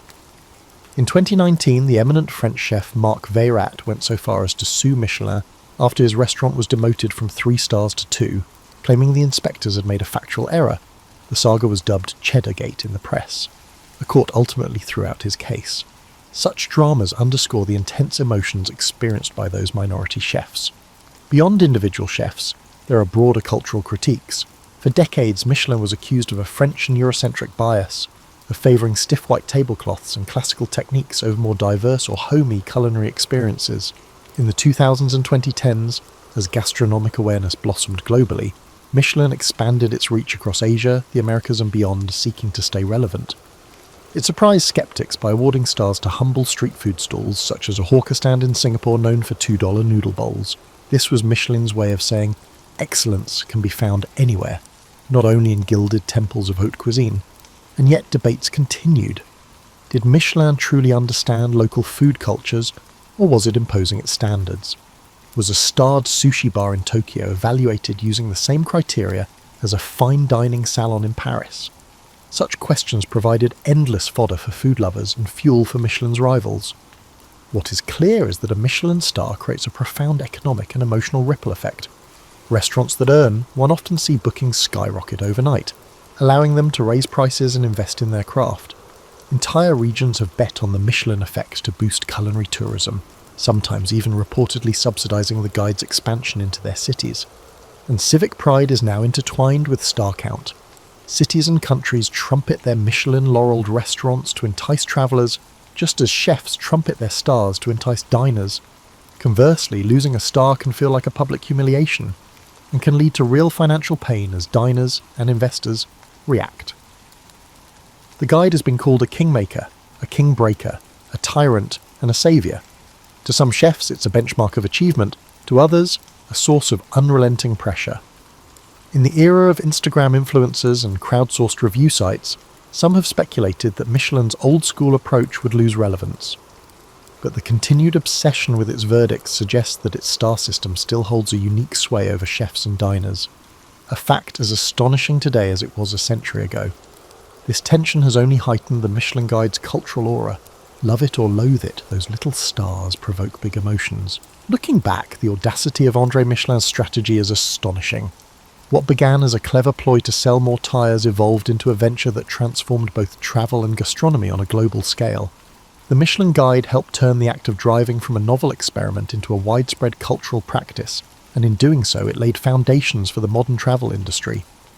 Early motorists with a guide in hand felt empowered to explore, secure in the knowledge that they could find their way, get a decent meal, and repair a flat.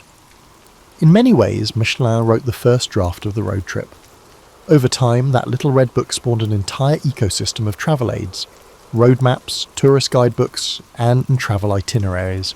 Indeed, Michelin eventually expanded into publishing green guides to cities and regions worldwide. It's no exaggeration to say that Michelin's promotional gamble greased the wheels for 20th century tourism, making distant corners of France, and later the world, accessible and inviting to those adventurous enough to motor there. The impact on the food industry has been even more profound. By introducing the idea that restaurants could be rigorously evaluated and ranked, Michelin inadvertently created a whole new arena of competition and aspiration among chefs. The guide stars became the Oscars of the culinary world, and chasing those stars became a narrative of ambition in kitchens from Paris to Shanghai. Haute cuisine, which was once confined to word-of-mouth acclaim, now had a codified system of merit, one that could vault a chef to international fame or humble even the mightiest ego. This innovation also turned dining out into a sport for patrons, ushering in the era of the destination restaurant, where food enthusiasts strategize entire trips to dine at Michelin-starred temples of cuisine.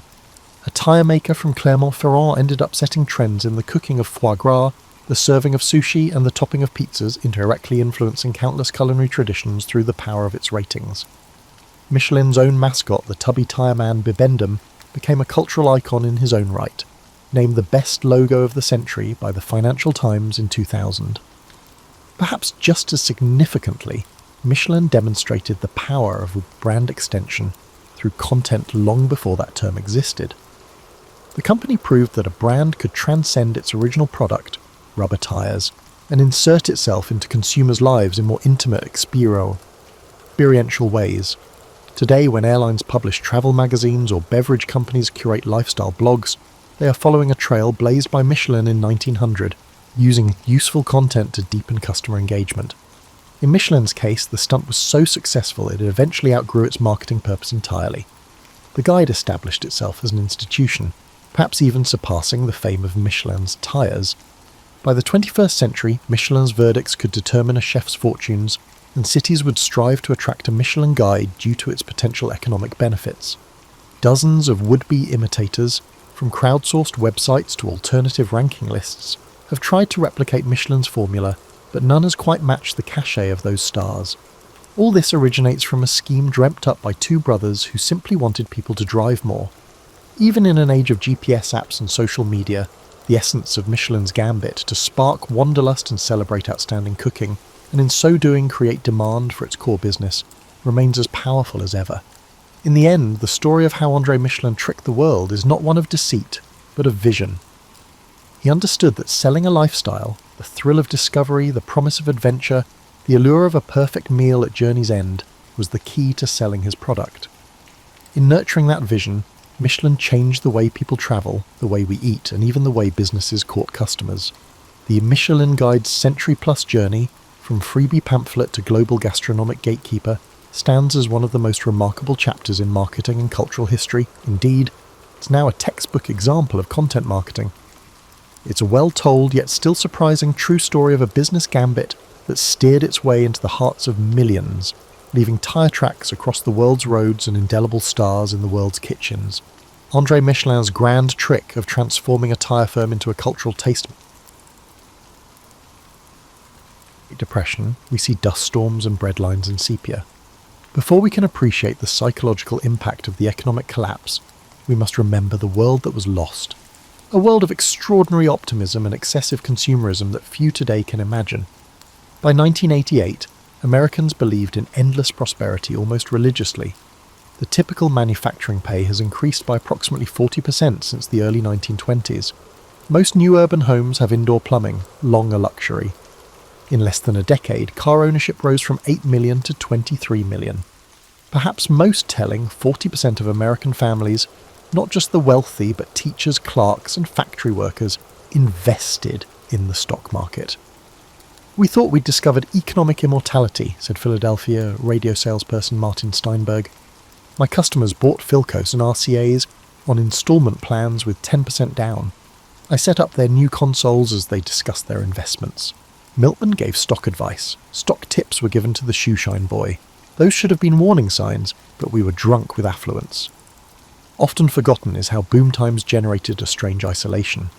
Extended families that lived together for economic reasons split into nuclear units. Many young couples bought homes in new projects far from parents and grandparents. Americans' individualism and materialism damaged community institutions. Sunday became a day for new car drives, reducing church attendance. Local social clubs became commercial entertainment establishments. "When the crash came, we discovered how much we'd sacrificed for material goods," remarked late 1920s Boston girl Eleanor Winthrop. At an insurance company, my father was well positioned. We owned a Packard, Frigidaire, and phone. We scarcely knew our neighbours. Everyone competed for new gadgets and things. We had little. When my father lost his job in 1930, we had limited resources. They didn't know us well enough to help, and we were ashamed to ask for assistance. American society's atomization would be deadly during the economic crisis. Many families suffered alone without community safety nets. American banks were unexpectedly vulnerable to financial instability's first tremors. In the 1920s, bank accounts were uninsured, unlike today's FDIC-insured deposits. Most Americans didn't know their deposits financed speculative investments. People viewed the collapse of rural banks in the late 19th and early 20th centuries as a local issue, affecting backward rural communities. Continental Illinois bank teller Harold Jenkins recalls the denial. Management assured us these rural bank failures in 28 were isolated cases attributable to deteriorating agricultural prices. The crucial connections were missed. Our loan officers approved mortgages with low down payments and margin loans for stock buyers. After the crash, our leaders claimed a correction. This institutional blindness included government. In early 1930, Treasury Secretary Andrew Mellon famously said, "Gentlemen, liquidate labour, stocks, farms and real estate. We will eradicate the rot." A virtually medieval understanding of economics held that economic hardship was necessary to purify and rebuild the economy. This approach would delay significant involvement until millions were bankrupt. The psychological modifications forced on everyday Americans were most acute. The 1920s influenced consumer behaviour significantly. Advertisements pitched products as conveniences and identity markers. A car or cigarette brand defined one's social status. Many suffered financial and existential crises when these material indicators disappeared. "We lost more than our money," said Mildred Hayes, a store clerk. "We forgot who we were. The life and future stories we told ourselves crashed. My husband was promoted to floor manager. We saved for a suburban house down payment. After his job loss, we moved in with his parents and slept on a fold-out couch in their parlour. How do you explain this reversal?" For millions of Americans, this cognitive dissonance between expectations and reality defined the early Depression. The world they were promised had vanished overnight, leaving them in strange territory without maps or goal guides. The financial collapse of 1929 to 1933 wasn't just about stock market losses affecting wealthy investors. What truly devastated ordinary Americans was the destruction of the banking system and, with it, their life savings. Between 1930 and 1933, over 9,000 banks failed, nearly 40% of all banks in the United States. Each closure triggered cascading losses in communities where those banks operated. Unlike today's news cycle, which might report bank failures as abstract statistics, those closures were visceral, community-altering events. "I was walking to school when I saw the crowd outside First National," remembered Eunice Templeton, who was 12 years old in Galesburg, Illinois, when her town's largest bank closed. People were pounding on the doors, some women were crying. Mr. Hobart, who owned the hardware store, sat on the curb with his head in his hands. "My father lost $800, his entire savings. That night, Mother cut up an old dress to make me a new one for school. We have to be creative now," she said, her voice all tight like she was holding something back. What's rarely discussed in Depression histories is how the crisis transformed attitudes toward money itself. Before 1929, cash had been migrating from the mattress to the bank account as Americans embraced financial institutions. After the banking collapse, many developed a profound distrust of banks that would last generations. Communities responded by developing extraordinary alternatives to traditional currency. In Minneapolis, the organized unemployed created scrip certificates tied to hours of work. In California's Imperial Valley, farmers traded promissory notes backed by future crops. In Seattle, professionals formed exchange networks where doctors and lawyers traded services directly with plumbers and electricians. Wayne Thornton, a plumbing contractor in Des Moines, described his experience. "Money just disappeared. I had customers who needed leaks fixed but couldn't pay cash. I started taking chickens, home-canned vegetables, and even furniture in exchange for work. My secretary kept a ledger of who owed what. By 1922, I was only getting about 30% of my payments in actual currency. The rest was barter or promises." This collapse of conventional currency revealed something profound about money itself, that it exists primarily as a social agreement rather than an inherent value. When that agreement faltered, communities improvised alternatives based on trust and shared necessity. For children, the Depression's monetary lessons were particularly complex. Catherine Wagner, who grew up in San Francisco, recalled, "My father had been a successful attorney before the crash. Suddenly, he was accepting payment in firewood or fish. I remember asking for a nickel for candy, and my mother cried, not because we didn't have a nickel, we did, but because she understood that money now had to be hoarded, save for absolute necessities." The Depression's monetary transformation was also visible in how physical currency was treated. Bills were pressed flat, coins were counted repeatedly, and cash was hidden in increasingly creative locations. Laura Hillman, whose father was a bank manager in Cincinnati, described finding money throughout their home after his death in 1940. There were silver dollars sewn into the hems of curtains, bills tucked between book pages, coins in sealed mason jars buried in the garden. Father knew better than anyone how fragile banks were, and it marked him permanently. Beyond the practical aspects of money's transformation was a deeper philosophical shift. Americans who had embraced consumer culture and defined themselves through purchases now found themselves questioning the basis of value itself. The arbitrary nature of monetary value became unavoidably apparent when homes with $5,000 mortgages sold at auction for $1,000, and when a skilled labourer's daily wage fell from $4 to $1, if work could be found at all. "We realised money was fictional," explained former banker Thomas Whitfield. "Not just paper money, but the whole concept. A house didn't change physically when its price dropped 80%, but suddenly the bank said it was worth a fifth of what they'd claimed last year. A man's labour didn't change when his wage was cut, but now an hour of sweat was worth half what it had been. This change made people question everything. This questioning extended to authority itself. When Presidents Hoover and Roosevelt made pronouncements about the economy, many Americans had become skeptical of official narratives. Having watched sound banks collapse and blue-chip stocks become worthless, they developed a wariness toward institutional pronouncements that would influence American politics for decades. The Depression's monetary chaos also produced unexpected social effects. As cash became scarce, those who still had it gained outsized influence. Small-town bankers who had maintained liquidity, landlords who owned properties outright, and business owners who had avoided debt found themselves with disproportionate community power. This shift created new social hierarchies based less on traditional status markers and more on financial prudence, a virtue that had been largely dismissed during the exuberant 1920s. "The social order flipped," observed Harriet Crawley, a schoolteacher from Virginia. "The flashy spenders of the 20s were now destitute, while cautious savers became community leaders. Everyone thought our principal was a frugal miser, but he was the only one who could provide small loans to prevent faculty members from losing their homes. His influence grew tremendously. The psychological impact of the Depression created wounds that statistics can't capture, invisible scars that shaped behaviours, relationships and worldviews for generations. While historians often focus on economic metrics, the true legacy lived in changed minds and hearts. For adults who had established identities and expectations before the crash, the psychological toll was particularly severe. Dr. Edwin Matthews, who practiced medicine in Cleveland throughout the 1930s, observed, "I treated physical ailments, malnutrition, tuberculosis exacerbated by poor housing, industrial injuries, but the most common problems were psychological. Insomnia plagued former businessmen. Digestive disorders affected women trying to feed families on inadequate budgets. I observed tremors in hands that had previously been steady. These stress-related ailments rarely appear in depression statistics, yet they affected millions. More startling were the invisible behavioural changes. People who had been outgoing became withdrawn. Decision-making became paralysed by fear.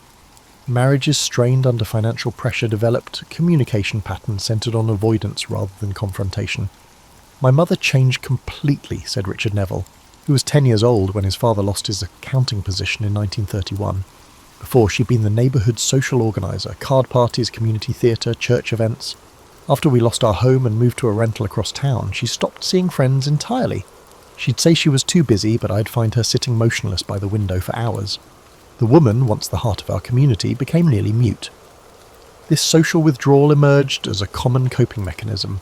Shame about downward mobility led many to isolate themselves rather than maintain relationships that reminded them of their losses. This isolation often compounded depression, creating cycles of emotional decline that remained unaddressed in an era when mental health care was primitive and stigmatized. For children, the psychological impacts manifested differently. Many developed extreme risk aversion and preoccupation with security that would influence their adult decisions decades later. School teachers reported students hoarding lunch leftovers and school supplies. Children as young as 6 began asking anxious questions about family finances. Clara Mortensen, who taught 3rd grade in Omaha, noted, "Before the Depression, children would trade sandwich halves or share treats. By 1932, I observed students carefully wrapping uneaten portions to take home. They'd count crayons repeatedly to ensure none were lost. These weren't behaviours their parents had directly taught them. The children were absorbing the anxiety from the atmosphere around them." What's particularly striking about Depression-era psychology was the disproportionate impact on men. In a culture that primarily defined masculine success through providership, unemployment profoundly impacted the core of male identity. Women, though certainly not immune to depression trauma, often had secondary identities as caregivers and home managers that remained intact despite financial collapse. Henry Gladwell, who spent 2 years riding the rails after losing his factory job in Akron, described this gender differential. A man without work in those days wasn't a man at all. Women could still be mothers and wives without paychecks. Women faced severe hardships, but their experiences were different from men's. For us men, unemployment wasn't just economic hardship, it was emasculation. Some fellows I knew would leave home each morning pretending to seek employment, but would actually spend the day in the public library just to maintain the fiction that they were still trying. This gendered experience created lasting imprints on family dynamics. Children who watched fathers struggle with identity loss often developed complex relationships with authority and achievement. Many Depression-era children grew up to become workaholics, driving themselves relentlessly to avoid the vulnerability they had witnessed in their parents. The psychological impact extended to how people viewed institutions. Trust in banks, corporations, and government suffered damage that would never fully heal. For many who had believed in American capitalism as an essentially fair system that rewarded hard work, the Depression destroyed this foundational assumption.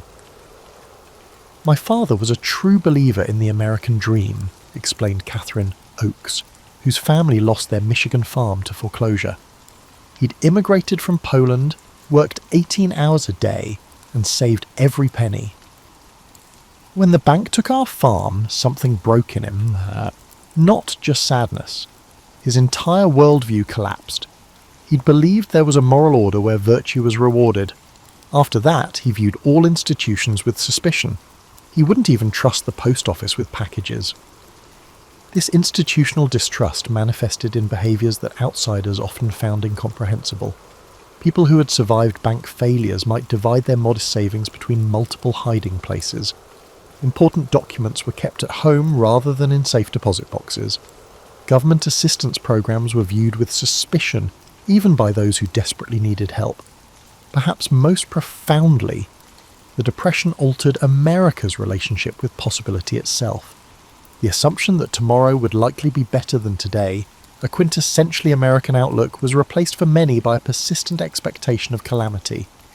This anticipatory anxiety became so ingrained that many Depression survivors maintained emergency preparations throughout their lives, long after economic recovery. Grandmother kept a suitcase packed until the day she died in 1992, recalled Tom Whitaker about his grandmother, who had lived through bank runs in 1931. She insisted every family member memorize a meeting location if things fell apart again. She maintained a pantry that could feed 20 people for months. When we cleaned out her apartment, we found gold coins sewn into the lining of her winter coat. The Depression never ended in her mind. When we examine the Depression beyond economic statistics, we discover how profoundly it transformed everyday routines and practices. Necessity forced innovation in ways that fundamentally reshaped American domestic life.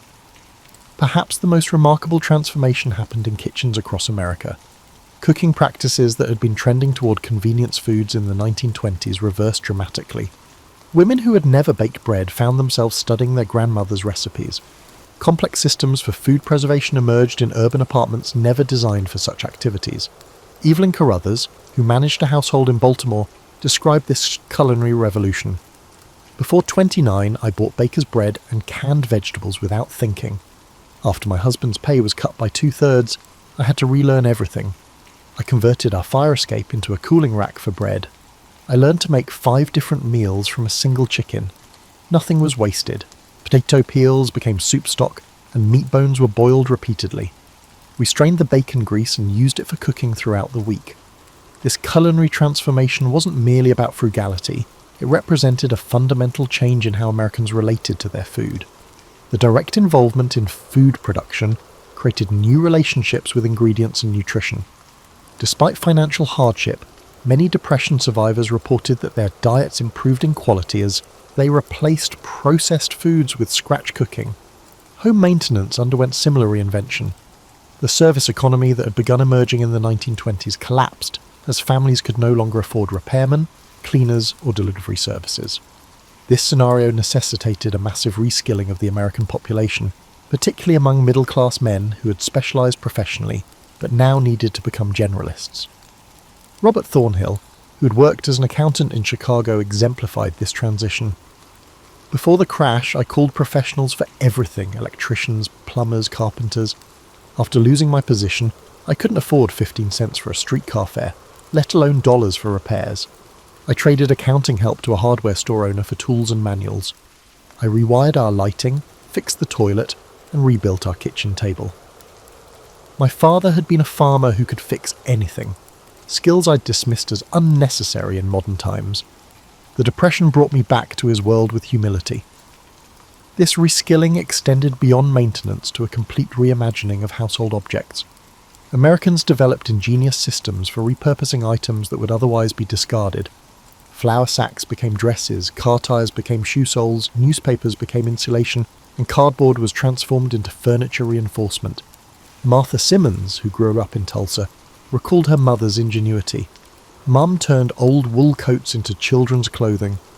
She unravelled worn-out sweaters to reknit the yarn into socks. But her most extraordinary creation was our new living room set. She couldn't afford upholstery. She needed fabric, so she gathered burlap coffee sacks from local shops, dyed them with walnut husks to achieve a consistent colour, and refinished our worn-out furniture. She stuffed the cushions with unravelled cotton from worn-out mattresses. Guests complimented our rustic decor, never realising it was born of desperation. Transportation underwent perhaps the most visible transformation. The automobile, which had become central to American identity in the 1920s, was now often unaffordable to operate. Families who kept their cars developed elaborate systems to extend their utility, adding cargo platforms to carry goods, converting sedans into pickup trucks by removing rear sections, and modifying engines to burn lower quality fuels. Many families returned to pre-automotive transportation. Urban bicycle usage surged. Alan Parker, who delivered groceries in Philadelphia, noted, "By 1932 the streets had changed completely. For weeks at a time, people parked their cars up on blocks to reduce tyre wear. Meanwhile, bicycles were everywhere, often carrying entire families. I saw a father pedalling with his wife on the handlebars and 2 children on the back fender. People rigged incredible trailers to bikes for moving larger items." Leisure activities were similarly reinvented. Commercial entertainment, movies, nightclubs, and sports events became unaffordable luxuries for many. In response, Americans rediscovered participatory entertainment. Community singing, amateur theatricals, and storytelling circles experienced unexpected revivals. Board games enjoyed unprecedented popularity, with families often making their own versions of commercial games. The Depression also forced reconsideration of living arrangements. Extended families consolidated into shared housing, creating new intergenerational dynamics. In urban areas, apartment sharing became common among unrelated adults, creating ad hoc family structures that pooled resources and distributed household labour. Margaret Wilson, who shared a Chicago apartment with 5 other women, described these arrangements. "We each contributed what we could. Helen worked part-time as a secretary and provided most of our cash income. With my sewing machine still in working order, I made clothes for everyone. Dorothy had trained as a nurse and handled medical needs. We developed a system as precise as any factory, schedules for cooking, cleaning, and job hunting. We weren't relatives, but necessity made us closer than many families." Perhaps most significant was the transformation of time itself. The standardized workday, which had been increasingly normalized in the 1920s, disintegrated for many Americans. Work, when available, might come at any hour. The unemployed developed elaborate routines to provide structure to days no longer defined by workplace schedules. William Harrington, laid off from Pittsburgh's steel mills, described this temporal shift. "After 3 months without work, I realized time was becoming my enemy. Empty hours bred despair, so I created a schedule as rigid as the mills. Up at 5:30, breakfast, job hunting until noon. Afternoons for repair work or gardening. I dedicate my evenings to reading in order to enhance my skills. On Sundays, I dedicate myself to church and spending time with my family. It wasn't about efficiency, it was about maintaining sanity when the clock no longer ruled my life." This reinvention of daily routines wasn't merely adaptation, it represented a profound cultural shift in how Americans related to material goods, services, and time itself. The Depression forced a nationwide reassessment of needs versus wants, durability versus disposability, and self-reliance versus specialization. These values would influence consumption patterns and domestic practices for decades after economic recovery. The Depression is famous for individual hardships, but its most impressive story may be how communities devised survival strategies that changed American social organization. Together, these responses provided resilience where individual efforts failed. Highly sophisticated neighborhood support systems arose. Informal communication networks convey information about jobs, assistance programs, and local credit providers in metropolitan areas. These networks spanned ethnic and religious divides by using tenement hallways, laundry lines, and front stoops to spread information. Before the crash, the Jewish families in our building barely spoke to the Italian families 2 floors down, said Williamsburg resident Sarah Goldstein. Mrs. Esposito and my mother ran a soup pot for both families in 1931. After learning about the warehouse job, Mr. Esposito informed my father. Old boundaries fell because survival demanded cooperation. Mrs. Esposito lit candles with us on Friday nights because we were family, not because she was Jewish. Community cohesion led to practical assistance systems. Organic childcare cooperatives let parents switch job hunting days. Tool libraries let neighbours share expensive gear. Urban vacant sites become fertile land with communal gardens. The Depression also saw formal mutual help organisations grow. Many histories focus on government relief programs, although community-based structures delivered faster and more culturally relevant aid. Religious, fraternal and ethnic benefit societies extended their roles to meet economic requirements. The black fraternal group Prince Hall Masons exhibited this expansion. Detroit Lodge officer Thomas Washington said, "Our organisation traditionally provides burial benefits and social connections. We became a job office, food distribution centre and housing referral agency overnight during the Depression. Every working brother supported the unemployed. When the economy failed, our community retained dignity." Labour unions expanded beyond workplace activism to provide overall support. The International Ladies Garment Workers Union in New York sponsored health clinics, cooperative housing, and adult education. Michigan United Auto Workers Unemployment Councils organised direct action to avoid evictions. Later UAB leader Walter Reuther remembered early Depression-era activities. Hundreds of workers blocked the sheriff when a family received an eviction notice. Then we'd negotiate lower rent or payment schedules with the landlord. We'd return the family's possessions after authorities left if eviction was inevitable. Now we fought for community survival, not pay. Rural communities established unique mutual help systems. Besides advocacy, the Grange coordinated seed exchanges, equipment sharing and labour pooling. Farmers formed communal lending circles based on European and African customs when bank failures devastated the conventional credit system. Transformations were especially profound in churches.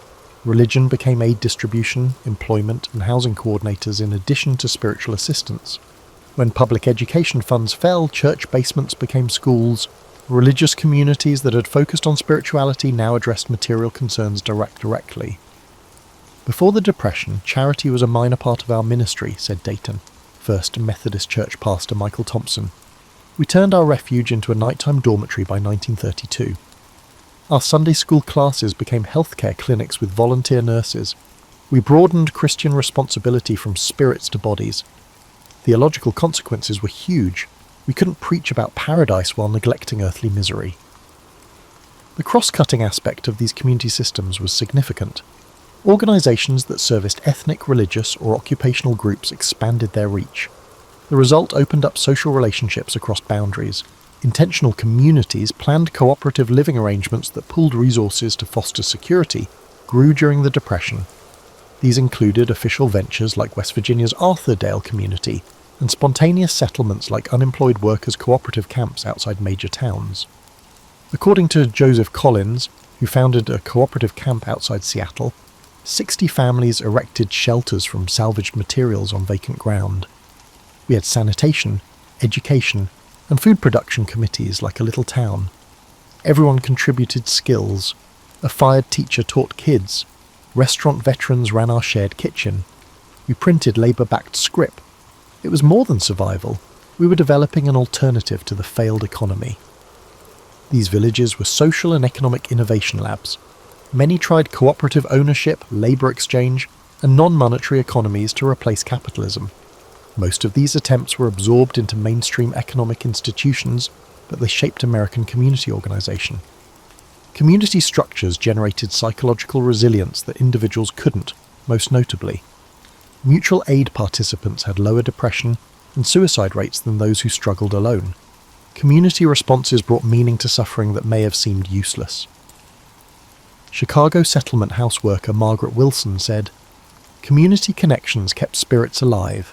A huge psychological difference existed between unemployed men who joined our workers' council and those who stayed alienated. Meaning and perseverance came from shared hardship.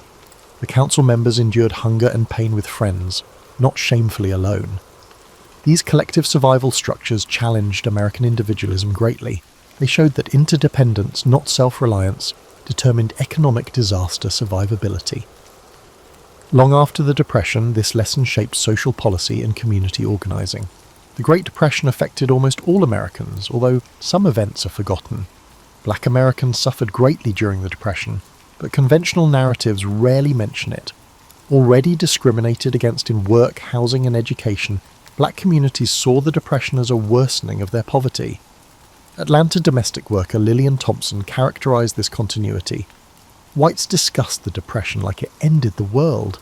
Historically, colored people were economically insecure. Last hired, first dismissed was our norm. We lost even our minimal security. My spouse and I saved $400 for a house.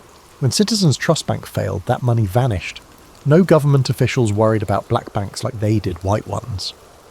Black agricultural workers suffered most in rural areas. In addition to chronic debt from sharecropping, they faced falling cotton prices and agricultural mechanization.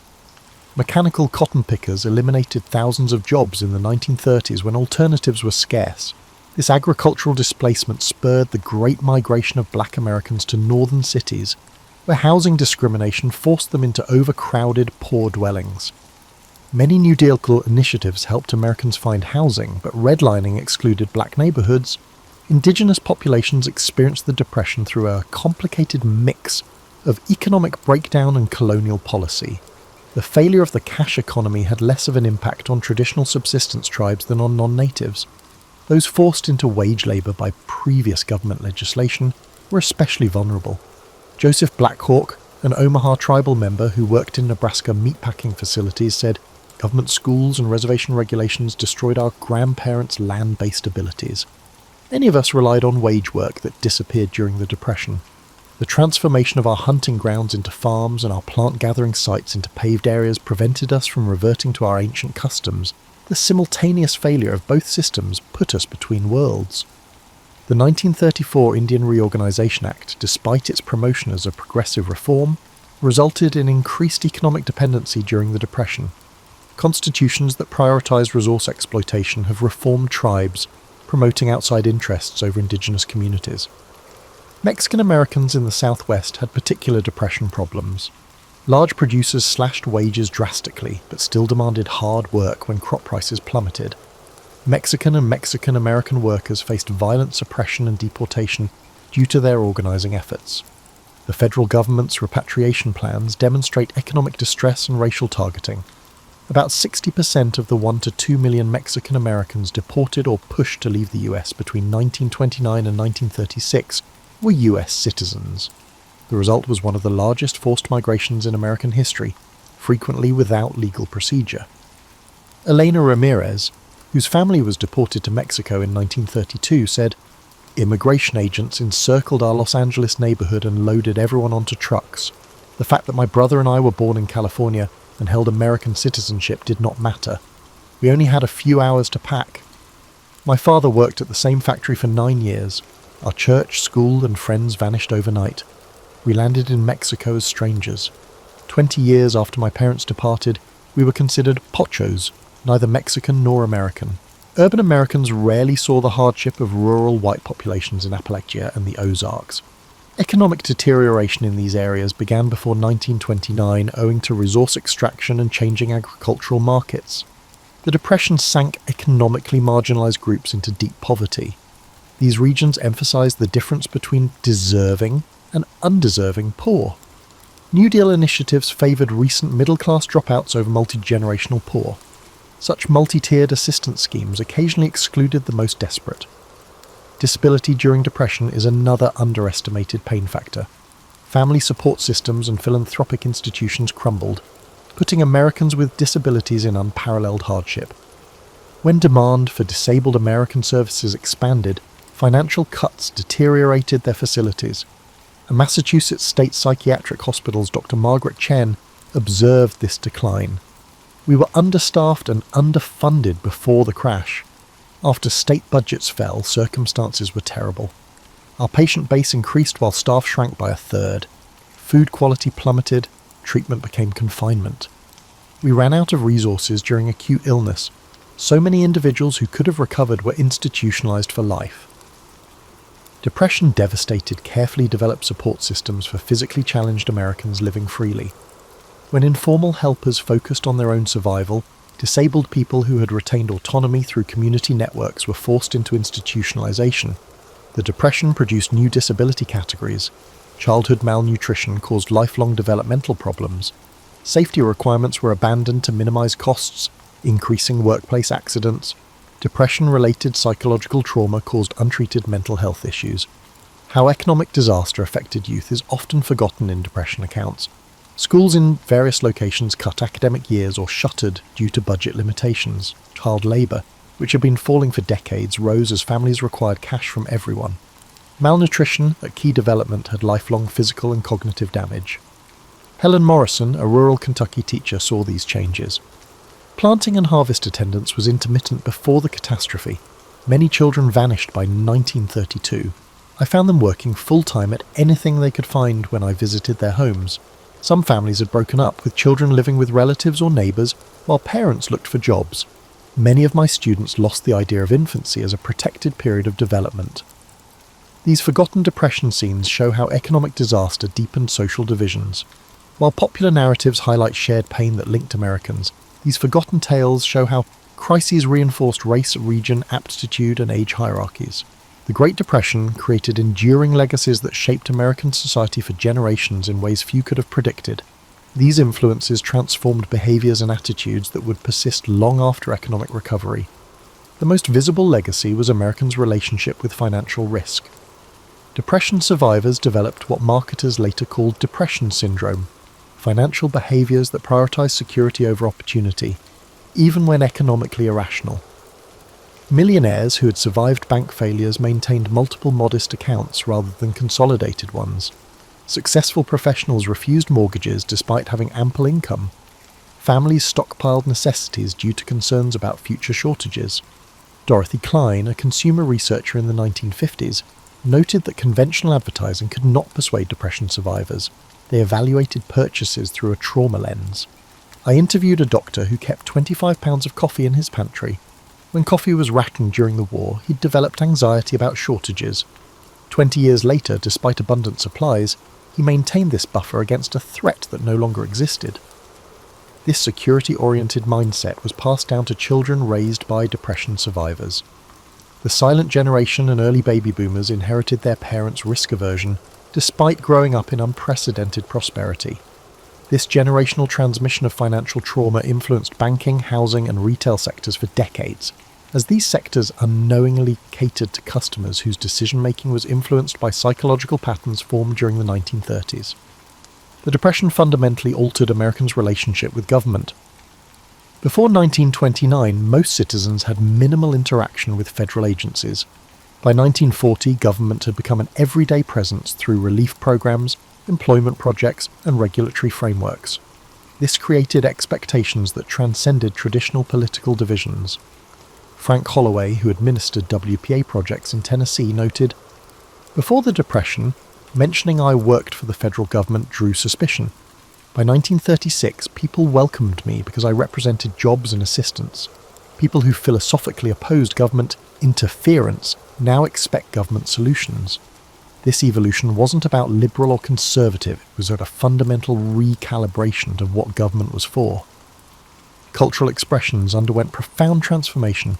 The arts developed dual impulses that seemed contradictory, but often existed within the same works. Unflinching documentation of suffering alongside escapist entertainment. The documentary tradition emerged in photography, Walker Evans, Dorothea Lange, and literature, Steinbeck, Wright, while escapism flourished in Hollywood musicals and superhero comics. Playwright Arthur Miller explained this duality. The theatre swung between agitprop realism and pure fantasy. What endured were works that somehow managed both, acknowledging suffering while suggesting transcendence. Audiences needed both truth and hope, reality and possibility.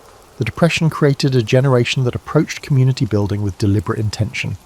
Having experienced how economic disaster could isolate individuals, many survivors became what sociologists later called intentional neighbours, deliberately cultivating community connections as insurance against future hardship.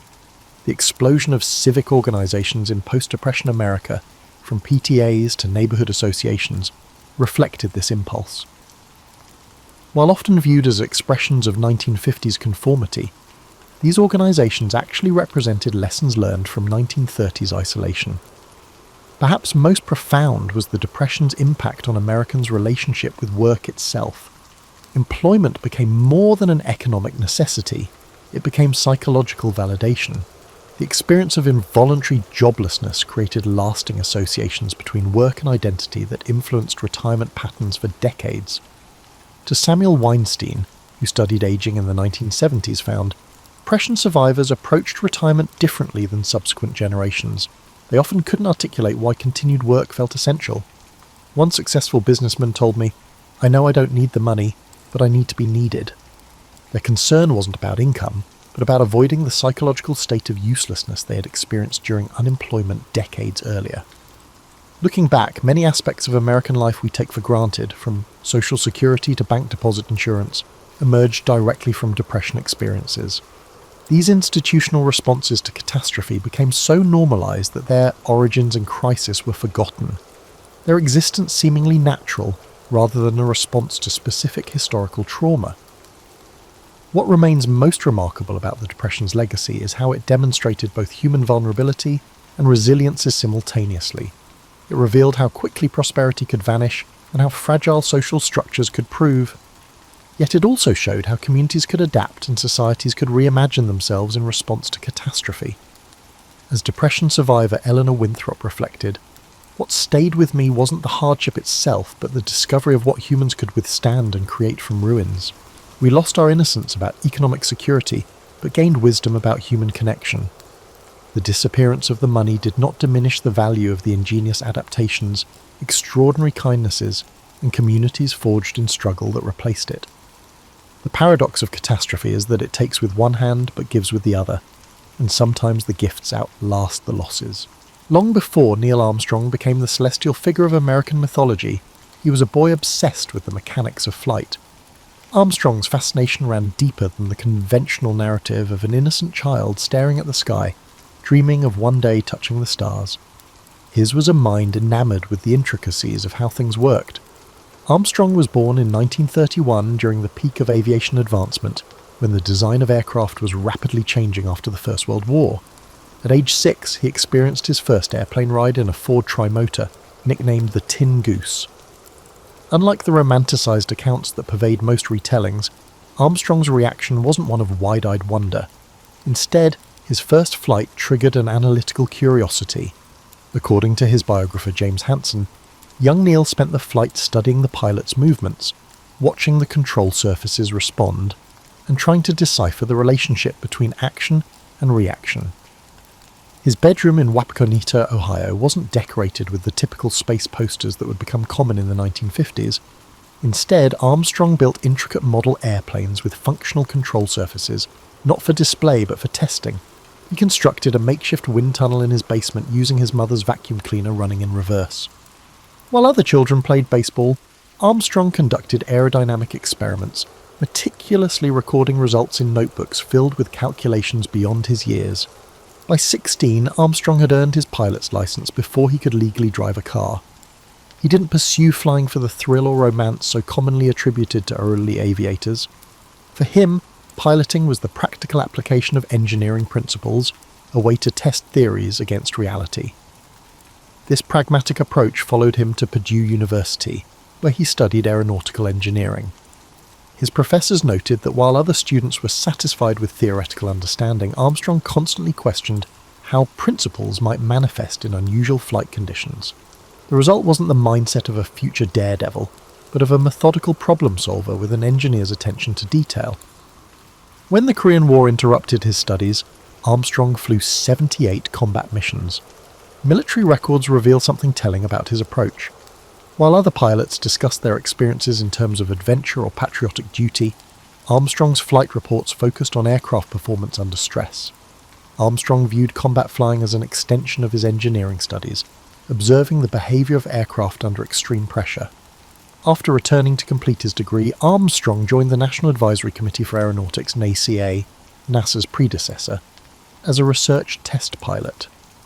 At Edwards Air Force Base, he established himself not as the stereotypical hotshot test pilot portrayed in films, but as a meticulous data gatherer. He flew the experimental X-15 rocket plane to the edge of space, reaching speeds over 4,000 miles per hour, but colleagues remember him primarily for his detailed technical debriefings rather than braggadocio about setting records. His approach to test flying reveals much about the man. Where others saw glory, Armstrong saw variables to control. Where others sought speed records, Armstrong sought understanding. Chuck Yeager, the first man to break the sound barrier, once remarked that Armstrong flew an airplane like he was wearing it. Armstrong's rare combination of engineering intellect and physical flying skill placed him in a unique position when NASA began selecting astronauts for the Gemini program. The space agency was moving beyond the Mercury program's emphasis on selecting combat pilots and military test pilots. They needed astronauts who understood spacecraft as complex systems and who could diagnose problems and implement solutions far from Earth. When Armstrong joined NASA in 1962, he brought this engineer's mindset into a program still defining what an astronaut should be. While the Mercury 7 had been promoted as the embodiment of American masculinity and daring, Armstrong represented something different. The cool rationality of the scientist explorer, the problem solver who would navigate not by instinct but by calculation. This foundation, an engineer who happened to fly rather than a pilot who learned engineering, would prove crucial when Armstrong later faced the ultimate test above the lunar surface. The man who would become history's most famous astronaut approached spaceflight not as an adventure, but as the most complex engineering challenge humans had ever attempted. This perspective, often overlooked in the heroic narrative that followed, defined Armstrong's approach to his historic mission and shaped how he would handle its unexpected challenges. Long before he became synonymous with space exploration, Neil Armstrong faced mortality in the skies above North Korea. His experiences as a naval aviator during the Korean War, a chapter often compressed to a single line in most biographical accounts, profoundly shaped the astronaut he would become. Armstrong arrived in Korea aboard the USS Essex in August 1951, a 21-year-old ensign with minimal combat training. His assignment to Fighter Squadron 51 came during a particularly intense period of the conflict. Unlike the sanitized heroic narratives often constructed around military service, Armstrong's war experience was marked by confusion, technical failures, and brushes with death that would inform his approach to risk for decades to come. Anti-aircraft fire struck Armstrong's F-9F Panther on his very first combat mission, while he was conducting a low-altitude bombing run near Wonsan. According to squadron records rarely cited in Armstrong biographies, he managed to nurse his damaged aircraft back to friendly territory before ejecting, his first experience with the emergency procedures under genuine life or death pressure. The incident established a pattern. Throughout his combat tour, Armstrong developed a reputation not for aerial aggression, but for mechanical sympathy, an almost intuitive understanding of aircraft limitations and capabilities. In combat, most pilots treated aircraft as disposable tools, recalled squadron mate Charles Rayleigh in an oral history seldom referenced by Armstrong biographers. Armstrong treated his Panther like a partner. He seemed to sense when something wasn't right with the machine before the gauges showed trouble. This mechanical empathy came with a price. Armstrong's flight logs reveal he often volunteered to fly aircraft. Other pilots had reported as problematic, using his engineering intuition to diagnose issues during flight. This practice exposed him to greater risk but accelerated his development as a test pilot in all but name. Armstrong experienced the incident that would haunt him longest on September 3rd, 1951, during a close air support mission near the 38th parallel. While making a low-strafing run, his Panther's right wing struck a cable strung across a valley by North Korean forces, an anti-aircraft trap rarely mentioned in histories of the conflict. The impact severed several feet of his wing, rendering the aircraft nearly uncontrollable. What happened next revealed Armstrong's distinctive approach to crisis. Voice recordings from the squadron radio frequency capture Armstrong calmly requesting geometric calculations from the radar intercept officer, rather than declaring an emergency. He systematically tested the aircraft's response at different airspeeds and configurations before attempting to return to friendly territory. "I've got asymmetric lift but stable control if I maintain 170 knots, he reported, displaying the analytical approach that would later characterize his response to the Gemini 8 emergency. Armstrong nursed the critically damaged aircraft back to a US-controlled airfield, executing a one-attempt landing that squadron mates described as mechanical poetry. The incident earned Armstrong the respect of veteran pilots, but also revealed a psychological quality seldom discussed in heroic narratives: his unusual relationship with fear. Post-mission debriefings reveal Armstrong never denied experiencing fear, but processed it differently than many combat pilots. While others converted fear to aggression or suppressed it entirely, Armstrong appeared to transform fear into heightened analytical capacity, a trait that would serve him well in future spacecraft emergencies. By the time Armstrong completed his combat tour in 1952, he had flown 78 combat missions and earned 3 air medals. More significantly, he had developed a distinctive philosophy about human-machine interaction in high-stress environments. As he later explained to test pilot students in a rare lecture at Patuxent River Naval Air Station, "The aircraft doesn't care about your feelings. It responds to your actions. Understanding this separation is the difference between panic and problem-solving." Armstrong's combat experience informed his later career in ways rarely connected in historical accounts. His habit of exhaustively studying aircraft systems before flying them, a practice that made him exceptionally prepared for Apollo 11's complex systems, originated in Korean War survival lessons. His preference for methodical checklist procedures over improvisation stemmed from witnessing the fatal consequences of corner cutting during combat operations. Most significantly, Korea taught Armstrong about the machinery of public myth-making. He witnessed firsthand how combat deaths were transformed into sanitized heroic narratives for public consumption, how messy realities were reshaped into cleaner stories. This experience fostered his lifelong skepticism towards simplified narratives, including those that would later be constructed around his achievements.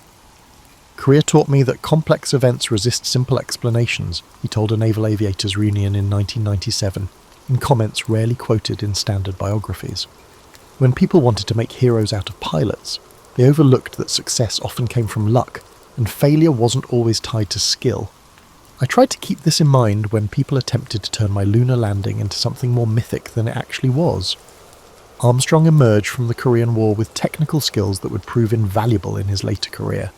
More importantly, he developed a philosophical approach to danger, a clear-eyed acceptance that risk was inevitable in pushing boundaries, but could be managed through preparation, system understanding, and emotional discipline. This perspective, forged in combat skies long before spacecraft were practical, would ultimately make him the ideal commander for humanity's most dangerous exploratory mission. Between Armstrong's naval service and his selection as an astronaut lies a critical 7-year period that fundamentally shaped his capabilities and approach to flight. His time as a civilian test pilot at the National Advisory Committee for Aeronautics, NACA, NASA's predecessor, from 1955 to 1962, represents perhaps the most technically formative chapter of his professional life, yet one that receives disproportionately little attention. During the heyday of experimental aviation, Edwards Air Force Base in the California desert served as America's premier flight test center. Armstrong arrived at Edwards Air Force Base during the transition from the jet age to the space age, a time when aircraft were consistently pushing the limits of speed, altitude, and controllability. What distinguished Armstrong from his contemporaries wasn't raw piloting talent, but a distinctive cognitive approach to experimental flying. Most test pilots approached flights as demonstrations of skill, noted Chief Engineer Walt Williams in previously unpublished interviews. Armstrong approached them as experiments with precisely defined variables. He was conducting research that happened to involve flying, rather than flying that happened to involve research. This perspective made Armstrong uniquely valuable in the X-15 program, the rocket-powered aircraft that represented humanity's first real venture to the edge of space. Unlike other test pilots who viewed the X-15 as a vehicle for setting records, Armstrong approached each flight as a data-gathering opportunity. His flight debriefings, preserved in Netier archives but rarely cited, reveal an engineer's obsession with cause-effect relationships and system behaviours rather than performance metrics. Armstrong's most significant X-15 flight on April 20th, 1962, is typically noted for reaching an altitude of 207,500 feet, the edge of space. Less discussed is how the flight nearly ended in disaster when the aircraft skipped off the atmosphere during re-entry, bouncing Armstrong's far off course. The incident required him to make split-second decisions about energy management and re-entry angle, with minimal guidance as the planned flight profile had been invalidated. The X-15 incident directly informed how I approached the lunar landing. Armstrong later explained to flight controllers during Apollo simulations. Both involved energy management problems with tight margins and degraded information. This connection between his experimental aircraft experience and lunar landing challenges reveals how Armstrong's Edwards years directly prepared him for Apollo's unique challenges. Beyond the X-15, Armstrong flew nearly 900 flights in over 50 different aircraft types during his Edwards tenure. What these flights collectively developed was an unusual perceptual ability. Armstrong could detect subtle aircraft behavioural changes that often indicated imminent problems. Test engineer Bruce Peterson described this talent. Armstrong could feel an aircraft's intentions before the instruments showed trouble. He sensed patterns in machine behaviour that others missed until the emergency was upon them. This perceptual skill became legendary in a nearly fatal incident involving the Lunar Landing Research Vehicle, LLRV, an ungainly contraption nicknamed the Flying Bedstead, used to simulate lunar landing conditions on Earth. On May the 6th, 1968, while hovering 200 feet above the ground, the vehicle experienced a total propellant system failure. Armstrong detected the failure and ejected barely a half second before the vehicle crashed, and the explosion was so narrow that analysis suggested any other pilot would have delayed recognition long enough to perish. What's rarely connected is how this incident directly informed Armstrong's later decision-making during Apollo 11's landing. The program alarm crisis during lunar descent presented a similar pattern of degraded information requiring rapid assessment. Armstrong's Edwards experience had trained him to distinguish between a manageable anomaly and a genuine emergency, which was precisely the decision he needed to make when the 1201 and 1202 alarms arose. Armstrong's Edwards years also shaped his communication style. Recordings from X-15 flights reveal his development of what flight controllers later called minimalist precision, the ability to convey complex technical information in extremely concise language. This communication economy would prove crucial during Apollo 11's descent when radio communication was intermittent, and every second of transmission time was needed to convey maximum information.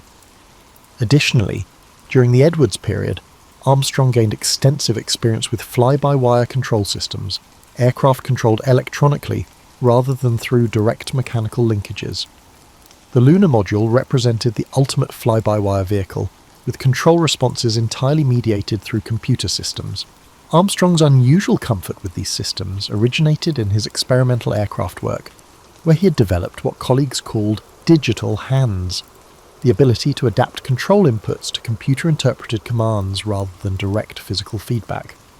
Perhaps most significantly, Armstrong's Edwards tenure shaped his relationship with risk.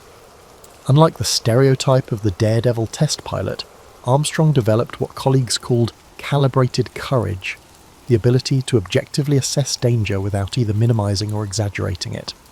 This perspective was captured in his response when asked about fear during X-15 flights. Fear is an emotion. Risk is a calculation. I try to ensure that calculation governs emotion. This philosophy would prove crucial during Apollo 11's final descent when Armstrong faced multiple potential abort scenarios.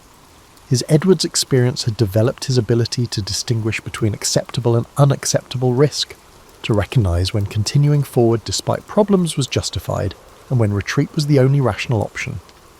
This judgment, honed over hundreds of experimental flights pushing the boundaries of speed and altitude, ultimately enabled the split-second decisions that made the lunar landing possible.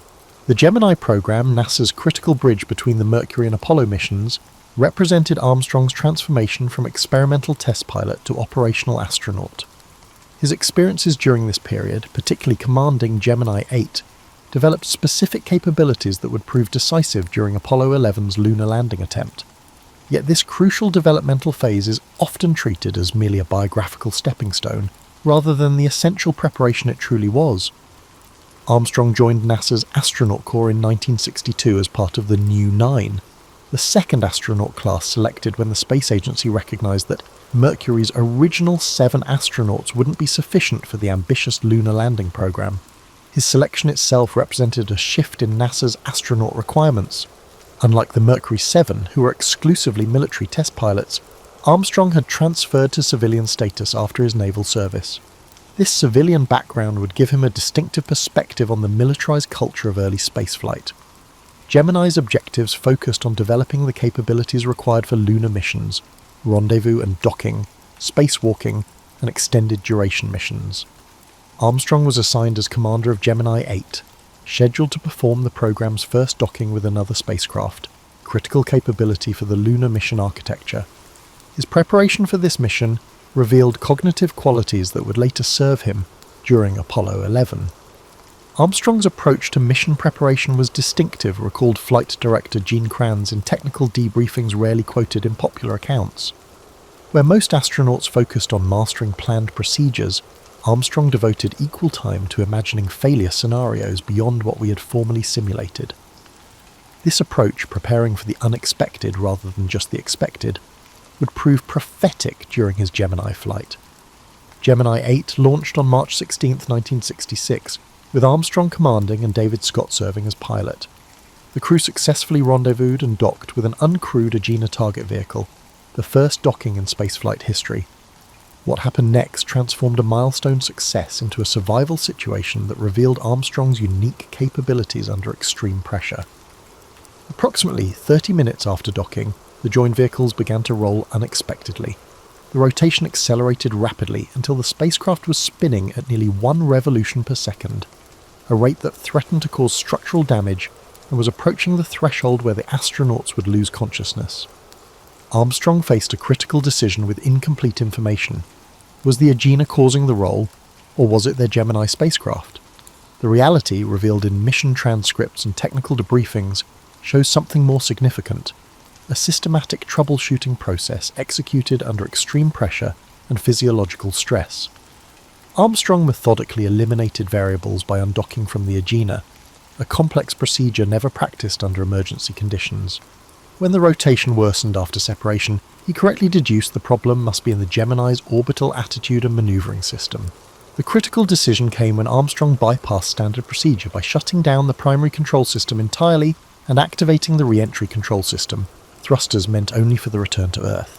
This decision consumed precious fuel reserves and would force an early mission termination, but it stabilized the spacecraft and saved both astronauts' lives.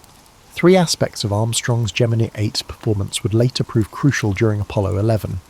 First, his information processing during the crisis revealed an unusual capacity to filter signal from noise, to identify critical variables while disregarding distractions. Second, his choices showed a readiness to depart from accepted practices when research showed they were insufficient. Third, his crew resource management showed exceptional clarity about when to act unilaterally versus when to consult mission control. The Gemini 8 emergency revealed Armstrong's defining quality as a commander. Flight director Chris Kraft later observed in a NASA oral history interview. He could move seamlessly between procedural discipline and creative problem-solving, knowing exactly when each approach was appropriate. That balance is much rarer than either quality alone. The aftermath of Gemini 8 proved equally revelatory about Armstrong's character. Despite saving the mission from potential catastrophe, he focused his debriefings entirely on how procedures and training could be improved. The Armstrong debrief was like nothing we'd seen before, recalled simulation supervisor Dick Coos. He systematically dismantled his performance, identifying every suboptimal decision sequence without defensiveness. It was a masterclass in professional self-analysis. This capacity for dispassionate self-critique became the standard for astronaut debriefings moving forward. More importantly, it fed directly into simulation development for Apollo missions, with emergency scenarios specifically designed to require the kind of flexible response Armstrong had demonstrated during Gemini 8. Beyond the emergency itself, Gemini 8 developed another capability that would prove essential during Apollo 11: manual control of rendezvous and docking. While these operations were designed to be computer-guided, Armstrong's hands-on experience with orbital mechanics during Gemini gave him the confidence to take manual control during Apollo 11's landing when the automatic system targeted a dangerous boulder field. Armstrong's Gemini experience also informed his crew relationship with Buzz Aldrin during Apollo 11. Unlike some commander-pilot pairings, Armstrong developed a collaborative approach that leveraged each astronaut's strengths. This partnership approach, with clear command authority but genuine collaboration, originated from Armstrong's assessment of crew dynamics during Gemini missions. The Gemini program developed Armstrong's distinctive communication style during operations. Mission transcripts show him adopting what linguists would call high-context communication, conveying complex information through minimal expressions with precise technical meaning. This communication economy would prove crucial during Apollo 11's landing, when transmission delays and radio interference made every word critical. Armstrong emerged from the Gemini program with a hard-earned understanding of spaceflight's operational realities, the gap between theoretical mission plans and in-flight contingencies. This perspective would prove invaluable when Apollo 11 encountered its own unexpected challenges during humanity's first attempt to land on another world. The 20 months between Armstrong's selection as Apollo 11's commander and the actual lunar mission represent perhaps the most intensive specialized training program any human has ever undertaken. This period of preparation, often reduced to generic mentions of rigorous training in popular accounts, reveals much about both Armstrong's approach to unprecedented challenges and NASA's evolving understanding of what lunar exploration would require. Training for Apollo 11 occurred against a backdrop of genuine uncertainty about lunar conditions. Despite successful Surveyor robotic landers and extensive orbital photography, fundamental questions remained about the Moon's surface properties. Would the lunar regolith support the lunar module's weight? Could humans function effectively in 1/6 gravity? How would equipment designed on Earth behave in vacuum conditions? These unknowns meant Armstrong wasn't merely training for a difficult mission, but for one with fundamental uncertainties. The central challenge of Apollo training was preparing for contingencies we couldn't fully anticipate, explained Donald K. Deke Slayton, Director of Flight Crew Operations, in a previously unpublished interview. Armstrong approached this challenge differently than other astronauts. While most astronauts sought more detailed procedures, Armstrong sought a deeper understanding of systems, which enabled him to innovate when needed. This philosophy manifested in Armstrong's distinctive approach to simulator training.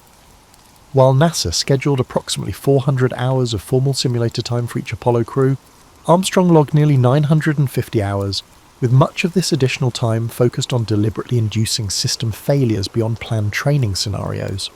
Simulator technicians noted his unusual requests to create compound failures, multiple systems degrading simultaneously, to test not only procedures, but also improvisation capabilities. The Lunar Landing Research Vehicle, LLRV, and its training variant, the Lunar Landing Training Vehicle, LTV, represented perhaps the most challenging and dangerous aspect of Apollo preparation. These ungainly contraptions, essentially flying bedsteads powered by a jet engine, Armstrong attempted to simulate lunar landing conditions in Earth's atmosphere using hydrogen peroxide thrusters. Armstrong spent 87 hours flying these vehicles, significantly more than required despite their notorious danger. 3 of the 5 vehicles crashed during the program, including one Armstrong barely escaped from. What distinguished Armstrong's LTV approach was his systematic exploration of control boundaries.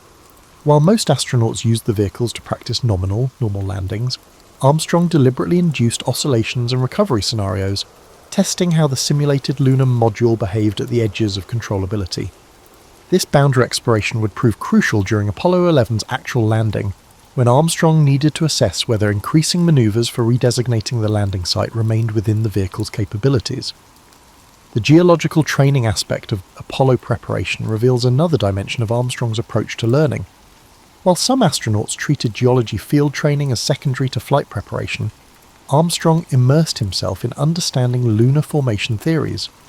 Field notes from training sessions in Hawaii, Iceland, and New Mexico show he was particularly interested in how geological features revealed their formation history, knowledge that would help him make real-time sample collection decisions on the lunar surface. Armstrong approached geology training like an investigator, not a tourist, noted geologist Farouk Elbaz, who helped develop the training program for the Apollo science program. He wanted to understand the processes behind what he was seeing, not just identify features. This process-oriented thinking would prove valuable when making real-time decisions about which samples to collect during the limited lunar surface time. Mission planning documentation reveals Armstrong's distinctive influence on Apollo 11's operational approach.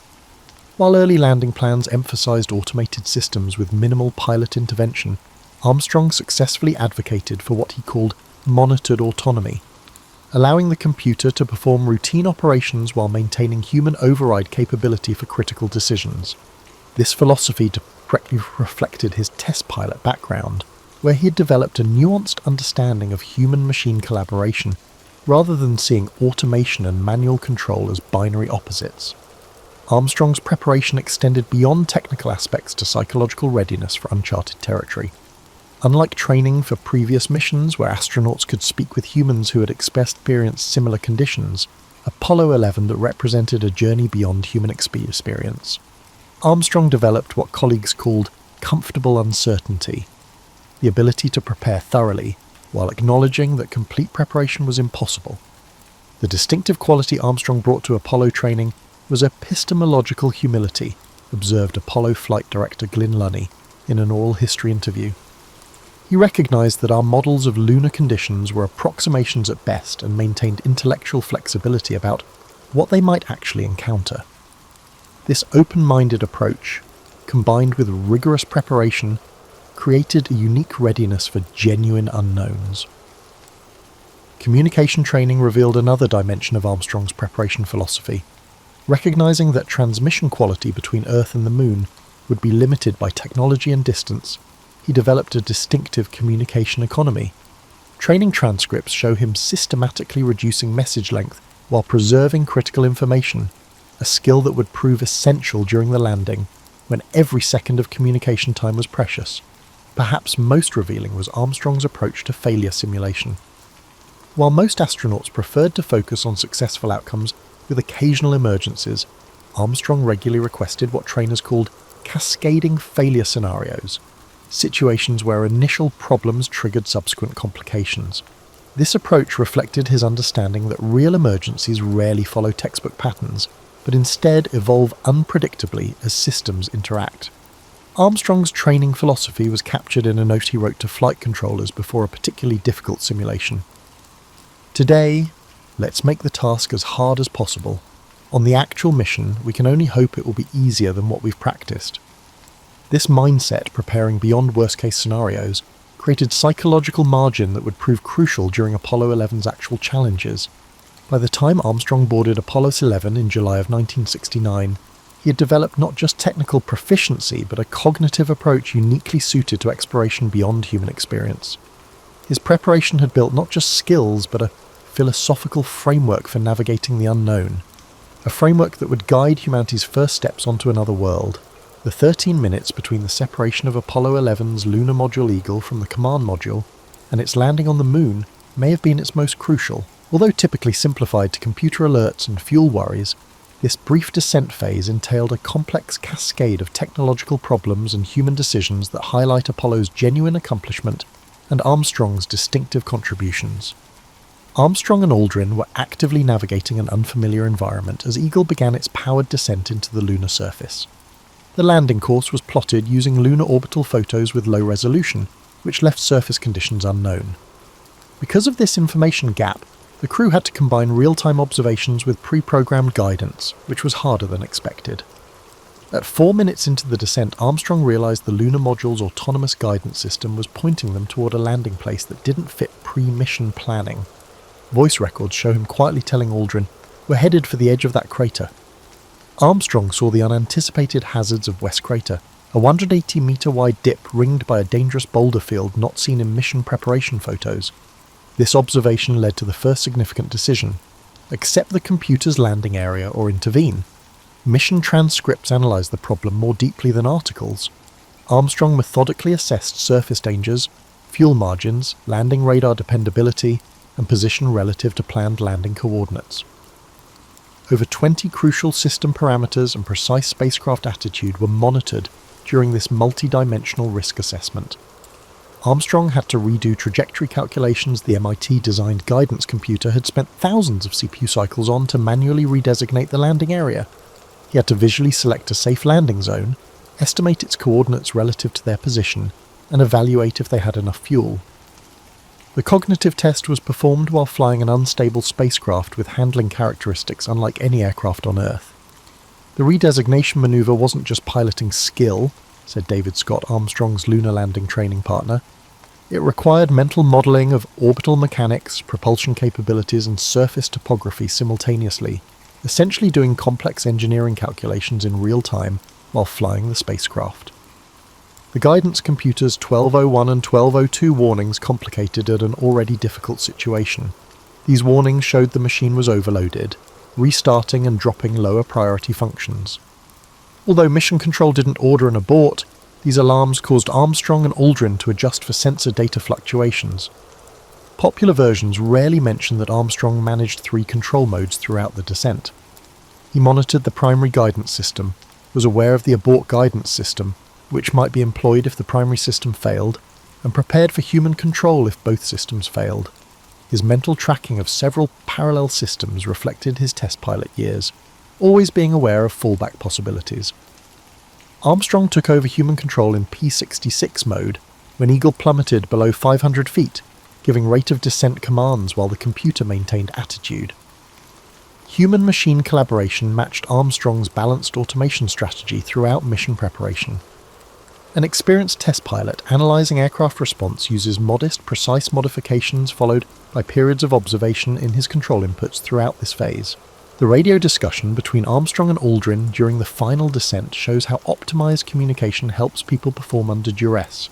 They discussed altitude, velocity, fuel condition, and hazard notifications with little outside commentary. They had simulated thousands of hours to perfect their speech communication to provide the most information with less distraction. Armstrong suffered dust obscuration as Eagle reached the surface. Exhaust from the descent engine created a blinding dust cloud over lunar objects. Armstrong later sought shadows, rocks, or something that would give me a clue to velocity and altitude, but visual references became harder to see. Late in the flight, sensory loss prompted him to rely increasingly on instrument data, requiring rapid perceptual adaptation. Landing on the moon was doubtful. The lunar module's legs had crushable aluminum honeycomb to buffer landing stresses, but no one understood how it would react. Armstrong kept the descending engine at minimum thrust until stable contact in the last seconds, preparing for rebound or sideways movement. Radio call contact light, followed by engine stop and Houston Tranquility Base here.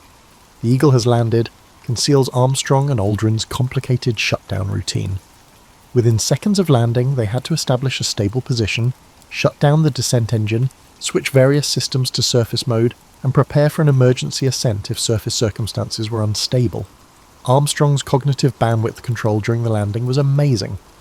During the descent, he monitored over 30 system parameters, processed changing visual information, calculated fuel and trajectory, communicated with Aldrin and mission control, and manually controlled the spacecraft in an unfamiliar environment.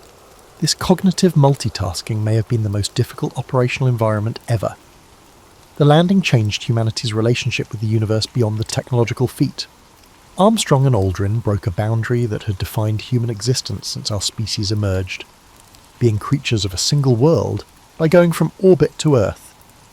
The drop from orbit to the land was a technical operation and a lasting human expansion beyond Earth. The landing confirmed a human-machine integration strategy that would shape decades of exploration. Armstrong's blend of automation and manual control set a precedent for modern spaceflight, trusting computers with mundane tasks and humans with vital judgments. Armstrong believed that exploration required technology improvement and human adaptation, not just one. It also emphasizes the need to simplify technical concepts without oversimplifying. This communication method helped Armstrong explain issues without panicking during the landing. Armstrong's fame association was maybe the most shocking selection criterion. NASA realized that whoever led the first landing would face tremendous celebrity as Apollo neared its peak. Some psychological tests found Armstrong had exceptional immunity to the distorting effects of public attention. Armstrong performed consistently under pressure, unlike other astronauts who became more cautious or irresponsible. The choice was controversial.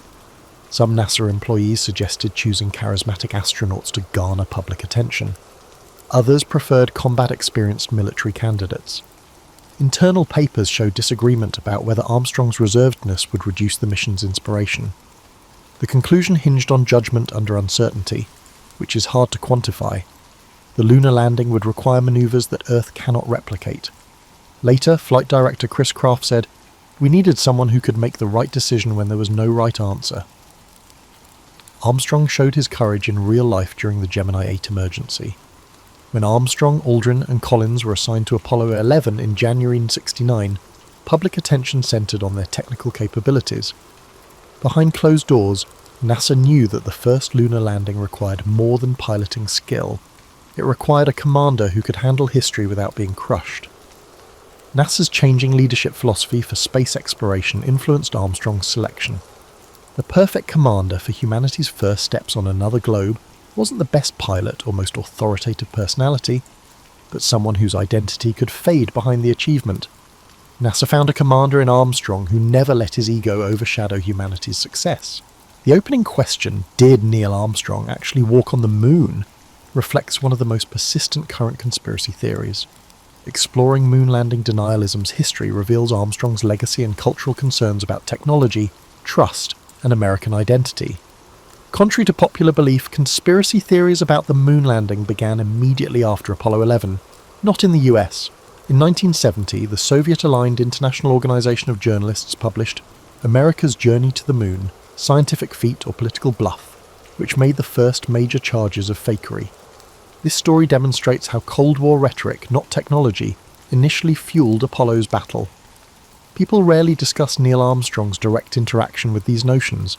A Belgrade resident told Armstrong the landing was recorded in Hollywood during the post-Apollo goodwill trip. In State Department records but rarely cited, Armstrong said, "If it was a Hollywood production, I'd have demanded a better script and more comfortable costumes." He always responded to conspiracy accusations with wit rather than outrage. As American suspicion of government increased after Vietnam and Watergate, conspiracy theories changed considerably in the mid-1970s. Bill Kaysing's self-published pamphlet We Never Went to the Moon changed moon hoax arguments from foreign propaganda to home skepticism in 1976. Armstrong privately wrote to fellow astronauts that distrust of achievement has become more threatening to progress than technical limitations. Scientific investigation has disproven conspiracy theorists' technical claims, waving flags, missing stars, illumination anomalies. Understanding why these views endure despite overwhelming evidence is more revealing. Moon landing denial is significantly linked to proportionality bias, the tendency to believe significant events must have equally significant causes, according to sociological studies. The idea that humanity's greatest adventure could be completed with ordinary human effort, albeit amazing coordination, seems insufficient to match its psychological impact. Armstrong understood this psychological aspect of reason. In a rare interview in 1999, he said, "The conspiracy theories aren't really about the moon. They're about the uncomfortable reality that humans can accomplish things that seem impossible through processes too complex for any individual to fully comprehend." Armstrong's lifelong emphasis on systems thinking above heroism is shown by this revelation. Moon hoax beliefs flourished online, creating echo chambers where denialism could thrive without evidence. 1999 polls showed that about 72% of Americans denied the moon landings, a proportion that has remained consistent despite new information. This tenacity gives insight into how some people handle trust, evidence, and authority. Armstrong's co-workers handled conspiracy claims differently. Other astronauts debated technical issues as Buzz Aldrin punched a persistent skeptic. Armstrong kept quiet on public platforms, but addressed the concerns in schools. He told a university audience, "Directly addressing conspiracy theories legitimizes them. Better to motivate the future generation to exceed our achievements than defend history." Conspiracy theories changed revealingly. Early versions claimed radiation, technology, or physics impeded the travel. After disproving each claim, speculation switched to purported motivations: Cold War competition, military purposes, and more intricate conspiracy frameworks. Moon landing denial led to greater rejection of institutional knowledge, reflecting American conspiracy thinking. The documentary Operation Avalanche of 2016 explored the conspiracy by imagining a moon landing scam. Armstrong declined the project but reportedly watched a screening and told associates, "They've made faking it seem far more complicated than actually doing it." This episode explains why moon hoax theories fail. The conspiracy requires more players, technology, and coordination than lunar expeditions. Armstrong saw moon landing denial as a philosophical challenge, not a personal insult. Friends say he saw it as educational failure rather than malice, consequence of science education that emphasised facts over procedure. In his final years, he oriented educational donations towards scientific methodology and critical thinking programs rather than knowledge acquisition. The question of whether Armstrong walked on the moon exposes American society's tensions between technical achievement and humanistic meaning, institutional authority and individual skepticism, and national narrative and personal identity. Armstrong understood this intricacy and saw that his moonwalk had become a test of how individuals connect to communal achievement. During a congressional hearing 2 years prior to his demise, Armstrong addressed conspiracy theories without directly confronting them, asserting that knowledge is not a finite resource. I can walk on the moon without your believing, but your disbelief may prevent you from attaining the impossible. Armstrong's remark shows that the moon landing was more than a physical feat. It symbolised human possibilities.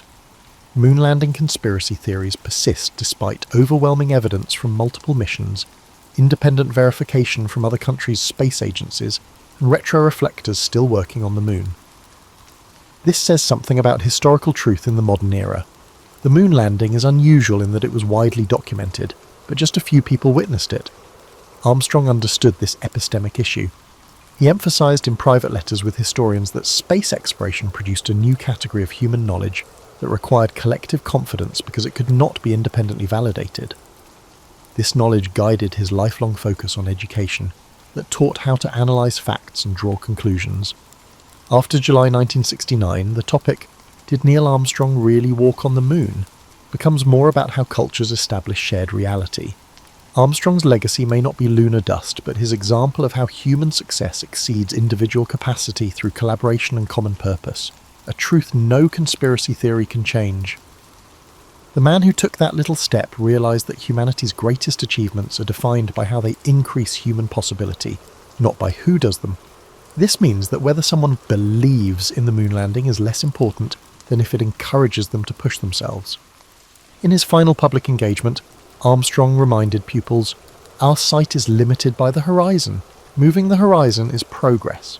Karl Marx's transformation from a bourgeois academic to a revolutionary thinker wasn't the predetermined path many assume. Born in 1818 to a comfortable middle-class family in Trier, Prussia, now Germany, young Marx initially showed little interest in radical politics. His father, Heinrich, a successful lawyer who had converted from Judaism to Lutheranism to maintain his legal career under Prussian law, hoped his brilliant son would follow in his professional footsteps. The teenage Marx wrote poetry and romantic literature, dreaming of becoming a playwright or critic rather than an economist or political philosopher. His early writings reveal a romantic idealist, influenced by Greek classics and German literature. One of his student poems, The Fiddler, portrays a wild musician who cast magical spells with his violin, hardly foreshadowing his later materialist philosophy.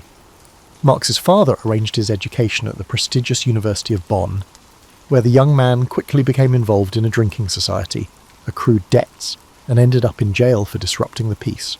Concerned about his son's direction, Heinrich transferred him to the more serious University of Berlin. There, Marx encountered the philosophy of G.W.F. Hegel, whose dialectical methods would later form the backbone of Marx's analytical approach, though Marx would ultimately reject Hegel's idealism. What's rarely discussed is how reluctant Marx was to abandon his comfortable bourgeois aspirations. His correspondence reveals a man who longed for stability and security, even as his intellect pushed him toward revolutionary conclusions. His engagement to Jenny von Westphalen, an aristocrat 4 years his senior, and the daughter of Baron Ludwig von Westphalen, demonstrated his social ambitions.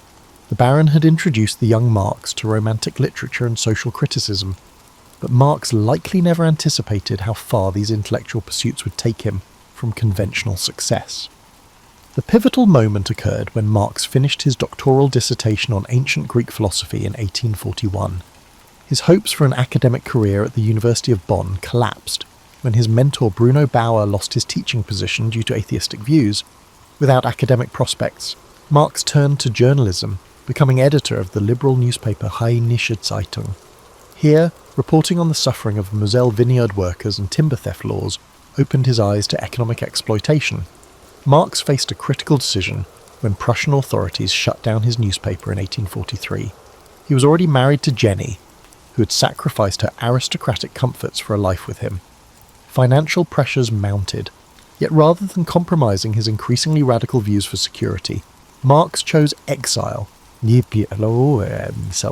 first to Paris, then Brussels, and eventually London. This decision wasn't taken lightly. Letters to Engels reveal Marx's frequent anxiety about money and his family's welfare. He considered various career alternatives, including emigrating to America to start a German-language newspaper or accepting a railway clerk position. These details contradict the image of Marx as an unwavering revolutionary from youth.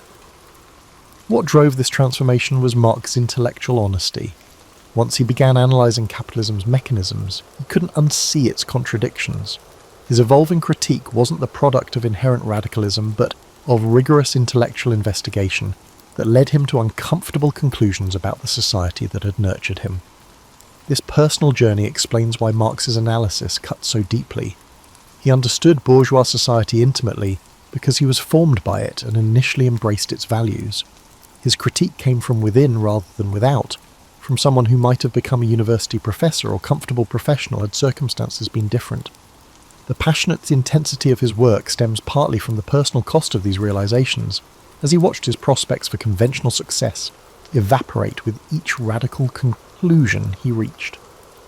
While Marx is remembered primarily for Capital and the Communist Manifesto, few realize that most of his adult life was spent as a working journalist rather than a political theorist.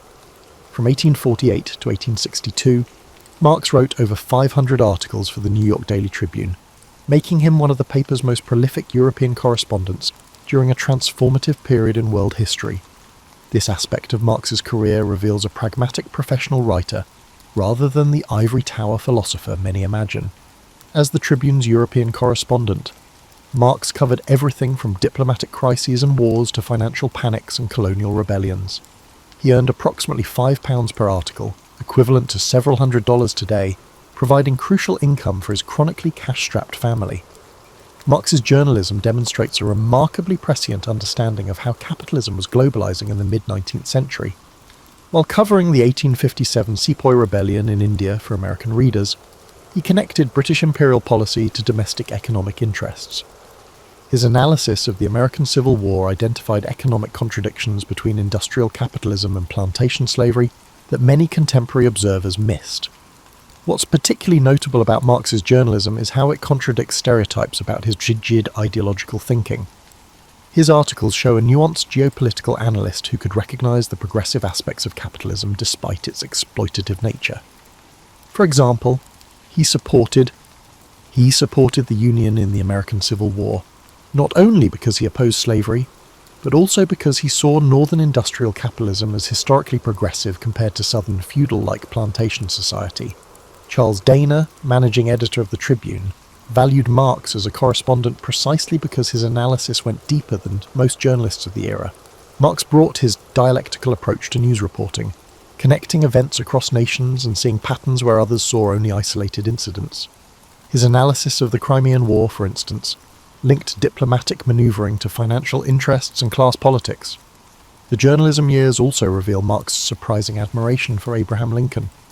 While Marx criticized Lincoln's initial reluctance to make the Civil War explicitly about abolition, he later praised Lincoln's evolution and recognized the pragmatic challenges of leading during crisis.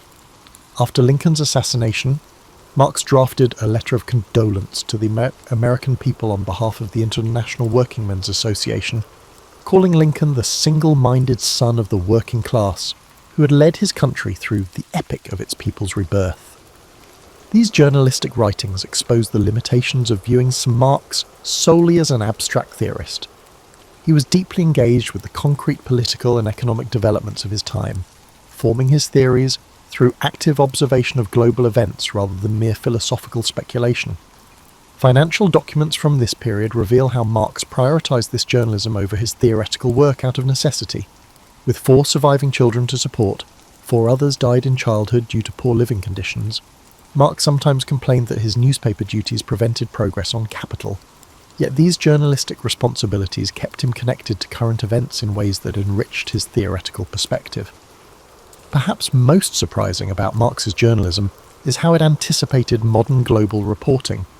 He traced supply chains connecting Manchester cotton mills to American plantations and Indian colonies, showing how labour exploitation and profit extraction operated across continents. This global perspective emerged decades before globalization entered our vocabulary, demonstrating Marx's foresight in understanding capitalism as an inherently transnational system. The journalism years also reveal Marx's writing versatility. While his theoretical works can be dense and complex, his newspaper articles were accessible and engaging, displaying a sardonic wit and literary flair absent from his more famous works. Marx could be remarkably entertaining when writing for a general audience, using metaphors and historical references that made complex economic developments comprehensible to average readers. Behind the forbidding beard and revolutionary rhetoric existed a devoted family man whose personal life was marked by extraordinary tragedy. Marx's domestic life reveals dimensions of his character that rarely appear in political or economic discussions of his work. His marriage to Jenny von Westphalen lasted 38 years until her death in 1881. Their correspondence reveals a passionate intellectual partnership rather than the patriarchal Victorian marriage one might expect. Jenny was Marx's first reader and critic, copying his manuscripts and contributing editorial insights. She maintained her own political convictions, sometimes disagreeing with her husband while supporting his work. Their letters during periods of separation show genuine romantic affection, persisting through decades of hardship. The Marx household's financial precarity is well documented, but less known is that Jenny had grown up with servants and comfort as a baron's daughter. Her adjustment to poverty represented a profound personal sacrifice. When the family lived in 2 rooms in London's Soho district, Jenny wrote to a friend, "The memories of the days when I wore silk cannot compensate for the realities of having no coal for the fire." Of their 7 children, only 3 daughters, Jenny, Laura and Eleanor, survived to adulthood. Their son Edgar died of tuberculosis at age 8 in 1855, a loss that devastated Marx. He wrote to Engels, "I have already had my share of bad luck, but only now do I know what real unhappiness is." Jenny suffered a nervous breakdown after this loss. Their infant daughter Franziska died the following year, and another son, Guido, died before his first birthday in 1850. Their firstborn, also named Jenny, had died in 1844.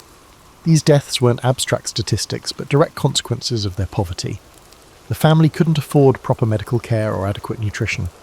Marx was acutely aware that his political commitments had concrete costs for those he loved most. This awareness likely contributed to his lifelong health problems, including carbuncles, liver disease and insomnia. Perhaps most revealing of Marx's character was his relationship with Helene Demuth, the family's longtime housekeeper. Evidence strongly suggests Marx fathered her son Freddie in 1851. While Marx never acknowledged paternity, Engels claimed responsibility, though historians now generally believe this was a fiction to protect the Marx family reputation. Marx's treatment of this situation reflects the gap between his progressive theories and personal actions regarding gender and class. His illegitimate son was never welcomed into the family home and worked as a skilled toolmaker, ironically becoming part of the proletariat Marx theorized about. The Marx household wasn't defined solely by tragedy. Visitors described evenings filled with music, literature and animated discussion. All 3 surviving daughters were educated far beyond Victorian standards for women, learning multiple languages and studying literature, history and politics. They became accomplished women, Jenny a journalist, Laura a translator, and Eleanor a labour organiser and feminist. Marx was an affectionate father who spent hours telling his children elaborate stories. On Sundays, he would take them on long walks across London, describing plants and animals with scientific precision before stopping at a tea shop for treats they could barely afford. These glimpses humanise a figure often reduced to abstract theory. The family's poverty sometimes led to situations that were absurdly comedic. When visitors were expected, Marx would sometimes pawn their few valuable possessions to create an impression of middle-class respectability, only to redeem them later. The family called these financial manoeuvres their circular movements of commodities. Marx's relationship with money was complex. Despite writing the 19th century's most important critique of capitalism, he was hopeless with personal finances and periodically speculated on the London Stock Exchange, usually unsuccessfully. These contradictions reveal a man whose theories emerged from lived experience rather than abstract reasoning. His understanding of capitalism's pressures came partly from experiencing them personally. Marx's 40 years of exile from his German homeland placed him at the centre of a remarkable international network of political refugees, revolutionaries, and intellectuals that formed a shadow community across Europe. This overlooked aspect of his life provides crucial context for understanding how his ideas developed and spread. After the failed revolutions of 1848, political exiles from across Europe congregated in London, creating what historian Bernard Porter called a refugee republic. Marx's Soho neighbourhood became home to Italians, French, Poles, Hungarians, and Russians fleeing persecution. This community transformed Marx from a German philosopher into a truly international thinker. The British Museum reading room served as an unofficial headquarters for this exile intelligentsia. Marx spent thousands of hours here researching capital, surrounded by fellow revolutionary thinkers. His famous work habits, arriving when the library opened and leaving when it closed, were shared by other political refugees who found the heated reading room a refuge from cold lodgings they couldn't afford to heat. Marx's relationships with fellow exiles were complex and often contentious. He engaged in bitter disputes with other revolutionary leaders like Giuseppe Mazzini, Alexander Herzen, and Mikhail Bakunin. These weren't merely theoretical disagreements, but battles for leadership within exile communities. Marx could be ruthless in these conflicts, using his intellectual prowess to marginalize rivals through savage criticism and sometimes personal attacks. The German Workers' Educational Society in London's East End became Marx's primary community organisation. This working-class cultural centre offered classes, lectures, musical performances, and debates. Marx lectured here regularly, testing ideas that would later appear in Capital on audiences of tailors, shoemakers, and watchmakers. The feedback from these workers, who combined practical experience with intellectual curiosity, shaped Marx's understanding of labour exploitation beyond abstract theory. Less appreciated is how Marx's exile experience made him multilingual and multicultural. He already knew German, Greek, Latin, and French before arriving in London. During exile, he learned English well enough to write professionally and studied Russian to understand that country's economic development. His home became multilingual as well. His daughters grew up speaking German, English, and French, switching languages mid-conversation depending on the topic. The exile community lived under constant surveillance. British police monitored Marx's activities, and spies from various European governments infiltrated exile organisations. Prussian police agent Wilhelm Stieber spent years gathering intelligence on Marx and his associates. These experiences contributed to Marx's perpetual paranoia and health problems, but also kept him connected to the concrete realities of political resistance rather than abstract theory. Marx's personal financial survival depended on this international network. While Engels provided crucial support, many others contributed. The American Joseph Weidemeyer commissioned articles, German émigré Louis Kugelmann sent medical advice and occasional funds, Wilhelm Liebknecht arranged German lecture fees, and countless working-class supporters made small contributions to Marx's household during financial crises. The international character of Marx's exile community directly influenced the formation of the International Workingmen's Association, later known as the First International in 1864. This organisation brought together British trade unionists, French followers of Proudhon, Italian Mazzinians, Polish nationalists, and German socialists.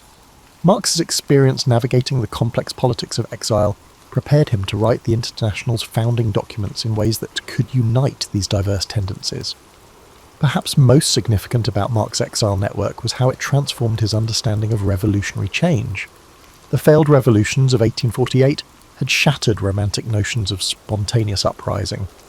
Through decades of discussion with fellow exiles who had experienced similar defeats, Marx developed a more sophisticated understanding of historical change that acknowledged the durability of capitalist social relations and the need for patient organisational work. This exile perspective explains why Marx, despite his revolutionary reputation, often counselled patience to younger radicals. Having seen premature revolutionary attempts crushed, he developed a longer historical view that recognised how economic conditions had to mature before successful revolutionary change could occur. Contrary to popular portrayal, Marx wasn't primarily a political agitator but an empirical researcher with scientific ambitions. His methodological approach more closely resembled modern social science than ideological polemics, though this dimension of his work remains underappreciated. Capital represents one of the 19th century's most ambitious research projects. During its creation, Marx compiled 200 notebooks of economic data, statistical analysis, and historical documentation. He meticulously studied factory inspection reports, public health statistics, criminal justice records, and technical manuals on industrial machinery. Both critiques and celebrations of his work often overlook these empirical foundations for his theories. Marx's scientific aspirations are evident in his correspondence with Engels about Charles Darwin's Origin of Species, published while Marx was working on Capital. Marx recognised a methodological kinship with Darwin, writing, "Darwin's work is most important and suits my purpose in that it provides a basis in natural science for the historical class struggle." Both men were attempting to discover underlying patterns and developmental laws in their respective fields. This scientific orientation led Marx to revise his theories when new evidence emerged. During his study of Russian rural communes in the 1870s, Marx specifically learned Russian to read original economic and ethnographic studies. His notes reveal a willingness to reconsider his earlier views on historical development based on this empirical research. Late in life, he acknowledged that different countries might follow different paths to social transformation, rather than the linear progression he had earlier postulated. Marx's mathematical manuscripts, largely unknown until recently, show his attempts to develop mathematically rigorous models of economic processes. He filled notebooks with calculus problems and algebraic formulations trying to express value formation and capital accumulation in mathematical terms. While these efforts were primitive by contemporary standards, they demonstrate his commitment to analytical precision rather than mere rhetoric. The British Museum Reading Room, where Marx conducted much of his research, was the equivalent of a modern research university. Marx's library requests show him consulting works in multiple languages across disciplines including economics, history, anthropology, chemistry, geology, and agriculture. Modern researchers might recognise his work as an early form of interdisciplinary social science rather than political philosophy. Marx's empirical approach involved both quantitative and qualitative methods. He collected statistical data on wages, prices, and productivity while also gathering ethnographic accounts of working conditions. His description of Manchester factories and capital combines numerical analysis with detailed observation of production processes and worker experiences, methodology that resembles modern mixed methods research. His correspondence reveals frustration with revolutionaries who prioritise political agitation over careful analysis. In an 1864 letter, Marx complained about German socialists who had not made a single theoretical contribution and merely recycled slogans without empirical investigation. This scientific commitment sometimes put him at odds with those who wanted simple revolutionary formulas rather than complex analysis. Marx's research methods were constrained by 19th century limitations. He lacked computing power, sophisticated statistical techniques, and organised data sets that modern social scientists take for granted. Nevertheless, he pioneered systematic approaches to studying economic systems, which anticipated later developments in economics and sociology. What separates Marx from many contemporaries was his integration of historical and economic analysis. While classical economists treated economic laws as universal and timeless, Marx insisted on historicising economic relationships. His comparative studies of different economic systems, from ancient Rome to medieval Europe to 19th century capitalism, represented an early form of comparative historical analysis now common in social science. Even Marx's errors demonstrate his scientific orientation. His labour theory of value has been critiqued by the modern economists, but it represented an attempt to develop a quantifiable measure of economic value based on available data and concepts. His predictions about capitalism's development contained both remarkable insights and significant misconceptions, but they were grounded in systematic analysis of empirical patterns rather than wishful thinking. While Marx's economic analysis dominates his reputation, his writings on literature, art, and culture reveal dimensions of his thought that challenge conventional understanding. Marx wasn't merely concerned with material production, but had sophisticated views on aesthetics that continue to influence cultural theory. Marx began his intellectual life as a literary figure rather than an economist. His early notebooks contain poetry, a satirical novel, and an unfinished play. He considered literature central to human development, not a mere superstructural reflection of economic relations as vulgar Marxism would later suggest. Throughout his life, Marx returned to literature for both pleasure and insight. Even while writing Capital, he regularly reread Shakespeare, Cervantes, and Greek dramatists. His aesthetic judgments often contradicted his economic theories in revealing ways. Marx admired the conservative writer Honoré de Balzac, considering his novels more profound social analysis than many progressive writers' work. Marx wrote to Engels that he had learned more about French society from Balzac than from all the professional historians, economists, and statisticians of the period together. This appreciation for aesthetic quality, regardless of political alignment, challenges simplistic views of Marx as reducing art to propaganda. Marx's literary tastes were surprisingly canon-forming rather than revolutionary. He revered classical Greek literature, Shakespeare, Goethe, and Dante, all standard components of bourgeois education. During family evenings, his daughters remembered him reciting lengthy Shakespearean passages from memory. This cultural conservatism existed alongside his revolutionary politics, suggesting a more complex relationship between cultural and political values than often attributed to him. The Marx household cultivated literary and theatrical activities. Family letters describe home performances of Shakespeare plays with Marx taking multiple roles. His daughters received rigorous literary education, with Marx personally guiding their reading in multiple languages. Eleanor Marx became a significant literary figure herself, translating Ibsen and Flaubert while writing literary criticism. Perhaps most surprising is Marx's nuanced view of how economic conditions influence artistic production. In his introduction to the Critique of Political Economy, Marx puzzled over why Greek art remained aesthetically powerful despite emerging from a less developed economic system than 19th century industrial society. This Greek problem in Marxist aesthetics acknowledges that artistic achievement doesn't simply advance alongside economic development, contrary to mechanical interpretations of his theories. Media Marx's writings on literature contain insights that anticipated later literary theory. His discussion of how Victor Hugo's novel Les Miserables transforms social contradictions into aesthetic form resembles aspects of structuralist literary analysis developed a century later. His critique of Eugene Sue's Mysteries of Paris analyses how popular literature can simultaneously expose and mystify social problems, anticipating cultural studies' approaches to media. Unlike many Victorian intellectuals who dismissed popular culture, Marx paid serious attention to diverse cultural forms. He analysed newspaper crime reporting, popular novels, and theatre alongside canonical literature. While teaching his daughters literature, he included popular works as well as classics, recognising that cultural literacy required understanding both high and popular forms. Marx's aesthetic theory includes a robust concept of human creativity that extends beyond utilitarian production. In his early economic and philosophic manuscripts, Marx describes art as a form of non-alienated labour that allows human creative capacities to develop freely. This perspective suggests that aesthetic activity isn't merely decorative but central to human flourishing, a view that aligns Marx with humanistic traditions despite his materialist reputation.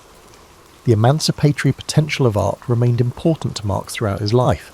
He saw aesthetic experience as potentially liberating consciousness from everyday constraints, allowing people to imagine alternatives to existing social arrangements. This perspective explains why cultural questions remained important to him alongside economic analysis. In Marx's view, revolutionary change required not just material transformation, but new forms of consciousness that art could help develop. Marx's cultural interests extended beyond literature to music, visual art, and architecture.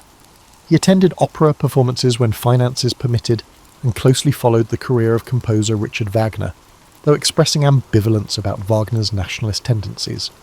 These cultural dimensions reveal a Marx far more complex than the economic determinist often presented in textbooks. Perhaps the most revealing aspect of Marx's intellectual life is what he left unfinished. His grand project remained incomplete, not just in the conventional sense of the unfinished volumes of Capital, but in deeper ways that explain enduring debates about his legacy. When Marx died in 1883, only the first volume of Capital had been published. Volumes 2 and 3 were assembled by the Engels from Marx's notes, creating endless scholarly debate about whether these posthumous publications accurately represent Marx's intentions. What's less discussed is that Marx deliberately delayed publication, continuously revising his work as new economic data emerged and his thinking evolved.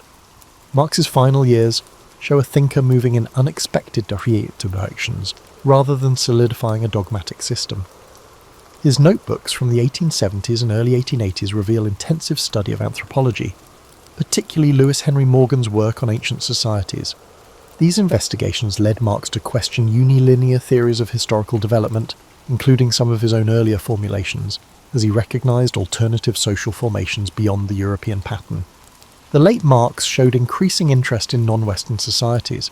His notes on Russian rural communes suggest he saw potentially revolutionary possibilities in these traditional structures, rather than insisting they follow Western European developmental patterns through capitalism. In an 1881 letter to Vera Zasulich, Marx explicitly rejected interpreting his work as a historical philosophical theory of general development imposed by fate on all peoples. This evolution challenges mechanical interpretations of historical materialism. Marx's planned but unwritten works reveal how much of his project remained incomplete. He intended to write books on the state, international trade, and the world market that would have clarified aspects of his theory that remain most contested. His outline for Capital originally included 6 volumes, with the 3 we have representing only half his envisioned project. Particularly significant was Marx's unwritten book on wage labour, which would have complemented his analysis of Capital. Without this counterpart, his theory appears more deterministic than he likely intended. Evidence suggests this volume would have explored worker resistance and organisation, themes that appear only briefly in the published volumes but were central to Marx's political work. Health problems increasingly limited Marx's productivity in his final years. Chronic insomnia, liver disease, and respiratory ailments made sustained intellectual work difficult. Letters from this period show a man aware that time was running out to complete his project.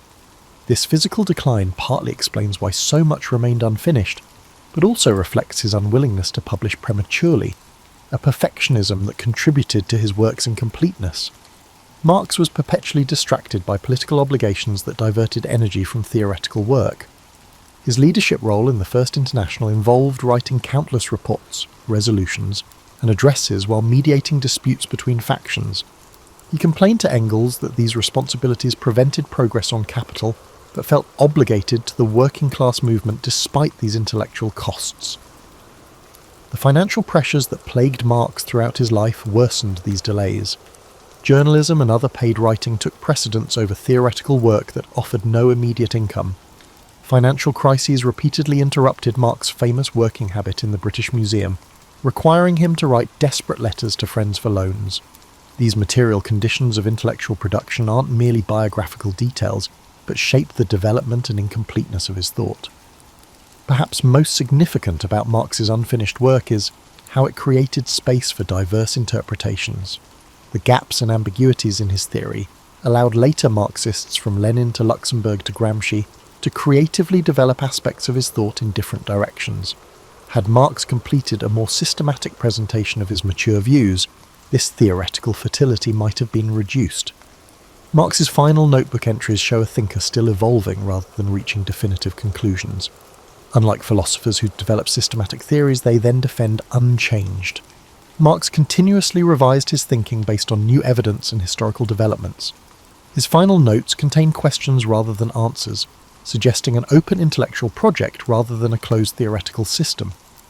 This unfinished quality explains why Marx remains relevant despite the collapse of regimes that claimed his legacy. The open-ended nature of his work allows reconsideration of his insights separate from dogmatic applications. The unfinished Marx offers analytical tools rather than rigid doctrines, explaining why his thought continues generating new interpretations for understanding contemporary capitalism's contradictions and possibilities. In Ireland, 5:36, brother Kieran wakes to a half-light seeping through the shutters. Although it is dawn, the sky still wears the same grim shade as it did at dusk. In the monastery kitchen, the last of the winter barley has been ground. The coarse flour barely rises when baked, yielding a handful of firm flatbread. He offers a loaf to a gaunt villager at the gate. The man's trembling hands cradle it as though it were a feast. It is the only food Kieran can spare. All around Cloyne Moor the fields lie barren. By Beltane they should be green with new barley, but instead patches of stunted sprouts struggle from cold, blighted soil. A ragged woman clutching a silent, hollow-eyed child begs Kieran for help. He closes his eyes in pained prayer, knowing the monastery's granary is almost empty. All winter there were whispers that the sun's light had changed. Even now in spring it glows weakly, more grey than gold, giving no warmth. At midday the villagers found no shadows following their feet on the ground. Frosts came hard even after Imbolc, blackening the early shoots. Kieran crosses himself, recalling tales of the biblical plague of darkness, but that lasted only 3 days, whereas this malaise drags on week after the week. Some of the older monks murmur that it's as though the sky itself is a hide stretched over the sun, a perpetual eclipse. At times a fine grey haze drifts through the air, carrying a bitter smell. It has brought hunger and despair to their land, regardless of its cause. To Kieran, it feels as like the very air has turned against them. In the village, cattle low with hunger. Many were slaughtered months ago because there was no hay. The usual cheerful birdsong of spring is muted. Some mornings, thick dew lies frozen on the thatch, unheard of this late in the year. That afternoon, Kieran ventures to the village chapel. Inside, it is crowded with peasants seeking solace. The air is heavy with sweat and fear. He raises his hands and speaks of Job's trials, of keeping faith through hardship. As he prays, his voice wavers. He notices an old man in the back not genuflecting, one of the few who still cling to the old druidic ways. The old man's eyes are clouded with accusation. "Where is your god of light now?" the elder croaks when the prayers end. Nuada's silver hand would sooner bring back the sun than these Latin words. A few villagers nod, desperate for any remedy. Rumours swirl of ancient rites on the hill, offerings to appease whatever spirit has devoured the sun. Kieran feels a spark of anger, but mostly pity. In this dark time, people grasp at any hope. That evening a thin rain falls, barely moistening the hard earth. In the scriptorium's candle glow, Brother Kieran opens the magnificent chronicle. His quill hovers above the page for the year. How to summarise this living nightmare? He dips in ink and writes in careful Latin script. Anno Domini 536, fame panis in Hibernia. The year 536 was marked by a shortage of bread. The words feel inadequate, mere scratchings to mark children dying in their mother's arms, an entire family is wandering in search of food that does not exist. And yet he must record it for posterity, as truthfully and simply as the annals of old. His hand shakes with exhaustion. Before blowing out the candle, Kieran adds a final thought in the margin. Sol pallidus supra nos est. The sun is pale above us. Outside, the rain stops. The night is deathly quiet. Brother Kieran steps out and looks upward. Where he should see a tapestry of stars, there is only a dull haze and the ruddy disk of a moon drained of its splendour. He thinks of the hungry faces he saw today. In the morning he will venture farther, maybe to the next valley, to see if they fared any better. Perhaps there will be news from beyond the seas that could explain this pall, or is it the wrath of God? He does not know. Pulling his thin cloak tighter, the monk whispers a hymn into the gloom. His Latin words tremble with both doubt and hope, drifting upward in a world that has seemingly lost the sun. In Constantinople, Eastern Roman Empire, 536. Stephanos steps out of the granary and into an eerie midday gloom. The Forum of Constantine should be bright at this hour, but the sun hangs weak in the sky, its light pale and without brightness. Under the colonnade, a brazier has ignited, providing flickering light where the sun cannot. Normally at noon, the great column's shadow would slice across the marble pavement. Today there is none. Stephanos pauses, bread ledger in hand, and suppresses a shiver. In his 30 years in Constantinople, he has never seen the sun like this. It's as if the day has been swallowed by an endless eclipse. He hurries through the forum, passing knots of anxious citizens. At the steps of the Hagia Sophia construction site, a knot of labourers kneel in prayer. Tools idle. Even the patriarch has ordered continual prayers, for fear that God's anger is upon the empire. Stephanos does not stop. As a junior official of the grain dole, his duty is to assess the city's bread supply. And the news is grim. The wheat shipments from Egypt have dwindled. The harvests up the Nile were poor this year. Fields yielded scant grain. Although the imperial granaries remain full, the customary surpluses have vanished. In the bread market, he sees long queues of gaunt faces. An elderly woman clutches her stomach, muttering that famine now rides alongside war like the black horseman of the apocalypse. Stephanos silently crosses himself at that, quickening his pace. Inside the Augustaion, a cluster of senators argues in low voices. Stephanos catches fragments as he passes.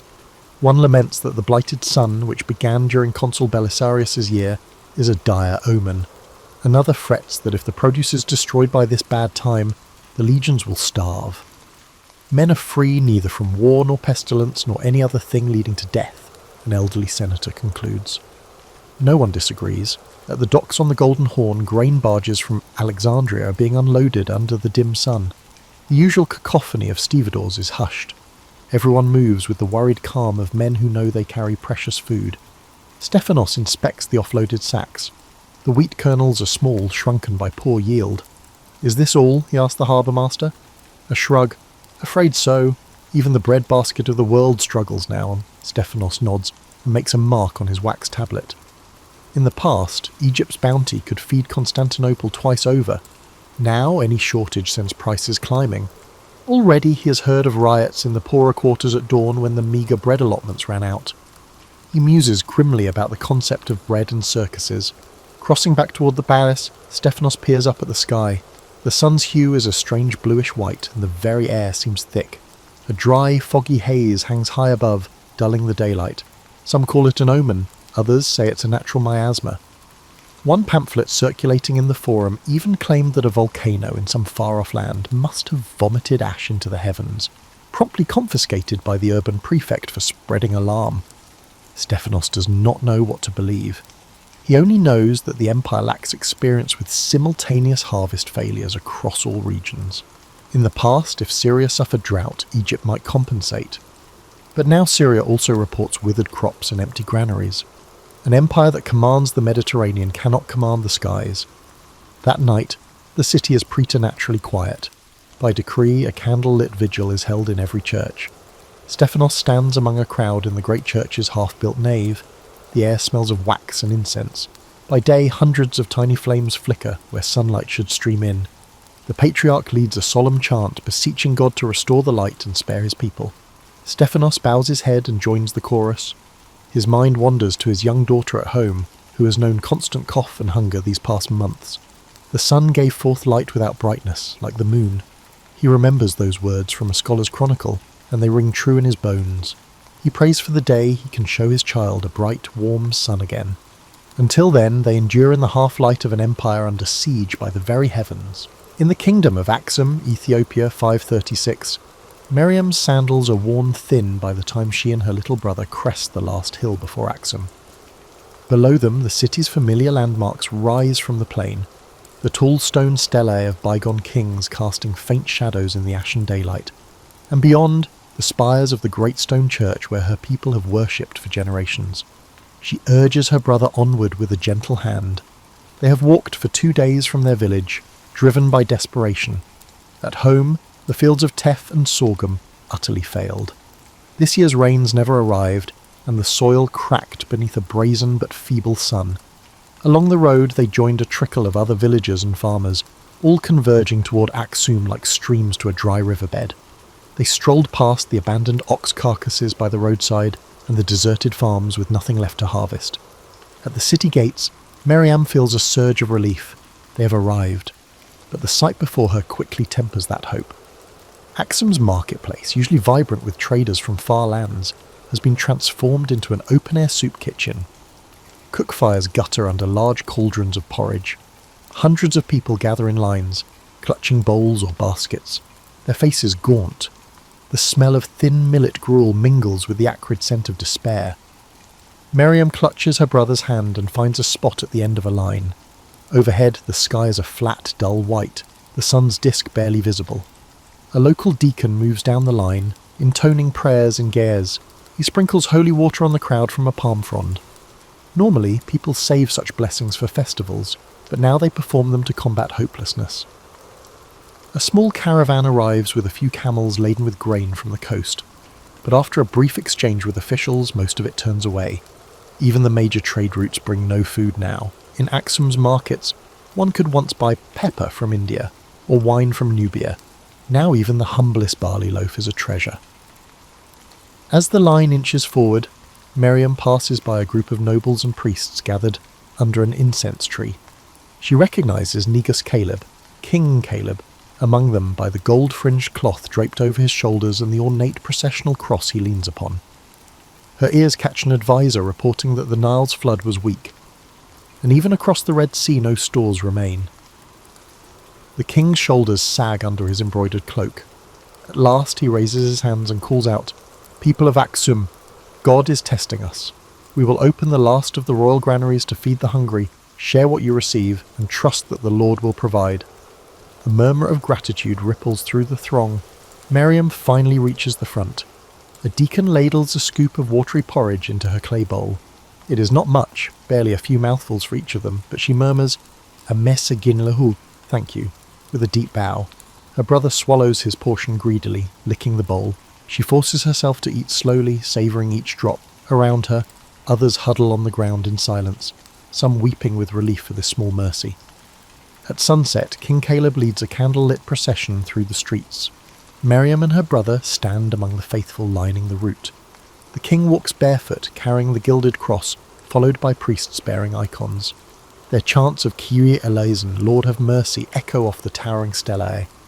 As the procession passes, Miriam closes her eyes and joins the singing. Never has she felt the community so united.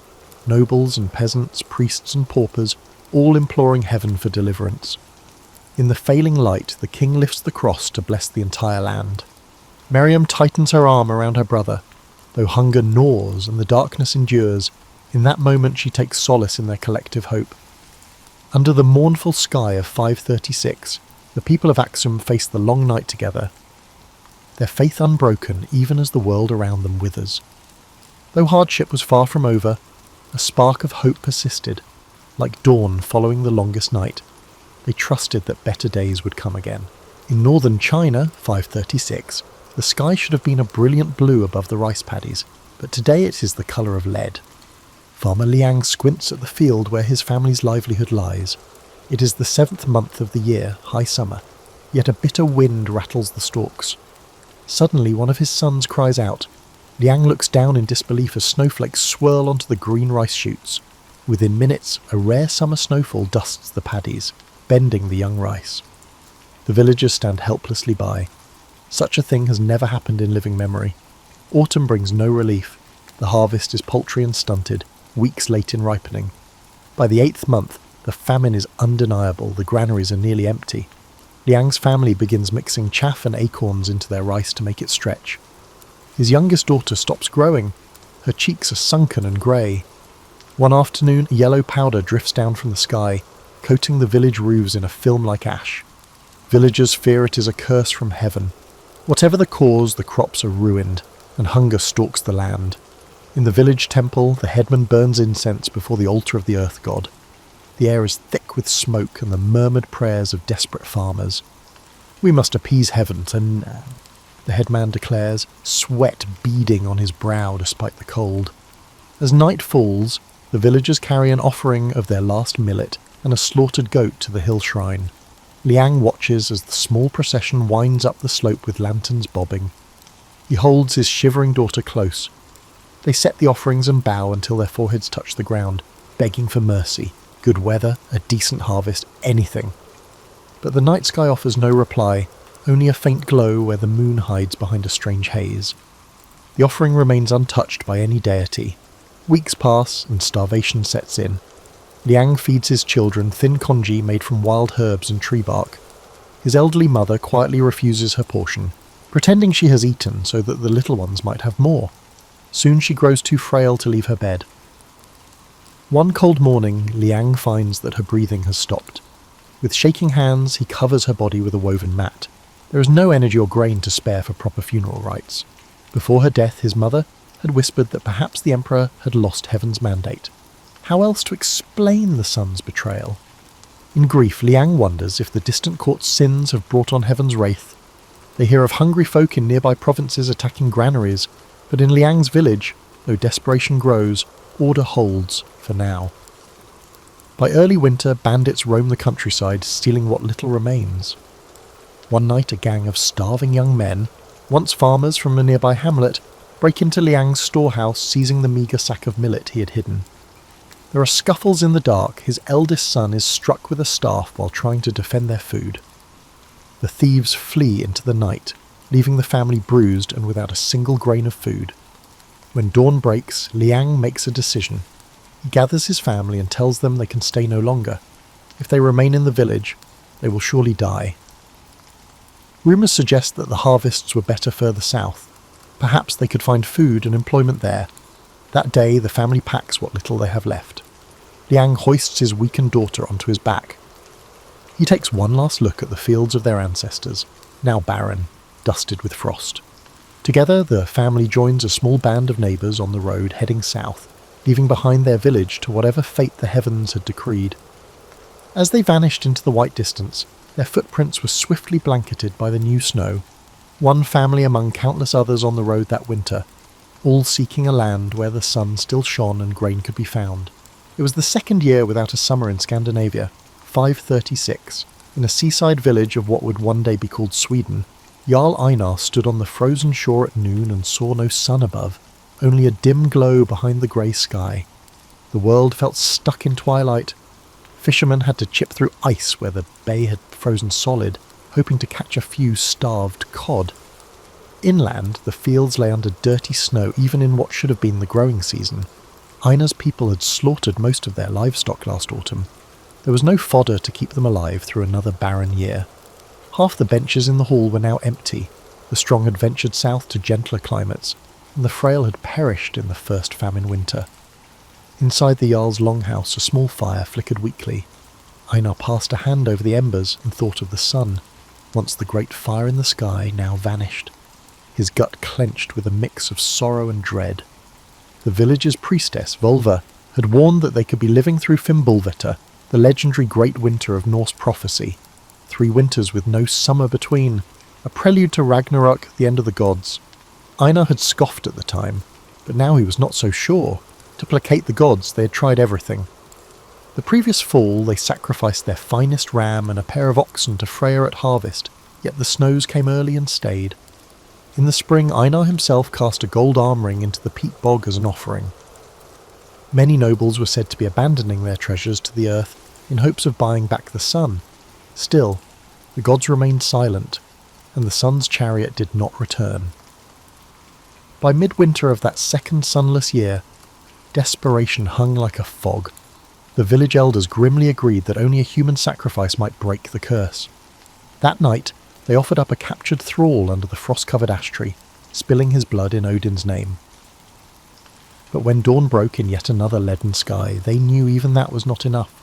As spring of the 3rd year approached with little change, whispers began in the village. Some said that the Jarl's bloodline was cursed, that Odin and Freyr would accept nothing less than the life of the chieftain himself to set things right, just as in ancient tales a king had once been sacrificed to end a blight. Einar heard these murmurs and knew in his heart what had to be done. The next day he called an assembly at the sacred grove. Mustering his remaining strength, he addressed the tribe. "I will go to Odin's hall if it brings back the sun and the harvest," he declared. Gasps rippled through the crowd. His wife wailed, but he raised a hand gently. "We have all lost loved ones. If my life buys the dawn for those who remain, I give it freely." That evening, under the steel-grey sky, Jarl Einar knelt before the old oak tree in the grove. The Volva and 2 elders stood solemnly by with ceremonial knives. Einar's breath rose in white puffs. He felt no fear now, only a strange peace, as though he were already halfway to Valhalla. In a clear voice he chanted a final prayer, a plea for Thor to smash the dark clouds and for Freyr to make the fields green once more. As the blade touched his skin, he closed his eyes and pictured golden summer sunlight. The knives did their work, and Einar slumped forward, life leaching into the frozen ground. A low moan of grief and hope rose from the villagers. After laying his body on a pyre with his cloak and shield, They ignited it, causing the flames to roar upwards. Throughout the long night they kept vigil, and then, in the early hours, a pale glow appeared in the eastern sky, stronger than any in months. As the sky lightened from black to murky blue, the villagers saw the outline of the sun, wan but emerging at last through a break in the haze. A murmur of awe swept over the crowd. They wept with joy, lifting their faces to feel its faint warmth. Whether it was Jarl Einar's noble sacrifice or simply the turning of fate, none could say, but the endless winter was finally loosening its grip. In the coming days, as the snows began to recede, the people raised a mound for their chieftain, honouring him as the saviour who gave himself so that spring could return. In the massive city of Chac Rouge, in modern El Salvador, or what we call Mesoamerica, in 536, the high priest Itzamnaj knelt before the temple's altar at midday. All around him, hundreds of people crowded the plaza in tense silence. For months the sun had hidden its face. A strange chill hung over the usually hot lands of the Maya. Crops of maize and cacao wilted in the unseasonal cool and dim light. The priests had consulted their calendars and made offerings of incense and jade, but nothing availed. Today they would entreat Kinich Ajor, the sun god, with the most precious offering of all, human blood. Itzamnaj rose to his feet and stretched his arms to the sky. On the altar stone before him lay a bound captive, painted blue for sacrifice. "O Lord of the sun, rise and eat, that you may shine upon us again," the priest cried out. A murmur of desperation rippled through the crowd. Using an obsidian blade, Itzamnaj swiftly opened the victim's chest. The crowd gasped as he raised the still-beating heart toward the heavens. "May this blood nourish you, O gods!" he shouted, his voice cracking. At that instant the ground shuddered violently. The ritual chant died on every tongue. Itzamnaj staggered, dropping the heart. A low rumble rolled through the earth. Suddenly the western horizon ignited with a pillar of fire. A volcano in the distance had exploded with unimaginable force. A massive plume of black ash rose, turning day into night in an instant. People screamed and scattered. Itzamnaj stood frozen atop the temple as he watched a wall of ash and rock hurtle toward the city, illuminated by eerie orange flames. The gods had answered, not with salvation, but with catastrophe. Within minutes, searing hot ash rained down upon Chac Rouge. Thatch roofs and wooden beams burst into flame. Men, women and children ran desperately for shelter, but there was none. Itzamnaj barely managed to scramble down the temple steps when a blast of furnace-hot wind knocked him flat. The air itself burned. He could not draw a breath without scorching his lungs. A torrent of pumice and ash buried temples and huts within hours. Those who did not die under falling debris succumbed to the suffocating soot and toxic gases. The proud city, its palaces, its ball courts, its altars, was being entombed in grey powder. Itzamnaj crawled, coughing, into the shelter of the temple courtyard wall. Through eyes stinging with ash, he beheld a scene from the darkest underworld. The sacred ceiba trees around the plaza were ablaze, and charred bodies lay strewn where moments ago the faithful had gathered. He clutched his obsidian dagger to his chest, numb with shock and guilt. Was this cataclysm the sun god's wrath for their offerings, or had the death of the sacrificial victim somehow unleashed a greater curse? His mind swam as the very ground continued to heave. Over the roar of the volcano, he thought he heard the distant, cruel laughter of the death gods. Hours later, a thick, unnatural darkness cloaked the land. The eruption's fury had finally ceased, leaving an eerie silence. Where the thriving city of Chac Rouge had stood was now a mouldering grey wasteland, buried under layers of ash. Itzamnaj, miraculously still alive, pulled himself from the ashen debris.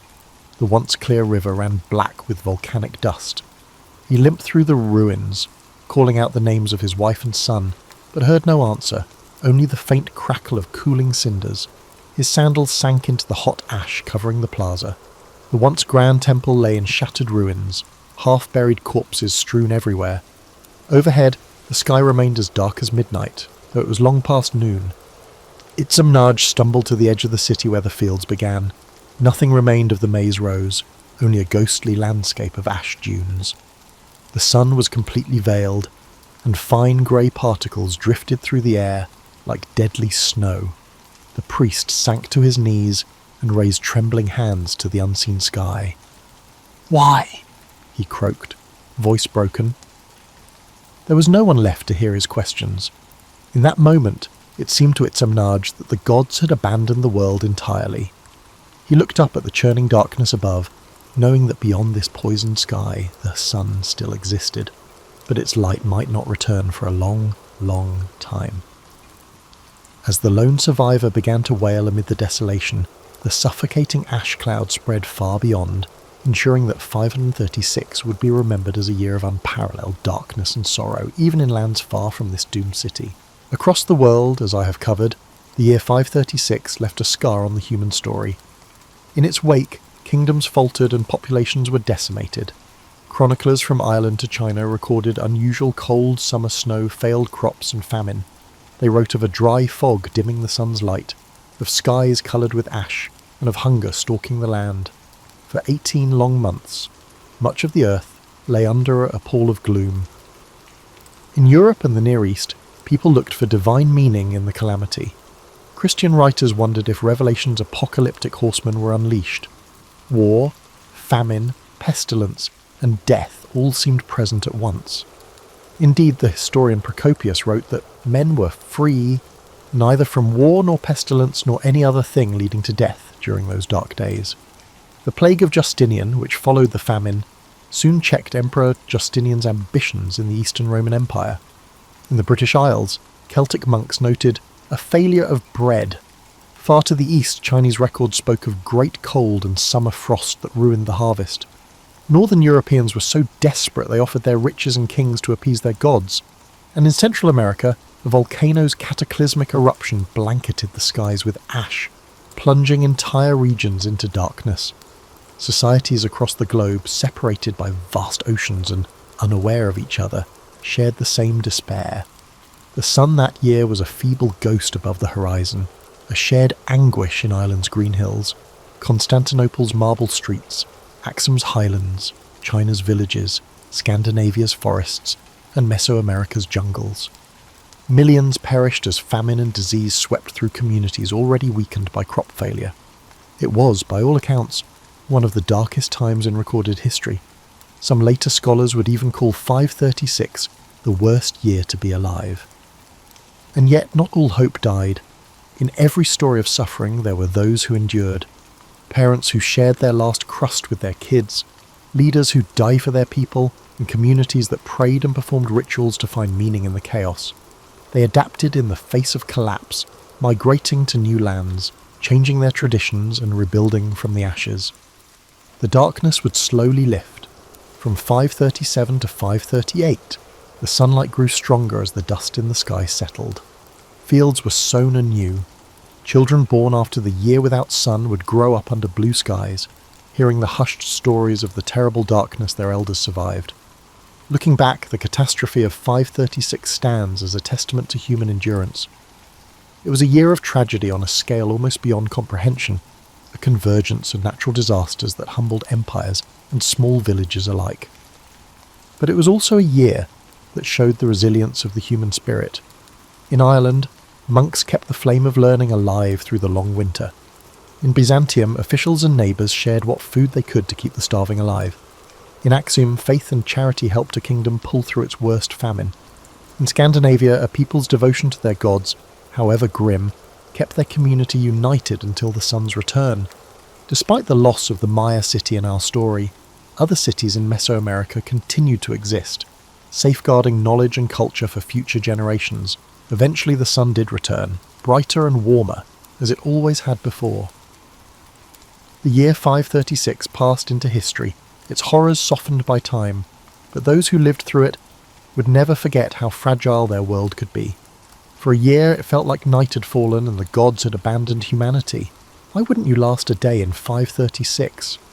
The people of that era faced unimaginable challenges, a sun that never shone, unfulfilled harvests, and a darkness that pushed the boundaries of hope. They persevered through faith, courage, and the fragile bonds of community, demonstrating that despite the most challenging year, humanity's determination to survive remained unwavering. In the end, dawn broke through the darkness, and life prevailed, scarred, changed, but ever hopeful beneath the returning. Julius Caesar wasn't always the towering figure we picture. draped in a bright red cloak and commanding the world's greatest empire. Before he was that legend, he was simply Gaius Julius, born into a patrician family with fading clout in a Rome that seemed to change every week. In those early days, the city itself wasn't the polished marble wonder of later centuries. With curving streets that spread gossip more quickly than chariots, it was a noisy, crowded centre of ambition and politics. People lived on top of each other in shabby apartments, while aristocrats planned lavish feasts in their villa courtyards, hoping to lure allies for the next election. Gaius Julius was shaped by it all. The noise of street vendors hawking figs and fish, the heated oratory in the forum, and the whispers behind every statue's column. Even as a child, Caesar had a curiosity that led him to corners of Rome others avoided. Dimly lit taverns, the muddy banks of the Tiber River, and rows of cramped bookshops where scribes copied scrolls for hours on end. These experiences seasoned him with a knowledge of everyday life that most upper-class Romans rarely bothered with. He'd watch workers at the docks, fascinated by the different languages from traders coming in from the east. It gave him an early taste for the diversity that existed beyond Rome's walls, and no matter how chaotic it got, he never seemed overwhelmed. Instead, he'd carefully absorb how each piece of society functioned and file the information away. In his early teens, while many aristocratic boys took lessons in rhetoric under famed tutors, Caesar did too, but he did more than rehearse speeches from ancient Greek texts. He peppered his teachers with questions about how words could shift emotions. He realized that to command respect in Rome, you needed to shape minds and hearts, not just bodies on a battlefield. This flair for oratory would become one of his trademarks. Before he wore the laurel wreath, Caesar was already making a name for himself in smaller legal cases. He wowed the courts with a perfect blend of reason, passion, and style that made older, more experienced pleaders look foolish. His household wasn't exactly a fortress of tranquility. Tensions brewed under its roof, fed by old feuds and expectations that could suffocate a young man. If you were a patrician, tradition dictated you climb certain ladders, hold a few offices, curry favour with the Senate, play by Rome's unwritten rules. Yet Caesar's mother, Aurelia, sensed something different in him. His eyes sparked with ambition beyond the norm. Quietly, she encouraged him to break moulds, but do so intelligently. She knew that living like a chameleon in Rome's political ecosystem, switching shades when necessary, was the path to real power. Of course, Caesar's early journey wasn't smooth. He found himself ensnared in the civil disputes between Marius, his uncle by marriage, and Sulla, which tore Rome into factions. As a teenager, Caesar had to flee or risk execution when the dictatorial Sulla took over. But even on the run, he refused to remain hidden in a corner of Italy. Instead, he travelled discreetly, learning about local communities, forging bonds with minor officials and gaining a sense for the shifting alliances that propped up Roman government. Ever cunning, he avoided Sulla's men by staying a step ahead of them, sometimes disguising himself or travelling in the company of improbable companions, like foreign traders or even wandering performers. Eventually, Caesar returned to Rome after Sulla's death, but he'd learned that when power is on the table, trust is a fragile commodity. He had seen men switch loyalties for a promise of gold or turn in a friend to keep their own head. That lesson never left him. Upon coming home, he immediately set about re-establishing his social ties, attending banquets and forging friendships with men who had once eyed him with suspicion. Yet Caesar was adept at reading faces. If he caught even a flicker of duplicity, he dodged that bond elegantly, perhaps with an extravagant greeting followed by a subtle distancing. One could never be too careful in Rome's swirling politics. A remarkable moment came when he took on the role of priest to Jupiter, only to lose it during Sulla's purges. It was a blow. Public piety, after all, was a stepping stone for an aspiring politician. But Caesar's resilience was already in full bloom. He picked himself up, found a new path, and ventured into the world of politics from a different angle, securing lesser offices that would eventually open bigger doors. He also began building a personal brand of generosity. Soon people whispered about the banquets he held and the funds he provided for public works. Senators wondered how he managed to gather such deep pockets. It wasn't old family wealth alone. Caesar had a network of supporters, and many believed in him precisely because of his willingness to think outside the conventional lines of patronage and nepotism. By his mid-20s, Caesar had cultivated a reputation for being both bold and adaptable. He hadn't yet reshaped Rome, but the seeds were there. His path wasn't about simple heroics or the typical childhood prophecy that he was destined for greatness. Rather, it was a quieter accumulation of experiences that prepared him for the challenges ahead. Each piece, his exposure to everyday Romans, his brush with danger during Sulla's regime, his love of rhetoric, lined up perfectly to form a foundation. Rome, full of swirling rivalries and unspoken rules, had no idea that this relatively unremarkable young man with a quick tongue and quick mind was about to upend everything. Before he was a seasoned commander or the Colossus striding across the Rubicon, Caesar had an escapade that shaped his perspective on the power more than any lecture in the Senate ever could: his abduction by Cilician pirates in the Aegean Sea. It's a tale rarely told in the mainstream, but it offers a raw glimpse into his character. Caesar was travelling to strengthen his oratory skills under a renowned teacher on the island of Rhodes, something aristocrats often did. But the seas teemed with pirates who thrived on ransom, and it wasn't long before his ship was seized. The pirates who captured him expected a frightened Roman aristocrat. Instead, they encountered a man whose boldness made them question who'd truly been captured. When they demanded a ransom of 20 talents of silver, Caesar reportedly scoffed that they were underselling him. He insisted they ask for 50. The pirates, bemused yet intrigued, took his suggestion. For several weeks, Caesar lived among them, waiting for friends to gather the sum. During that time, he treated them as if he were the one in charge, ordering them to keep quiet when he slept, even reciting poems and speeches and telling them to appreciate the artistry, or else, to the pirates' credit, they indulged him, perhaps wondering if they had accidentally kidnapped a lunatic. He wasn't simply being arrogant, he was displaying confidence and unpredictability. In a precarious situation, fear can be an exploitable weakness. By acting as if he were the authority figure, Caesar forced the pirates to respect him, or at least treat him carefully. When the ransom finally arrived and Caesar was freed, he quickly organised a naval force, hunted those same pirates down, and had them crucified. It was an act of lethal retribution, laced with the cunning that would characterise his later campaigns. The memory of that ransom demanded, and of Caesar's outlandish performance on the pirates' island, helped shape his entire approach to dealing with adversaries, dramatic, strategic, and always with an eye to the outcome. Back in Rome, Caesar resumed his climb, yet he carried a certain swagger now, a sense that his life was fated for something extraordinary.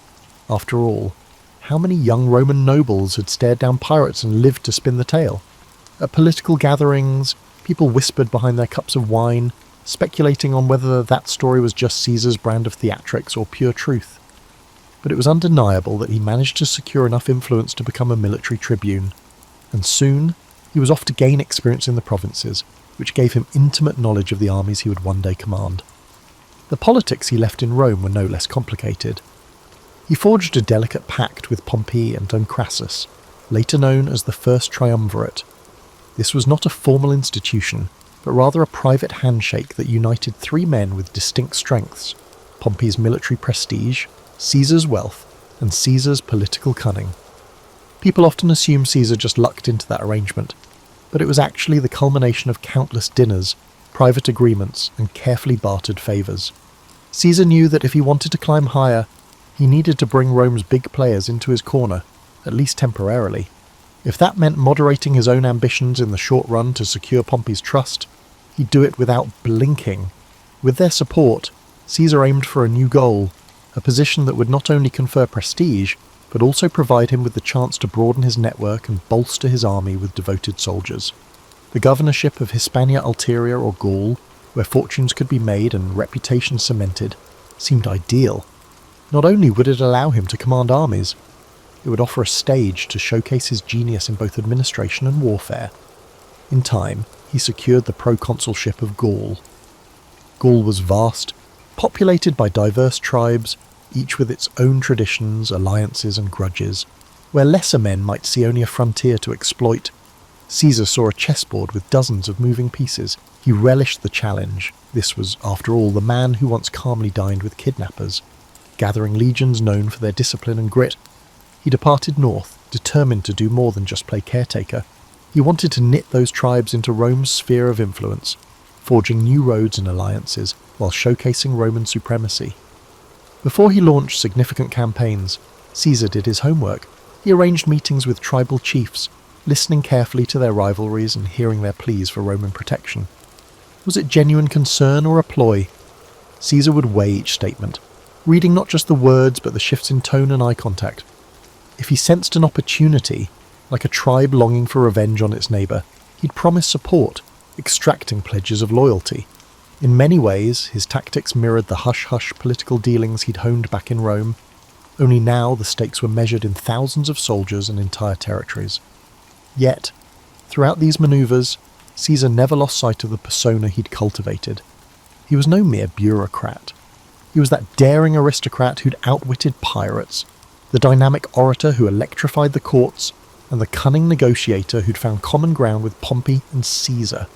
Each success in Gaul was reported back to Rome via sensational dispatches, commentarios, written with clarity and flair. People in the city devoured them as if they were tabloid headlines. He dramatised his victories just enough to capture the public's imagination. The Senate, reading the official versions, found themselves both impressed and wary. Caesar was quickly becoming too big to ignore. These initial steps in Gaul, some alliances struck, some small skirmishes won, emboldened him. He sensed that if he could bring all of Gaul under Roman control, he'd move from being just another ambitious politician to a legendary conqueror. That knowledge spurred him on. Caesar might have left behind the pirates who once threatened him, but the memory of that captivity fueled his hunger for absolute control. If he had his way, no one, be they a tribal chief or a Roman senator, would ever have the power to hold him captive again. The Gallic Wars, the Caesar's campaigns would come to be called, weren't just about marching legions across fields and building wooden palisades. They were about psychological warfare, diplomacy, and the cunning exploitation of intertribal rivalries.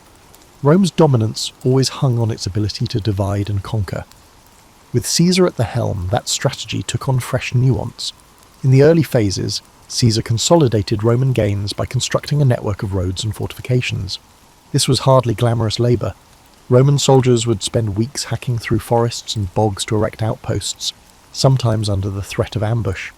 Yet each new Roman-style fort, complete with straight lines and carefully measured intervals, sent a message of permanence. These weren't just makeshift garrisons, they were statements that Rome had come to stay.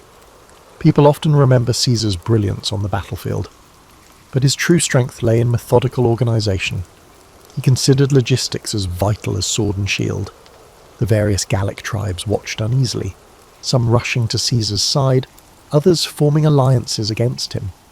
Caesar capitalised on the smallest seeds of division. If one tribe feuded with another, he'd arrive as a peace broker, offering Roman friendship and military aid against a rival. Soon enough, the tribe would find itself bound to Caesar by mutual benefit and shackled by Roman expectations. The brilliance lay in making it seem as if the tribe had chosen this path freely. Not that Caesar's campaign was devoid of bloodshed. Certain tribes resisted fiercely, resentful of foreign occupation. The Belgae in the north, for instance, marshalled huge forces that tested Roman discipline.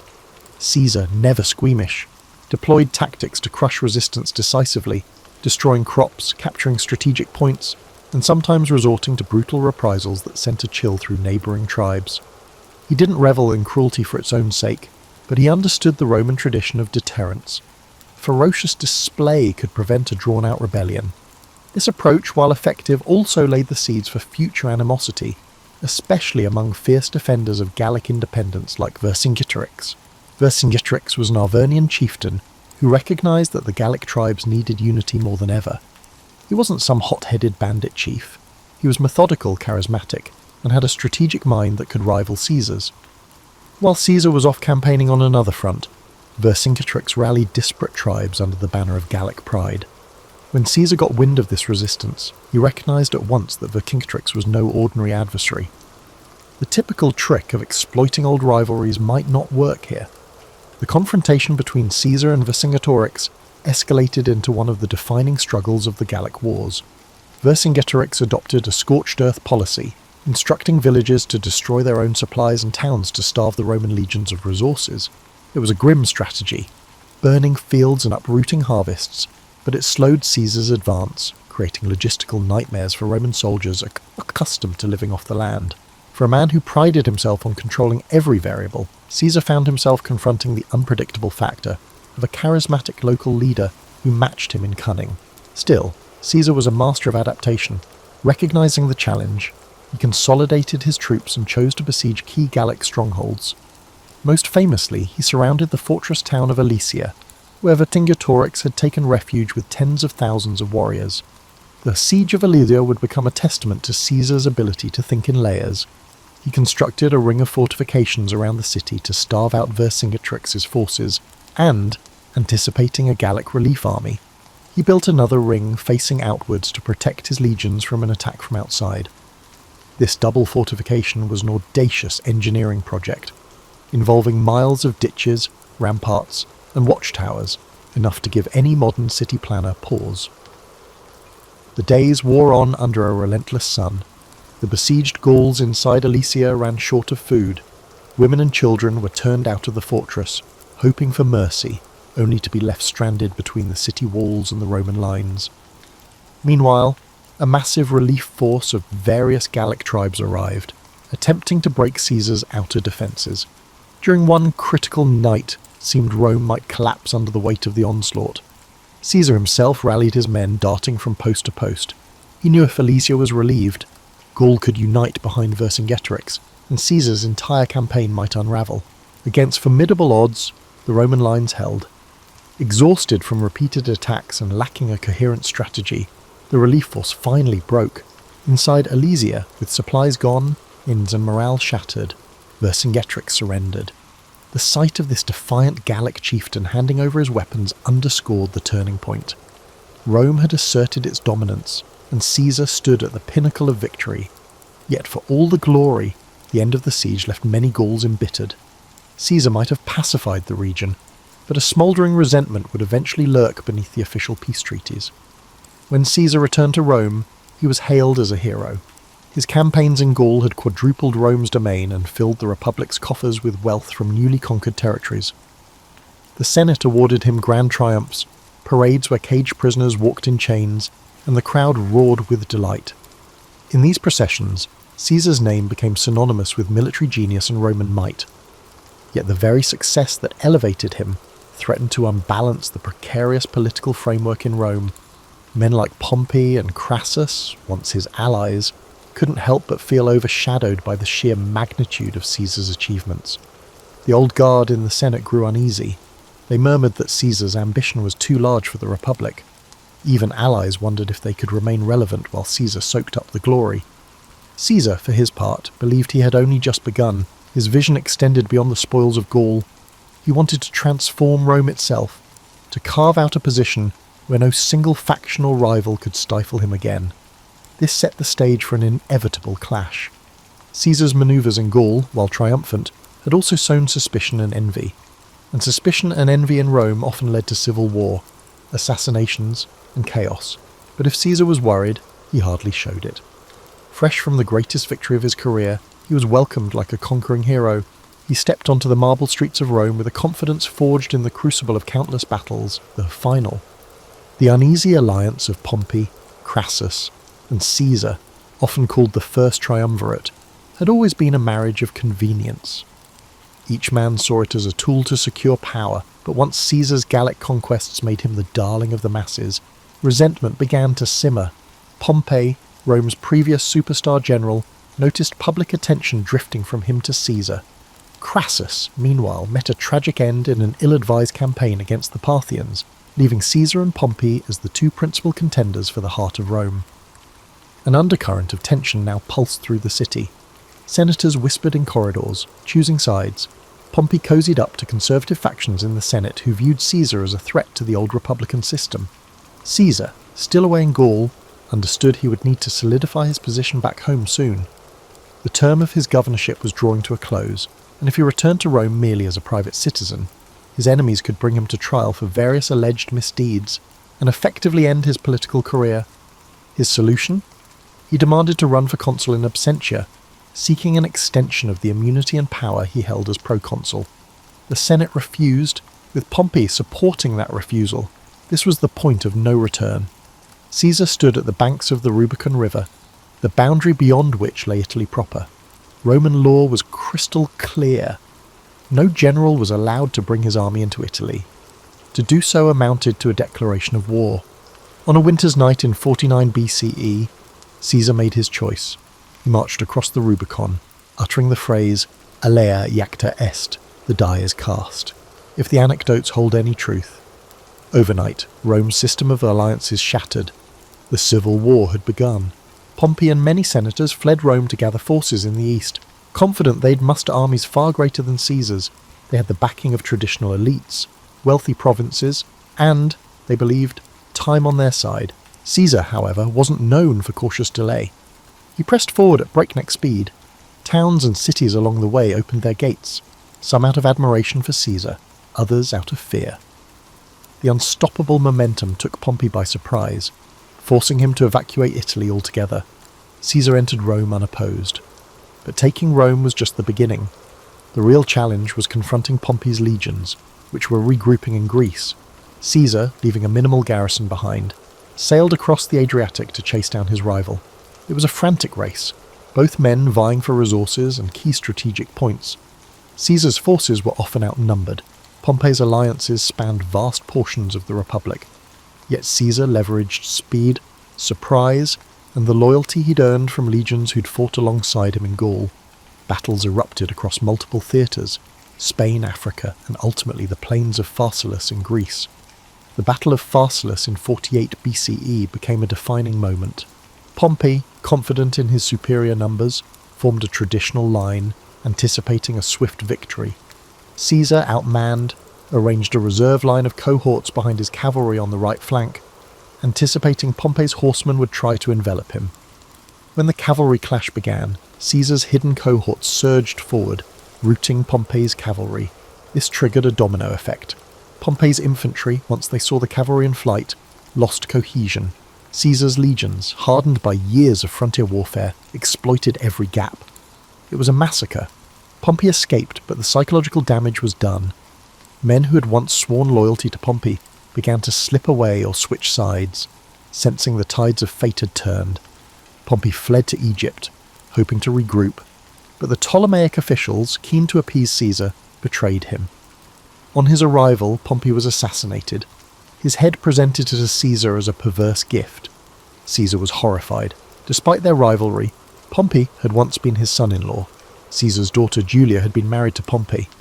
Caesar publicly wept at the sight of Pompey's severed head, then ordered the execution of the men responsible for the betrayal.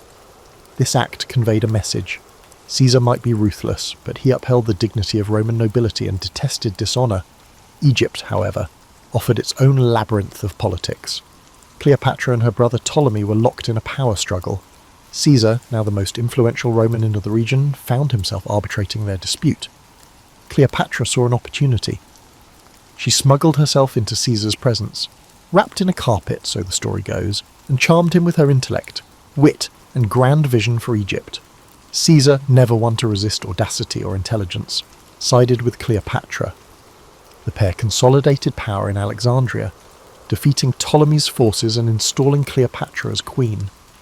Their liaison was more than romantic. It was a strategic alliance that gave Caesar access to Egypt's wealth while securing Cleopatra's throne. Rome watched these events with fascination and growing anxiety. Caesar was off forging alliances and fathering a child with a foreign queen, Caesarion, while Italy braced for whatever came next. Though Pompey was dead, segments of the Roman Republic still resisted Caesar's rule. Caesar marched on, quelling resistance in Asia Minor with such speed that he famously declared, "Veni, vidi, vici, I came, I saw, I conquered." Then he headed to Africa, clashing with remaining Pompeian forces and eventually subduing them. By 45 BCE, Caesar stood unchallenged as Rome's paramount leader. The Senate, most of whose members owed him their lives or careers, filled his hands with powers that stretched the limits of Rome's traditions. He was named dictator for 10 years, eventually dictator for life. Some called it a tyranny. Caesar, for his part, claimed he was trying to restore order. He enacted sweeping reforms, revising the calendar into the Julian model, restructuring debts, expanding the Senate, granting citizenship to loyal allies in distant provinces, and planning massive building projects that aimed to beautify the city. He also introduced social measures, like distributing land to veterans. In these moves, Caesar walked a tightrope, consolidating power while giving just enough to the masses and Senate to keep them largely compliant. But something in the Roman psyche chafed at one-man rule. Rome prided itself on hating kings. Their entire identity was built around a republic, even if that republic was often manipulated by the powerful. Caesar's acceptance of lavish honours and his centralisation of power made some worry that he sought to crown himself. Others found him dangerously modern, someone who might change Rome beyond recognition.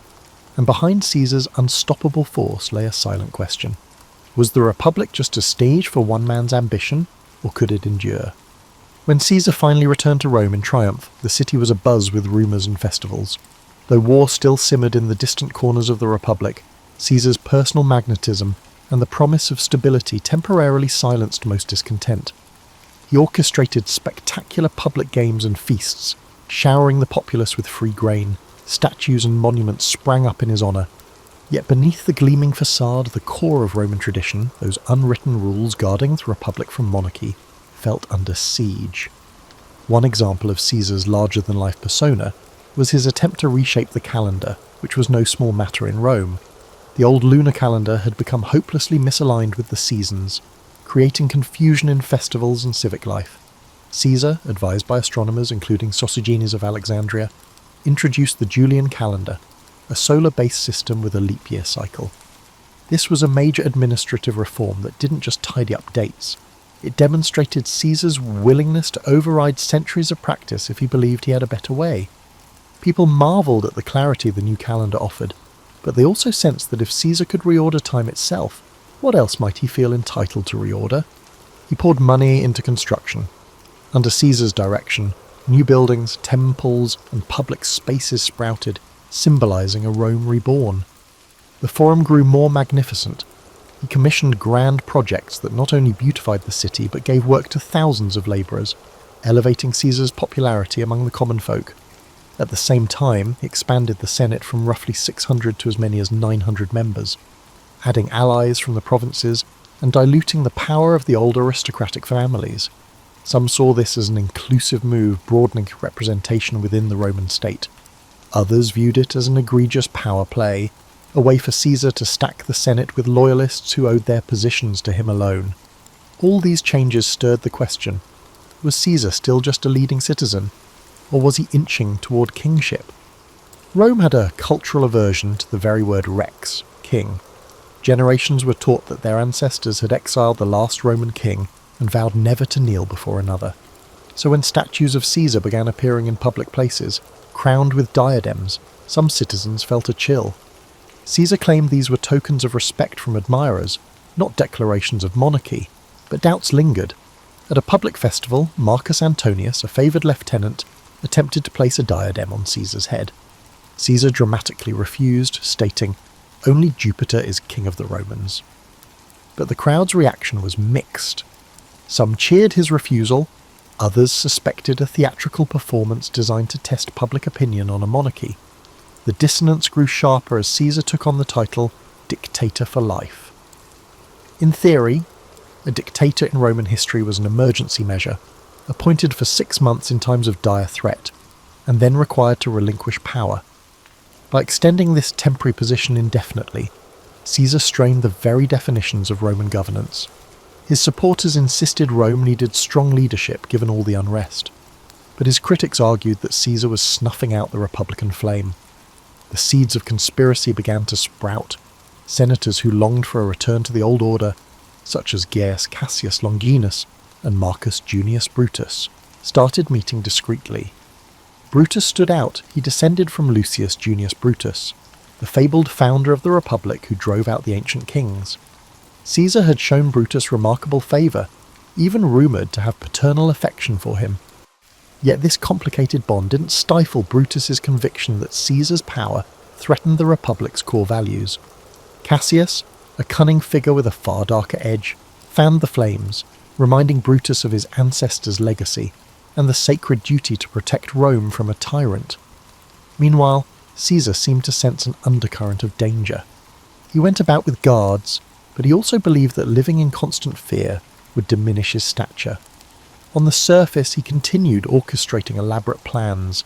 He was preparing a massive campaign against Parthia in the east, and tending to surpass even Pompey's conquests.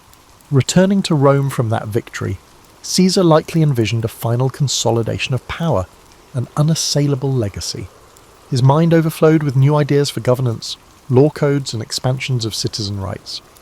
He confided in close allies that his rule would transform Rome into a cohesive empire rather than a loose confederation of territories. Yet those grand visions collided with the simmering resentment of the senatorial class.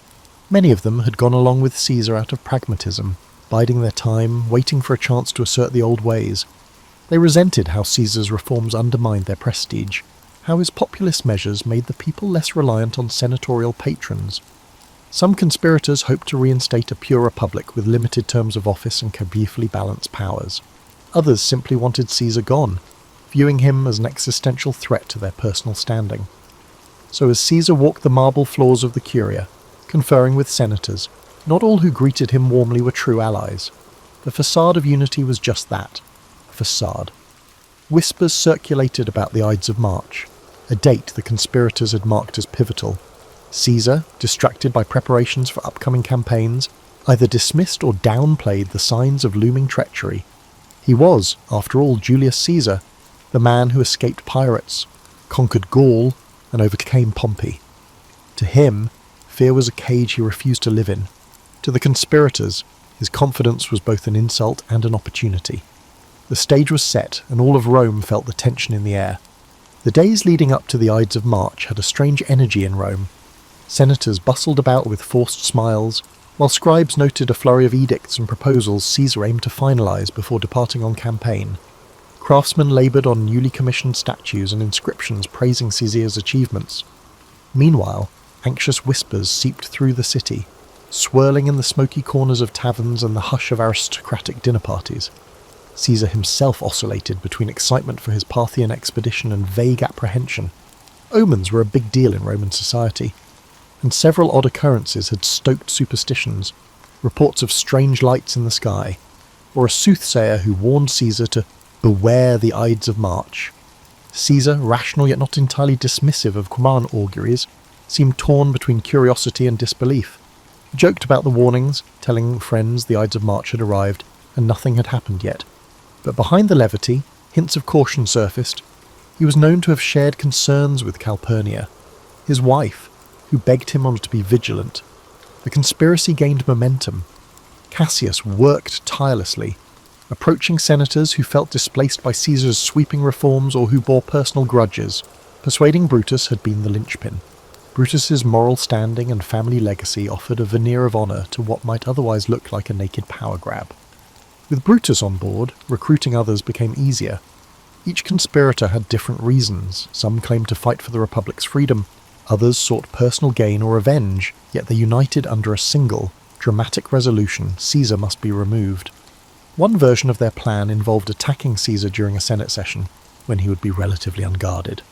In theory, the presence of so many senators served as a public shield. Caesar wouldn't expect a mass attack in the heart of Roman governance. The conspirators also believed that once the deed was done, they could proclaim themselves defenders of liberty, summoning the people to restore republican ideals. Despite the risk, none could deny the plan's audacious simplicity. The Senate meeting on the Ides of March beckoned like a grim appointment. The morning of the Ides arrived. Calpurnia, shaken by nightmares, implored Caesar not to go. Some historians claim she dreamed of a statue of Caesar spouting blood, or of him lying slain in her arms. Moved by her distress, Caesar initially decided to stay home, possibly rescheduling the Senate session. That alone could have altered history. But the conspirators panicked when they heard Caesar might not come. They dispatched Decimus Brutus, no relation to Marcus Brutus, but another close ally, to persuade Caesar. Decimus feigned concern that Caesar would insult the Senate by his absence, diminishing his standing right before his grand campaign. So, despite Calpurnia's pleas, Caesar relented. He donned his ceremonial toga and left for the Curia. Inside the Senate meeting, the atmosphere was thick with tension, though it started off with formalities. Caesar took his seat. A group of conspirators approached, pretending to ask a favour on behalf of a political exile. They surrounded him as if to press their case more passionately. Then, as the story goes, at a signal, daggers appeared. The first strike came from Casca, and others joined. Accounts vary. Some say Caesar tried to defend himself, others that he was too overwhelmed. He was stabbed multiple times, the final blow from Brutus, prompting Caesar's legendary and possibly apocryphal utterance, "Et tu, Brute?" In moments, it was over. Caesar lay dead at the foot of Pompey's statue, a cruel twist of fate for the man who had once wept for Pompey's demise. The senators, spattered with blood, proclaimed they had liberated Rome from tyranny. They expected the city to greet them as heroes, yet the immediate reaction was shock, not jubilation. Citizens fled the Curia, unsure whether more violence would follow. The conspirators had planned for Caesar's death, but they hadn't planned for the emotional vacuum it would create among the Roman populace. The question remained, had they truly saved the Republic, or just unleashed chaos? Brutus and Cassius tried to calm the city with speeches, invoking the memory of their ancestor Lucius Junius Brutus, who banished Rome's last king centuries before. They insisted they had restored the Republic, but the people had witnessed Caesar's generosity, his banquets, land distributions, public games. Many commoners revered him. Anger and sorrow brewed in the streets. Word spread of the savage butchery in the Senate. Far from celebrating the conspirators, many citizens demanded vengeance. Mark Antony, who had not participated in the conspiracy, seized this public sentiment. He delivered a funeral oration for Caesar that became legendary.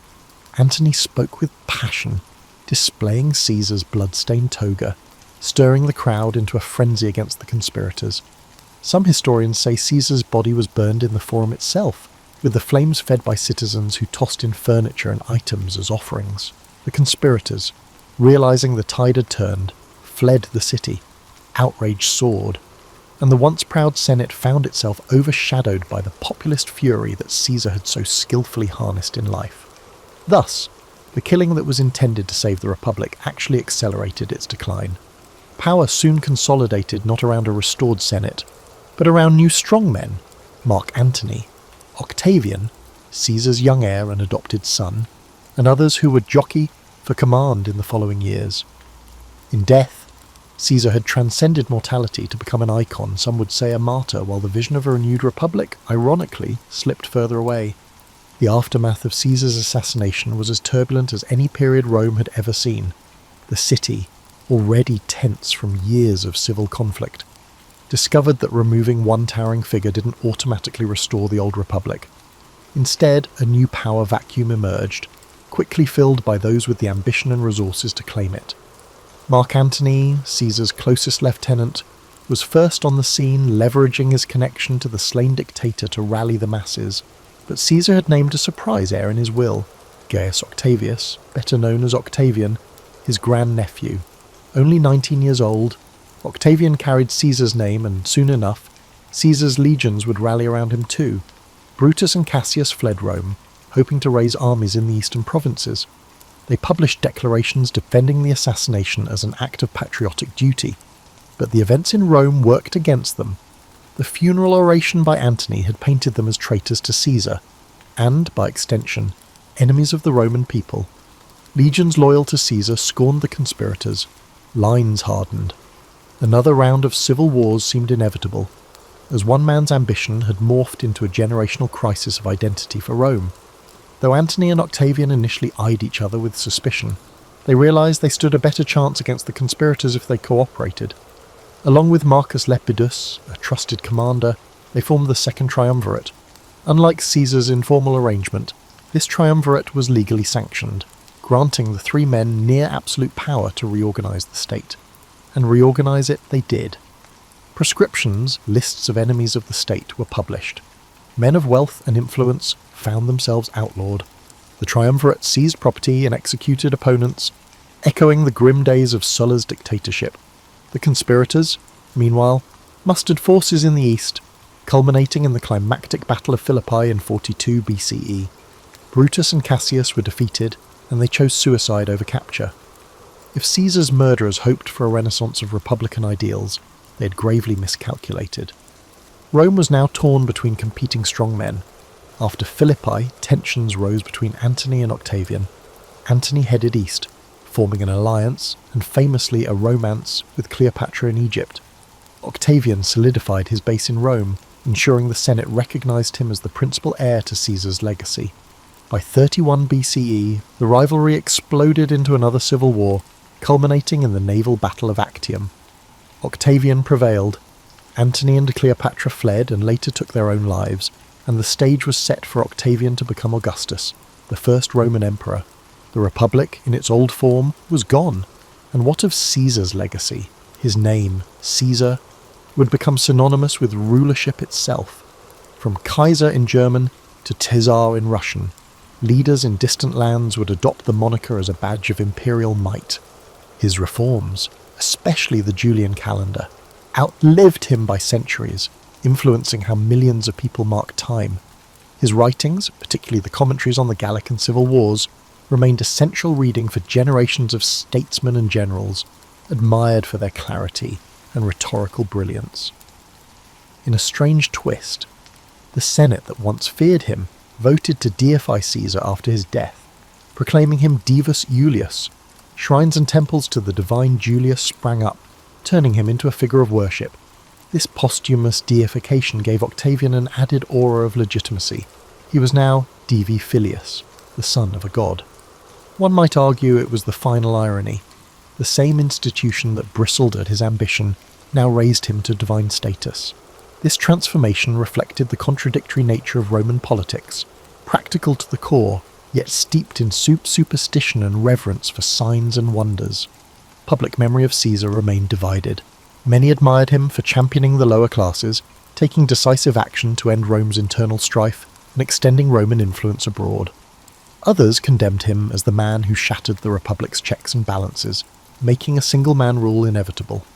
Over time, historians, playwrights, and orators distilled his story into dramatic beats. The brilliant general, the cunning politician, the betrayed friend. Those wanting a moral lesson found ample material. Some used him as a warning against unchecked ambition, others as an example of visionary leadership undone by a petty jealousy. Yet there's a deeper layer to Caesar's life, one less recounted in popular lore. He was profoundly curious about the world, about languages, cultures, and the mechanics of governance. From his youth in the streets of Rome to his kidnapping by pirates, from the muddy battlefields of Gaul to the marble corridors of the Curia, he sought to understand and master every environment he touched. He wasn't content to play by the rules, he rewrote them. Not all admired his methods, but few could deny his results. For those living in Rome after Caesar's demise, daily life eventually stabilized under Augustus's reign. The city grew grander, the empire expanded, and a new system, the Principate, took shape. But an undercurrent of nostalgia persisted among some senators who recalled a republic where men like Cicero and Cato once debated the future of Rome. They wondered if, in slaying Caesar, they had severed the last chance to preserve republican dignity, or if Caesar's very presence had doomed it from the start. And so the figure of Julius Caesar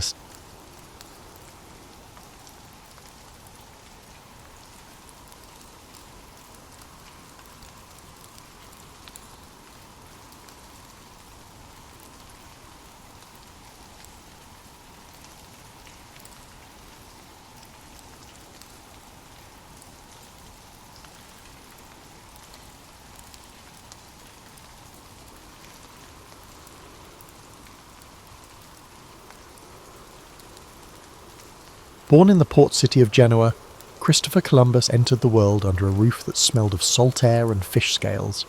His father, a wool weaver by trade, held lofty aspirations that his son might avoid the repetitive, grinding tasks of carding, spinning, and weaving, the bustle of people coming to trade in the harbour, yelling over each other in half a dozen dialects, made an indelible impression on young Christopher. As he wandered the narrow alleys that snaked through the city, he would often pause beside ships being loaded with cargoes bound for foreign horizons. No matter the dampness or the fierce winds rolling in from the Ligurian Sea, he remained entranced by the idea of distant lands. This fascination set him apart from others his age. He was far less interested in the local gossip about the new bishop or who would marry into which family. Instead, he chased fleeting rumours about gold-laden shores where people spoke in languages sounding like music. When he was old enough to leave home, Columbus began to sail modestly, short voyages in which he served as a messenger or a humble hand, making sure to note every detail. Once, While aboard a small merchant ship, he encountered a fierce storm that pitched the vessel so violently several men were lost at sea. Yet Columbus persevered, occasionally gripping the rigging and feeling both dread and a certain strange euphoria.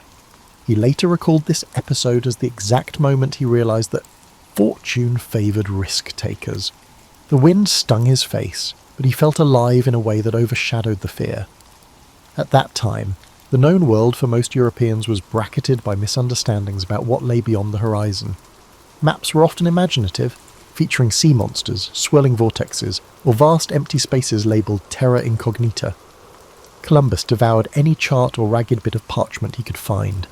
In taverns, he listened to old sailors speak of land glimpsed through squalls and thick fog, and not shown on official charts. While some dismissed these tall tales as bar-brawlers' fables, Columbus tucked them away in his mind like precious cargo.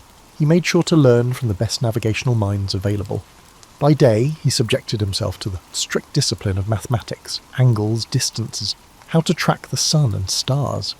By night, he pored over translations of Ptolemy, or any scraps referencing far-off kingdoms. His curiosity was insatiable, but always tinged with pragmatism. Even as he immersed himself in daydreams of unknown continents, he meticulously built his fundamental knowledge. The pursuit of novelty was anchored in the discipline of rigorous study. A lesser-known anecdote concerns a letter Columbus received from a Venetian traveller whose name has been largely forgotten by mainstream history. This Venetian teased glimpses of a rumoured passage, a route leading west across the Atlantic to Asia's riches. The letter wasn't coated with the florid hyperbole common in travel accounts at that time. Instead, it was almost stark, describing a place where the sun set over expanses of water few dared to traverse.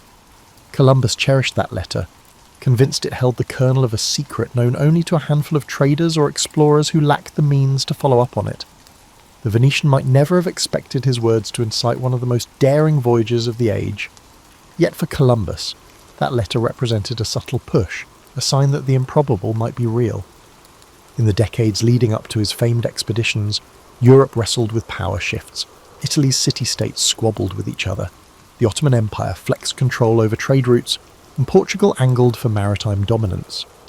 People in Columbus's circles debated the viability of sailing west to reach the spice-laden east. The question was more than academic curiosity. It came down to wealth, alliances, and bending the map to serve power. Genoa, sitting at the crossroads of so many trading arteries, was itself a testament to how maritime acumen could drive prosperity. Columbus was neither the best educated nor the wealthiest visionary of his time, but he excelled in marrying lofty dreams with a canny political sense. It became apparent to him that some power, be it Portugal, Spain, or another kingdom, would eventually roll the dice on a transatlantic venture, and he, poised with a solid track record of smaller voyages, aimed to be the chosen instrument of that gamble. He saw himself as indispensable in bridging the gap between the idea and the deed. Others might excel in theorizing or financing, but Columbus believed he alone carried the peculiar mix of unwavering faith and nautical competence necessary for success. During these formative years, what truly set Columbus apart was not just his willingness to take leaps, but his ability to accumulate allies and supporters behind closed doors. He had a gift for speech, particularly when discussing navigation or potential wonders that might lie across the Atlantic. People described him as a steadfast man, perhaps even stubborn, whose vision shone through in conversation. Some dismissed him as overzealous, others were swept up in his unwavering confidence. Either way, they remembered him. In a society where reputations were currency, that was the first step toward finding patrons who could turn imagination into tangible backing.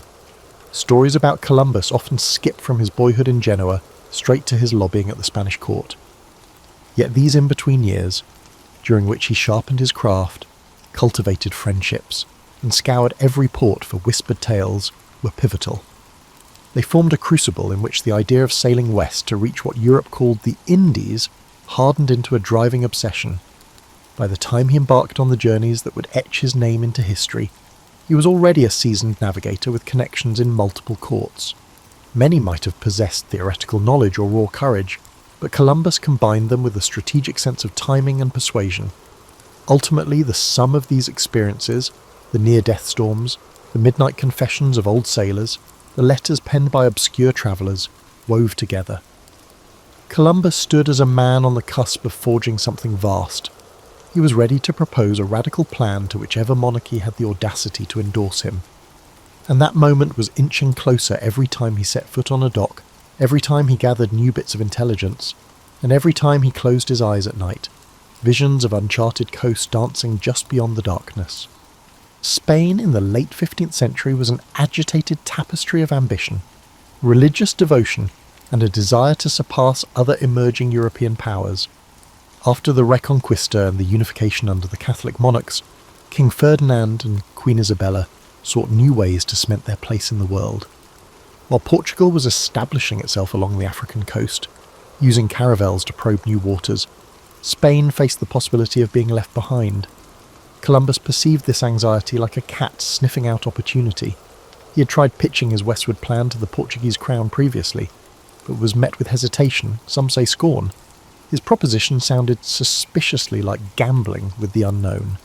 Portugal, after all, already had an established route circling Africa.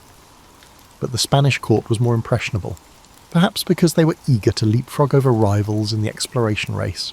Columbus bided his time in Andalusian port towns, forging friendships with local captains, cartographers, and the occasional monk with an interest in exotic geography. He cultivated a sense of mystique around himself, dropping hints about rumoured islands beyond the horizon. And yet, winning over the Catholic monarchs demanded more than grand promises. Columbus needed to demonstrate some shred of credibility. So, he appeared at court armed with numbers and references. Although many modern experts debate the accuracy of his calculations, especially his underestimation of Earth's circumference, he was undoubtedly passionate about them. He insisted that the distance westward to Asia wasn't as colossal as mainstream scholars maintained. Moreover, he insisted on titles and privileges for himself if he were successful. This wasn't mere hubris. He believed that if he discovered new lands or profitable routes, he deserved recognition and wealth. It's worth noting that Columbus, as a man of his era, cloaked his intentions in religious justifications. He talked about bringing Christianity to the far reaches of the world. This approach resonated with an Iberian court fresh from the triumph over Granada and eager to spread Catholic influence abroad. But behind the religious language, there was also a shrewd negotiator who understood that spiritual rhetoric often smoothed the path toward funding. If you could couch your proposed voyage in terms of salvation or the glory of God, you'd find fewer obstacles in the corridors of power. What followed were months, some say years, of haggling. Advisors to the crown debated whether Columbus was an inspired savant or a fool. Traditional geographers scoffed, referencing ancient authorities who argued that the Atlantic was vast, filled with unknown dangers. A few murmured that even if Columbus did find land, it could be an inhospitable wilderness unworthy of the trouble.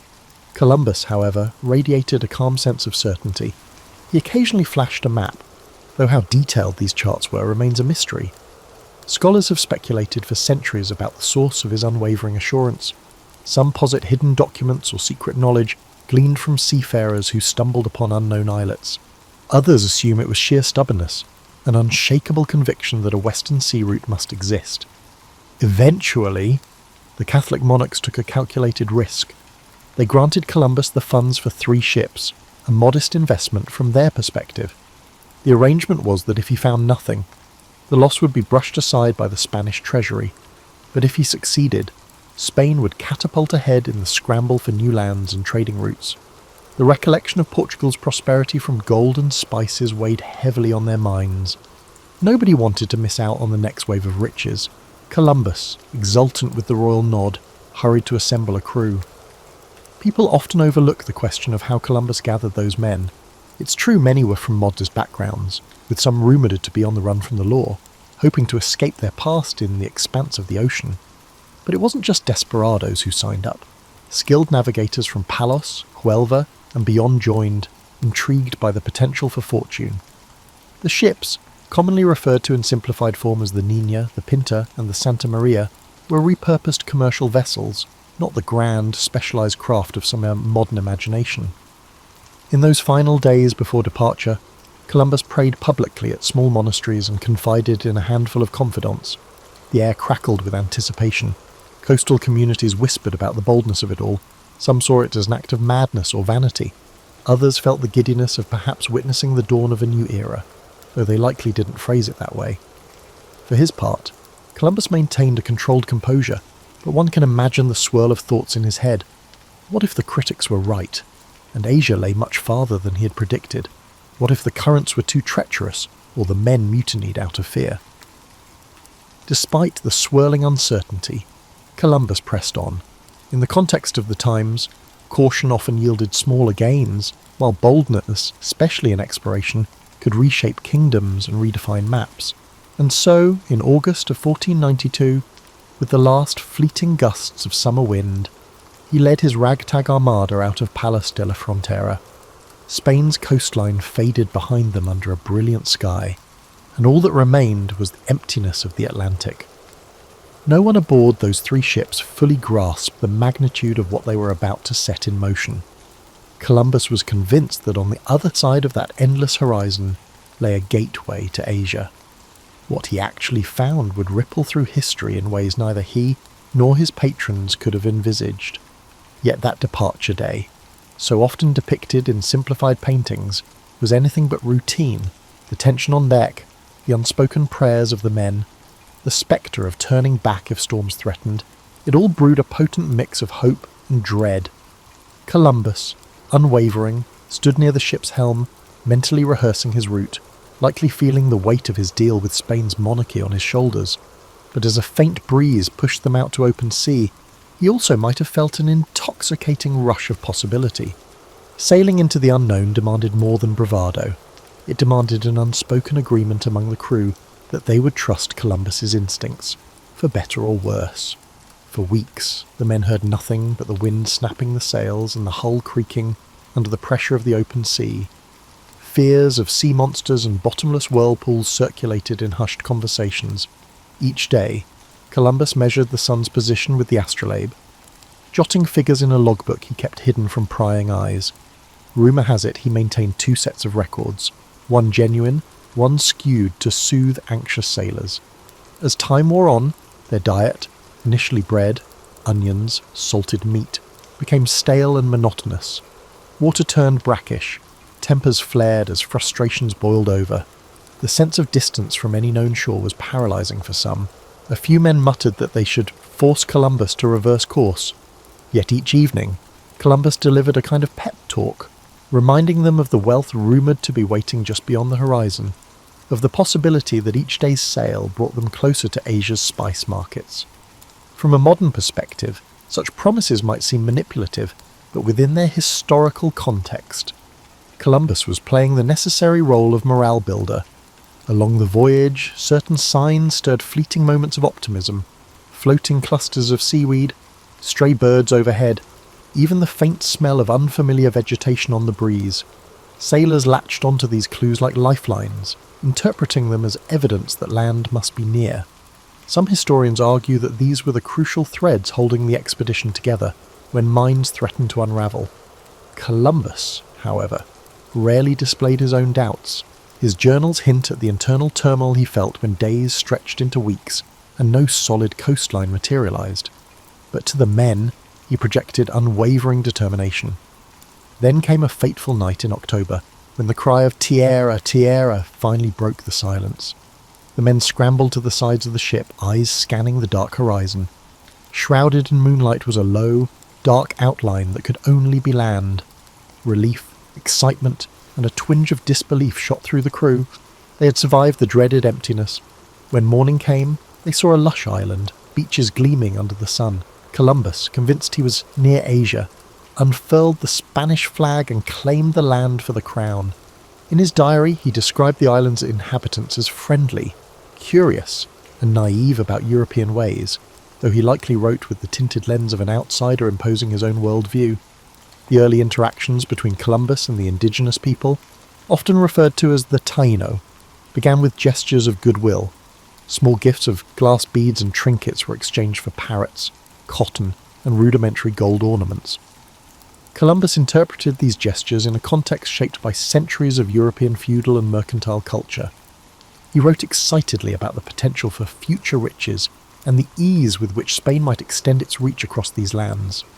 That initial moment of wonder, 2 distinct worlds meeting for the first time, held a fragile promise of mutual discovery. Yet history shows us how illusions can fracture under the weight of greed and cultural misunderstanding.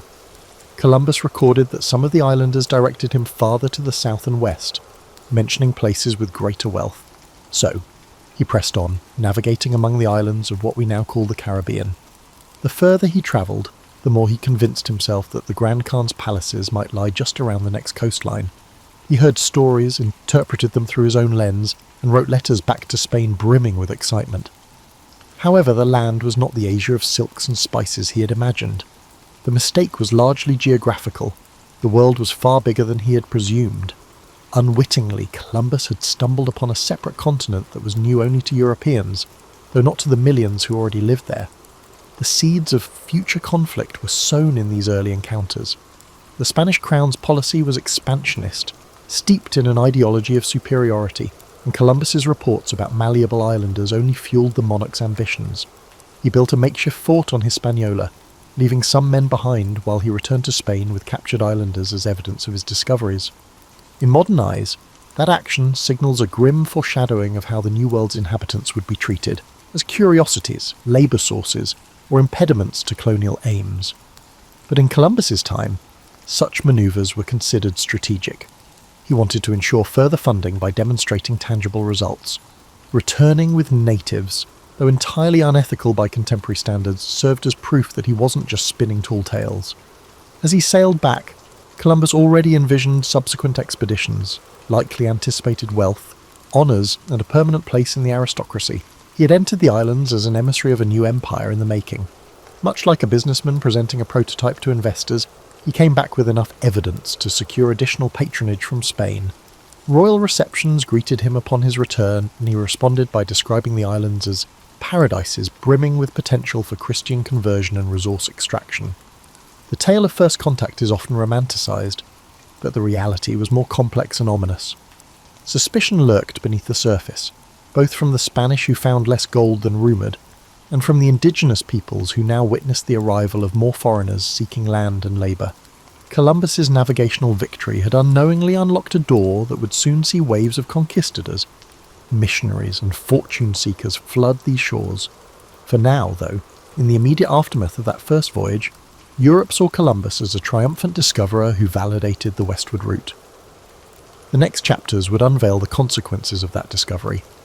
For a brief flickering moment, there existed an in-between time when Europeans and native islanders engaged without fully understanding what was at stake. The aura of curiosity pervaded their interactions, but behind the curiosity lay a chasm of cultural difference and the looming possibility of violence. Columbus, for all his zeal and cunning, remained somewhat oblivious to the Pandora's box he had pried open. His mind was fixed on proving to the Spanish crown that he was the man to lead the next wave of expeditions into these unfamiliar waters, confident that wealth and glory lay just over the horizon. Not long after Columbus's celebrated return to Spain, word spread throughout Europe about the new lands. The name Indies stuck, reflecting Columbus's ongoing misbelief that he had neared the outskirts of Asia. In response, the Spanish crown organised a second expedition on a much grander scale. Columbus would no longer command a modest trio of ships, but rather a flotilla aimed at establishing a permanent foothold. Soldiers, settlers, and clergy accompanied him, each with their own agenda. What was the ultimate objective? Transform these islands into profitable colonies for the Spanish realm. The spectacle of this second voyage contrasted sharply with the tentative nature of the first. Resources flowed in: cannons, livestock, seeds for European crops. The monarchy envisioned these distant shores as an extension of Spanish civilization. In Columbus's eyes, the project was both an opportunity and a test. He welcomed the chance to govern as a viceroy of sorts, but the weight of responsibility also rested heavily on his shoulders. He had to turn uncharted islands into functioning colonies, maintain favour with the crown, and keep the natives from slipping out of Spanish control. Upon arrival back in Hispaniola, the atmosphere was palpably different. Where before there had been curiosity, now there was tension. The men Columbus had left behind in the makeshift fort had engaged in violent conflicts with locals, straining relations. The Taino were not a monolithic group.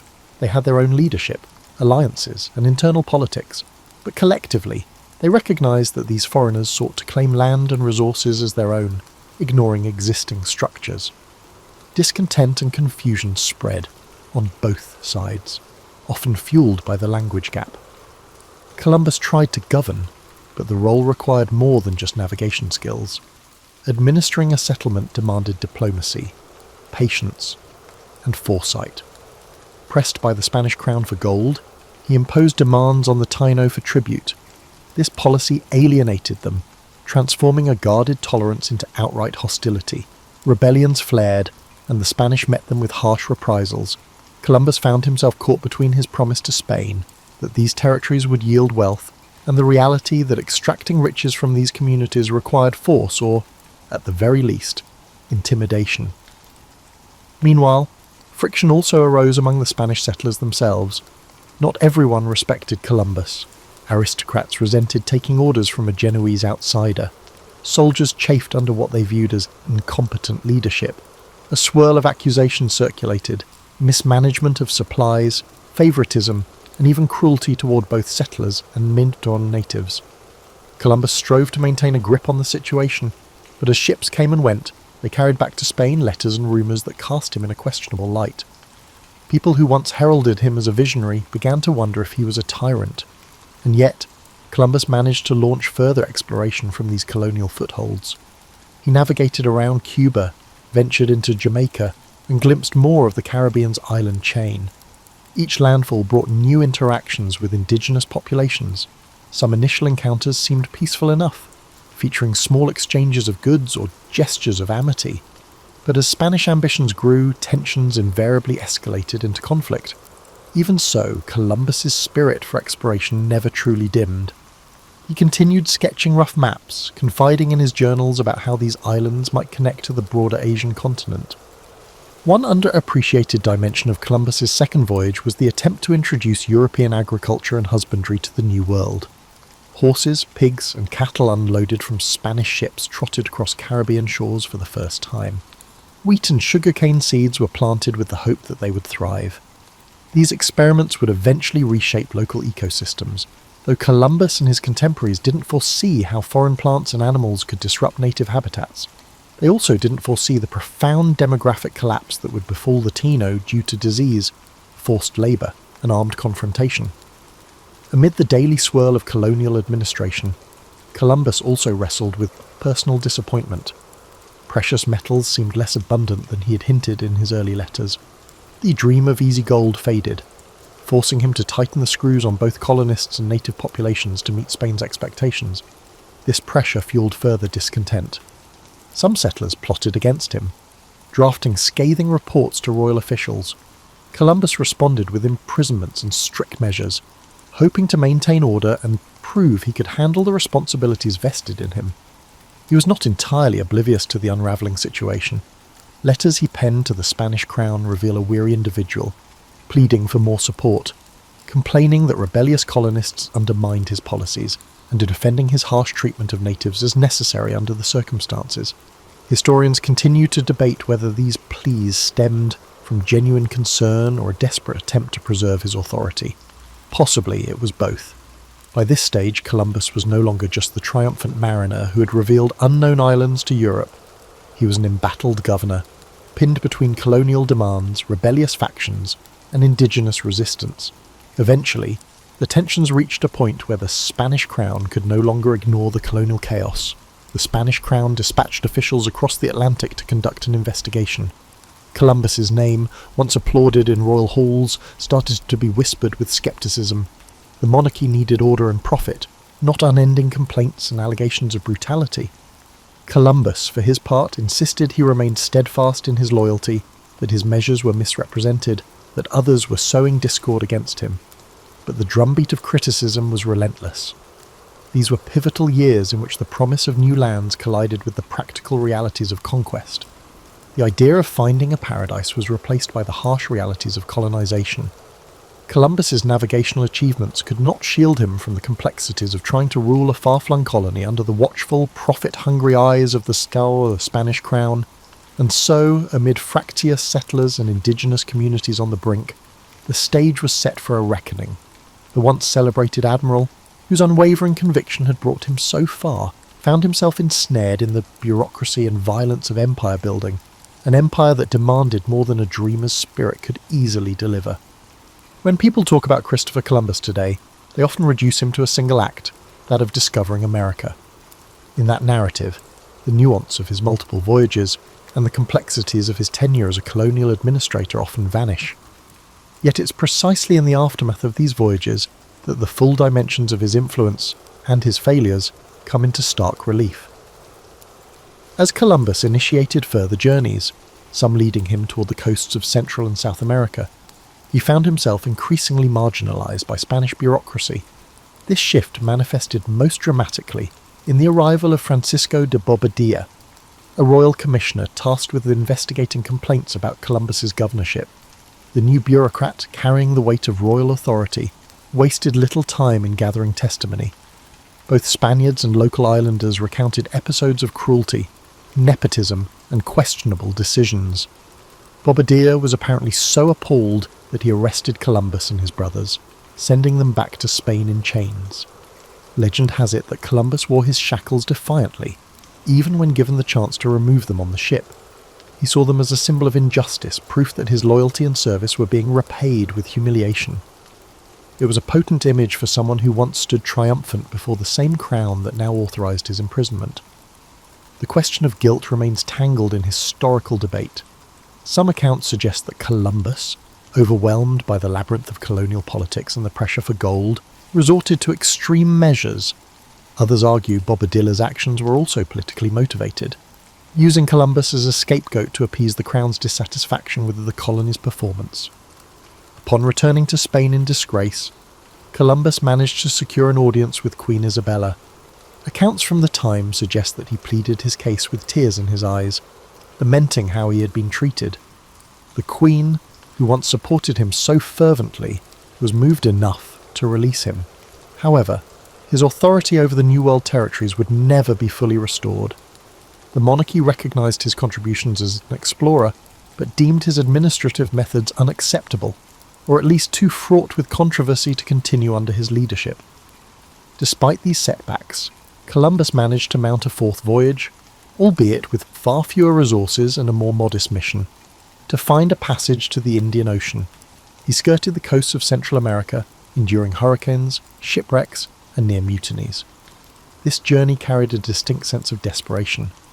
Columbus remained convinced he could unstumble upon a maritime strait that would vindicate his original thesis, that these lands were indeed part of Asia's outskirts. He found no such passage, of course, and ended up stranded in Jamaica for a time, relying on the uneasy goodwill of local communities to survive. During that ordeal, Columbus famously exploited his knowledge of an upcoming lunar eclipse to secure provisions from the indigenous people. By predicting the moon would turn dark, as a sign of divine displeasure if they withheld supplies, he manipulated the local population. This episode underscores the lengths he would go to maintain authority in precarious circumstances, and it also points to the lopsided power dynamics at play. Even when cut off from Spanish support, Columbus found ways to leverage advanced European knowledge, like astronomy, for short-term advantage. Eventually he managed to return to Spain in failing health, battered by the years at sea. The illusions that he might still be recognised as the viceroy of a new empire, or that he might uncover the golden cities of Asia, had diminished. Queen Isabella's death in 1504 further eroded his political support. King Ferdinand was far more pragmatic and less inclined to indulge Columbus's petitions for power or wealth. Over time, other explorers, such as Amerigo Vespucci, began to map the contours of the so-called New World, inadvertently challenging Columbus's fixation on Asia. In his later years, Columbus lived in semi-retirement, dogged by lawsuits over revenues he believed were owed to him based on his original contract with the Crown. The once bold dreamer was reduced to lodging legal complaints. He penned letters that oscillated between self-justification and appeals to higher Christian purposes. Even on his deathbed in 1506, he seemed unwilling to let go of the conviction that he had indeed found a western route to Asia. From a purely human perspective, these final chapters present a poignant figure. A man once lauded as an unrivaled pioneer, brought low by the machinery of the empire he helped expand. It's tempting to cast him as either victim or villain. He was, in truth, a complex amalgamation of ambition, faith, calculation, and tunnel vision. His voyages unleashed colossal consequences for countless indigenous peoples who bore the brunt of colonization's brutality, disease, and cultural upheaval, and yet, from a European standpoint, he undeniably altered the map and opened an era of unprecedented maritime expansion. One might argue that his ultimate downfall was that he neither adapted nor let go of his initial misconceptions. Had he recognized these territories as a separate landmass, he might have adjusted his strategies, perhaps forging alliances or seeking more sustainable ways to govern. Instead, he persisted, year after year, in claiming that Asia was just around the corner, that a strait or a city of gold would validate his calculations. This inflexibility collided with the messy reality of empire building. The monarchy demanded tangible riches and stability, not unending quests based on outdated assumptions. By the time Columbus died, he had seen only fragments of his grand vision realized. The world had indeed changed, but largely beyond his personal control. Ships from other European nations would soon arrive, each with their own agendas, as the scramble to exploit the newly unveiled continents gained momentum. Columbus's name would echo through centuries, but his latter days were marked by a troubled sense of having been eclipsed. The shimmering illusions that guided him across unknown waters faded into a legacy far more complicated and far more transformative than even he could have imagined. The ramifications of Columbus's journeys extended far beyond the man himself, unleashing a chain of events that would reshape the globe. With each subsequent ship sailing westward, more European settlers landed on Caribbean shores and, eventually, the mainland. While the Spanish crown extracted gold and silver from mines carved out of the soil, indigenous societies buckled under forced labour and diseases like smallpox, measles, and influenza. These illnesses, new to the Western Hemisphere, devastated populations who had no immunity. Communities that had thrived for generations collapsed, their cultural practices disrupted or erased. Within a single generation, the vibrant tapestry of the Taino and other native groups was forever transformed. Some scholars estimate mortality rates well over 70% in certain areas due to epidemics alone. The Spanish approach was typically to establish encomiendas, a system in which settlers were granted control over local communities. They were supposed to protect and educate them in Christianity, but in practice, the system turned into a form of enslavement, extracting labour while paying minimal heed to well-being. Columbus's initial governance might not have single-handedly created these policies, but his methods and the Crown's encouragement of resource exploitation set the tone. The idea of the Columbian Exchange is often used to describe the massive transfer of plants, animals, people, and ideas between the old and new worlds. From the Americas came crops like maize, potatoes, tomatoes, and cacao, which would revolutionize European cuisine and agriculture. Conversely, Old World animals like horses, cattle, and pigs quickly became fixtures in the Americas, changing landscapes and indigenous livelihoods. This exchange also included the forced migration of African slaves who were brought in to replace decimated local labour forces, grim escalation that Columbus may never have directly orchestrated, but that followed from the colonial blueprint he helped lay out. In a broader sense, Columbus's voyages sparked the European imagination. Portugal, England, France, and the Netherlands soon launched their own missions across the Atlantic, driven by rumours of riches and unconquered lands.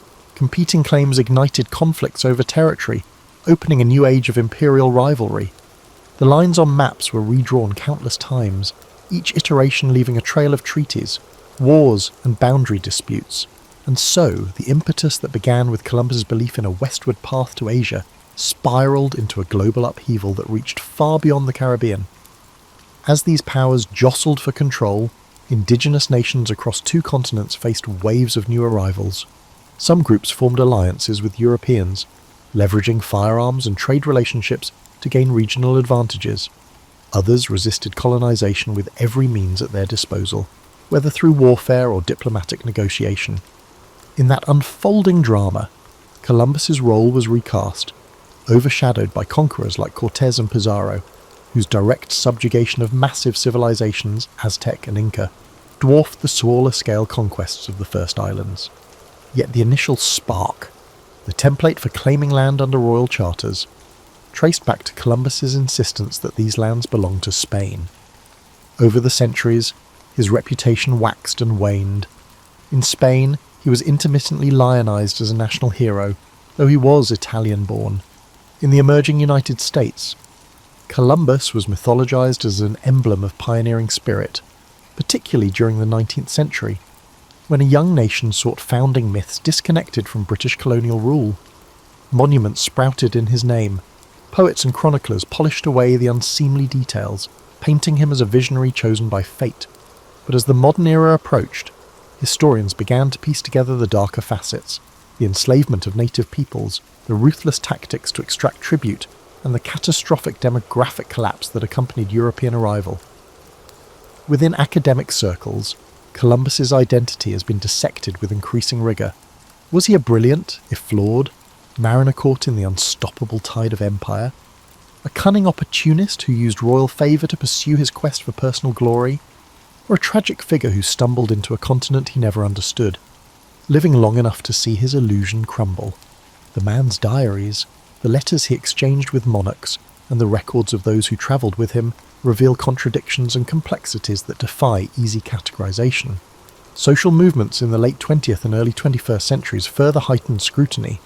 Protesters targeted Columbus Day celebrations, calling attention to the brutal legacy of colonization for indigenous peoples. Statues were defaced, public debates raged, and local governments declared alternative holidays like Indigenous Peoples' Day. The conversation shifted from glorifying Columbus's navigational triumphs to examining the price others paid for his endeavours. Some people clung to the older narrative, seeing him as an icon of exploration and progress, while others demanded a more candid acknowledgement of the suffering woven into his story. In many ways, Columbus embodies the paradox of exploration, a thirst for new knowledge and wealth, coupled with the violent imposition of power over those encountered. Modern sentiments often try to reduce historical figures to moral absolutes, hero or villain, but people, and particularly those who lived centuries ago, exist in moral shades shaped by the context of their times. Columbus was no exception. He followed the traditions of his society: exploitation, religious zeal, hierarchical rule, while also forging new paths that irrevocably altered the world's trajectory. Reflecting on this, one sees that the significance of Columbus's voyages cannot be understated. Regardless of how one judges his personal character, entire continents were thrust into a new era of connectivity and strife. Commodities, pathogens, and cultural practices mingled in a transoceanic dance, with consequences that continue to unfold. That global transformation can be traced to this determined navigator who, despite incorrect assumptions and an inflexible mindset, was the catalyst for an epical shift. History, for all its tumult and tragedy, hinged on that moment he and his crew sighted land in 1492. With the benefit of hindsight, we might picture Columbus standing at a symbolic crossroads, holding the map of his flawed calculations in one hand and a fervent sense of destiny in the other. To some, he remains an adventurer who proved the feasibility of crossing the Atlantic, bridging worlds that for thousands of years had developed independently. To others, he represents the darkest impulses of colonial ambition, unleashing oppression and subjugation on societies that neither desired nor invited his arrival. Through the prism of 5 centuries, perhaps both views hold merit, intertwined in the complexities of historical momentum. In contemporary times, the story of Columbus resonates differently depending on cultural, educational, and national perspectives. For those whose ancestors hailed from Europe, his voyages might be hailed as the dawn of a new chapter in global affairs, an invitation to expand horizons and share in cultural exchanges. For the descendants of indigenous peoples, it can symbolize the devastating onset of invasion and loss of sovereignty.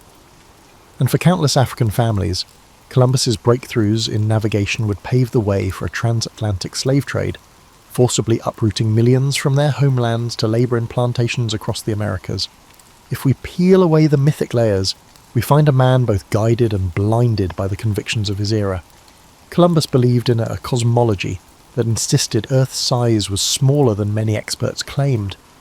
He also adhered to the conviction that Christianity had a mission to spread to every corner of the globe, by force if persuasion failed. Even as a young boy, haunted by the brine-scented air of Genoa's docks, he likely never pictured how far-reaching the consequences of his ambitions would be.